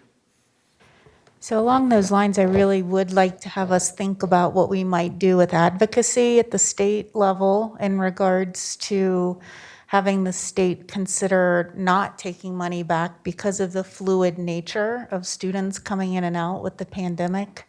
So perhaps that's something we can focus on later. For sure. Director Meek, I would love for you to take the lead on that. You have an inside understanding of how that network works. So if you think there's ways that we can influence, would definitely entertain that. So, any other questions? All right, Ms. Kataska, again, thank you for that presentation. Next on our agenda is the evaluation recommendations for 2021, and Mr. Reynolds is here to work us through that presentation. Good evening, thank you. Really, this is a follow-up on some of the memos that you guys have been receiving over the last several months, starting back in the spring. And I know Dr. Kirby is going to give you just an overview of what has happened in the background here. I'm giving her a challenge of being able to do this in a timely manner for you all. So with that, I'm going to turn that over to Dr. Kirby. All right. Good evening, Dr. Kirby. Good evening. Thank you for not taking me off the agenda tonight. I appreciate that. Thank you for staying up with us. Oh, no problem. All right, so first, we're just going to briefly review the background. I'm sure you're familiar with it. We know that the governor issued 2 orders specific to evaluation. One in March of 2020, suspending state evaluation, and then the other in April of 2020, suspending performance evaluations for licensed staff. Also in July, the Colorado Department of Education released a statement that they would not monitor or require data for measures of student learning, which we call Site 6 in Douglas County, for the 2021 school year. They also provided some frequently asked questions that you can feel free to dig through on your own time if you haven't already. Next slide, please. Because of these executive orders, there are some impacts to our evaluation system. First of all, we decided and made the right decision to suspend all employee evaluations for the 1920 school year. As a result, we also paused status for approximately 1,000 probationary teachers in our system. That's almost 1/4 of our teaching staff. And additionally, we were not able to collect measures of student learning or our Site 6 or Lead 6 during the spring of 2020. Next slide, please. So with that in mind, these are the recommendations that I'll share with you, and they're listed here, but I'm going to go into a little more detail on the following slides. Next slide, please. First, staff are proposing that summative evaluations for the 2021 school year be based 100% on professional practices. So that will be Site 1 through 5 and Lead 1 through 5. So this is due to not collecting measures of student learning at the state level. And the rationale for this, besides that the state's not collecting that data, it will provide our staff that additional flexibility to focus on students, to focus on learning and filling the gaps, especially knowing that if we even made the decision to collect measures of student learning data, we might be looking at some less quality summative data, and we don't want to have high stakes evaluation rely on that. Next slide, please. To repair our probationary status pause, staff are recommending that probationary teachers who experienced the pause for 1920 be granted status retroactively based on their 2021 summative evaluation. To be eligible for this, their summative evaluation would need to be effective or highly effective, and that is according to Senate Bill 10191. It's written into the law and the rules. And so what that would look like, if we look at that bottom line with the probationary 3, for example, a probationary 3 teacher from last year who is paused at probationary 3 this year, once their summative evaluation was finalized and it was effective or highly effective, they would be moved to non-probationary status for this school year, and then they would carry that into the following school year. And that would be likewise for a probationary 2 teacher. Their status would be moved to probationary 3 for this year, and on their first day of work next year, they would be considered non-probationary, and then so forth. Next slide, please. And the rationale for this is, first of all, we want to take care of the humans in our system, the human capital, and the people who we care for as teachers. But it will give us the opportunity to move these teachers and do right by them and move them to the next status based on their effective or highly effective evaluation. Next slide, please. This slide, we would like to explore implementing a mid-year evaluation connection and snapshot for all of our licensed teachers. Evaluators are always encouraged. We don't have a set required mid-year evaluation. The state allows us to be flexible, and so this is part of the flexibility of our system as well. But evaluators are always encouraged to use that mid-year connection and snapshot with staff, and the snapshot is like a progress monitor check for our teachers at mid-year.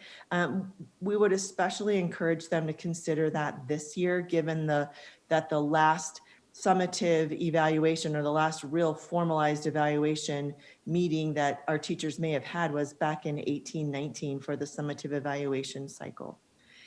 Also, there's a little bit of a benefit for evaluators. There's definitely a benefit for our educators, but there is for our evaluators as well. The snapshots are saved. So the most recent snapshot is there and ready to go at the summative window. So when our evaluators open up that summative page, there's already the data from the mid-year snapshot. And so they don't have to start with a blank page at that point. So it would just kind of be shifting their time a little bit. But like I said, this would be something that we were exploring and not necessarily, well, we wouldn't be requiring it at all. And it just gives an opportunity to ensure that we've got growth and success in mind for our educators. Next slide. And finally, we would also explore asking our evaluators to consider prioritizing the completion of summative evaluations for our probationary teachers. And the rationale behind this would be to provide additional time to ensure that we are very thoughtful and clear and accurate in our status changes in Workday, and also to ensure that we share this much anticipated information with our probationary teachers. And what that could look like, we open that summative evaluation window fairly early. They're due on May 1st. And we would just ask our evaluators to consider looking at when, if they can, those probationary teachers and start finishing their evaluations at the top of their list rather than at the middle or the bottom. All right, next slide, please. The journey to get here included a lot of stakeholder feedback. You can see the list of the groups that Matt and I spent time gathering feedback from. And overall, the feedback was generally very positive, especially as it pertains to focusing on Site 1 through 5 and Lead 1 through 5 for evaluations and awarding retroactive probationary status. There was any hesitance, it was due to maybe the time constraints or rethinking how evaluators might approach evaluation if they don't typically do a mid-year, or even looking at prioritizing our probationary teachers' evaluations. And certainly we're asking them about something that could impact their time in a space where their time is really impacted by a lot of other things. Next slide, please. So this is my final page. And so this is a recap of the recommendations that the staff are asking you to approve. So we would like for you to approve not collecting measures of student learning and instead focusing 100% on Site 1 through 5 and Lead 1 through 5, and allowing us to provide that probationary status credit retroactively for the 1920 school year based on the 2021 evaluations, and then allowing us to explore those evaluation timeline changes for the mid-year snapshots and for prioritizing probationary staff evaluations. And if you have any questions, I'm sure Matt and I would love to entertain those. Very good. Thank you, Dr. Kirby, for that concise evaluation. I also appreciate seeing the feedback groups that you listed as well. I'm just wondering, did we have a pretty good sampling of those teachers that are in that group that did not get their probationary credit? Have we tapped them at all to kind of get their read on this as well? Yes, they tapped me quite often over the summer, to be honest. So I've got quite a bit of feedback just from individual teachers who were concerned for their probationary status and quite frankly, their job status. They all can see the future quite clearly. And so there were quite a few I have probably 5 or 6 probationary teachers on the site focus group, and they were able to provide me with some feedback on that. But in general, every group felt like that was the right decision to make to support our probationary teachers. And do we know from a regional perspective, do all our other districts, are they going this way as well in terms of providing this probationary credit during this pause period of time? Yes, my contact at CDE for Educator Effectiveness estimated about 90% of districts have something in place to support probationary status. And this actually slightly mirrors what Cherry Creek is doing. Okay, very good. And I would say that our inbox is probably a good reflection of the feedback that we got from this spring. I got a couple of those myself, so I understand. And I know too, the other question would be I'm going to use the wrong term because I'm tired, but it's being able to transfer your current years of status to another district. So if I've done 3 years here, then I go to another district and I can start my non-probationary contract at that time. So does this set our teachers up also for the ability to do that? Yes, that's referred to as portability. Portability, that's the word I was looking for, thank you. And yes, as soon as they get that non-probationary status, it opens the door for them to be able to do that. So thus another reason why we want to be able to honor that for our employees. Perfect. Directors, any other questions regarding the recommendations that Dr. Kirby and Mr. Reynolds have laid out for us? Seeing none, let's go ahead and entertain a motion to accept staff's recommendations for these evaluation changes for the 2021 school year. Motion? I move to accept the staff recommendations. Second. Motion made by Director Meeks, seconded by Director Holtzman. Any further discussion? All right, seeing none. Director Chansha Shore has had to leave us, so she will be no longer present for the rest of the meeting, so we'll begin with Director Graziano. Aye. Director Hansen. Aye. Holtzman. Aye. Long. Aye. Meek. Aye. Ray. Aye.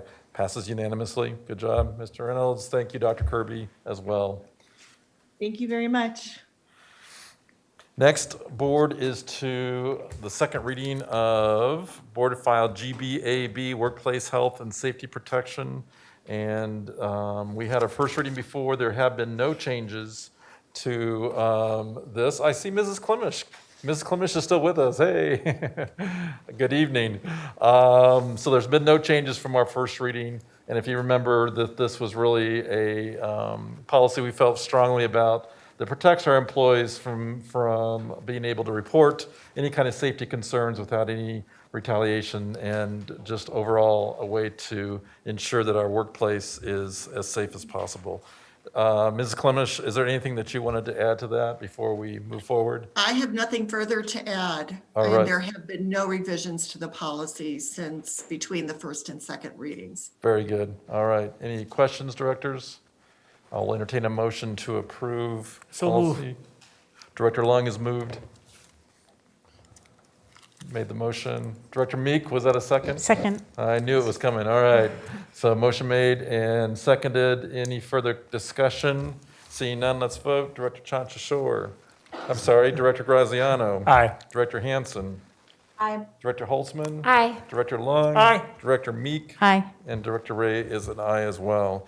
Mrs. Klimisch, we also are thinking to postpone the next revisions until our next meeting. Any concern with postponement? I have no concerns in that regard. We'll be prepared to go forward next meeting. Very good, thank you. So I would just ask for a motion to postpone items 18 through 23 So move.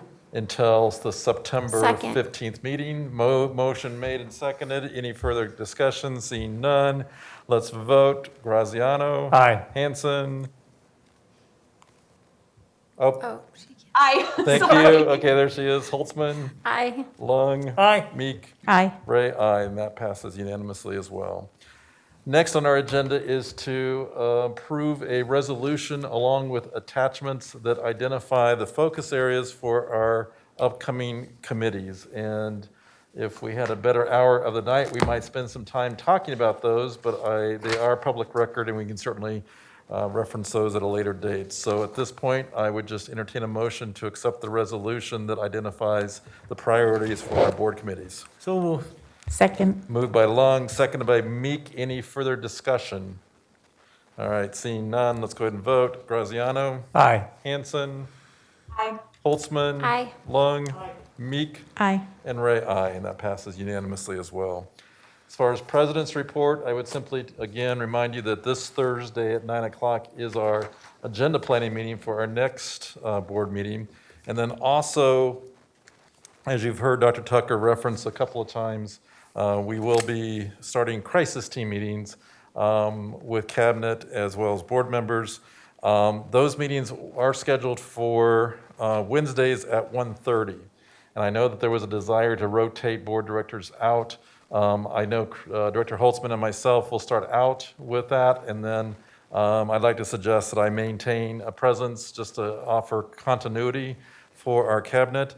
But I would just quickly see if there's still, knowing that it's Wednesdays at 1:30, are there others of you that would want to rotate in? Director Lung, anyone else that would want to rotate in during those crisis meetings? So just Director Lung? All right, so Director Lung will work with you and Director Holtzman in terms of rotating for those. All right, board, we do, if you can believe this, we do have some an additional item to discuss in executive session. And let me get to that. Apologize.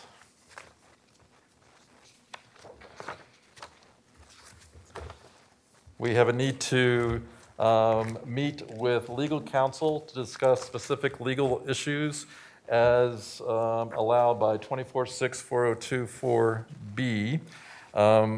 We may need to have an opportunity to reconvene into an open session.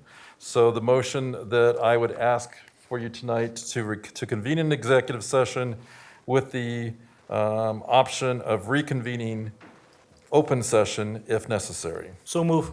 Second. Motion made by Long, second by Holtzman. Any further questions or discussion? All right, seeing none, let's vote. Graziano? Aye. Hanson? Aye. Holtzman? Aye. Long? Aye. Meek? Aye. Ray, aye. So we are temporarily adjourned unless we need to reconvene, and we will be moving into executive session. Director Hanson, there should be a link for you to access, and we will do that in approximately 5 minutes. Let's take a break, and we will actually, board directors that are here in person, we're going to move into the superintendent's conference room for this executive session.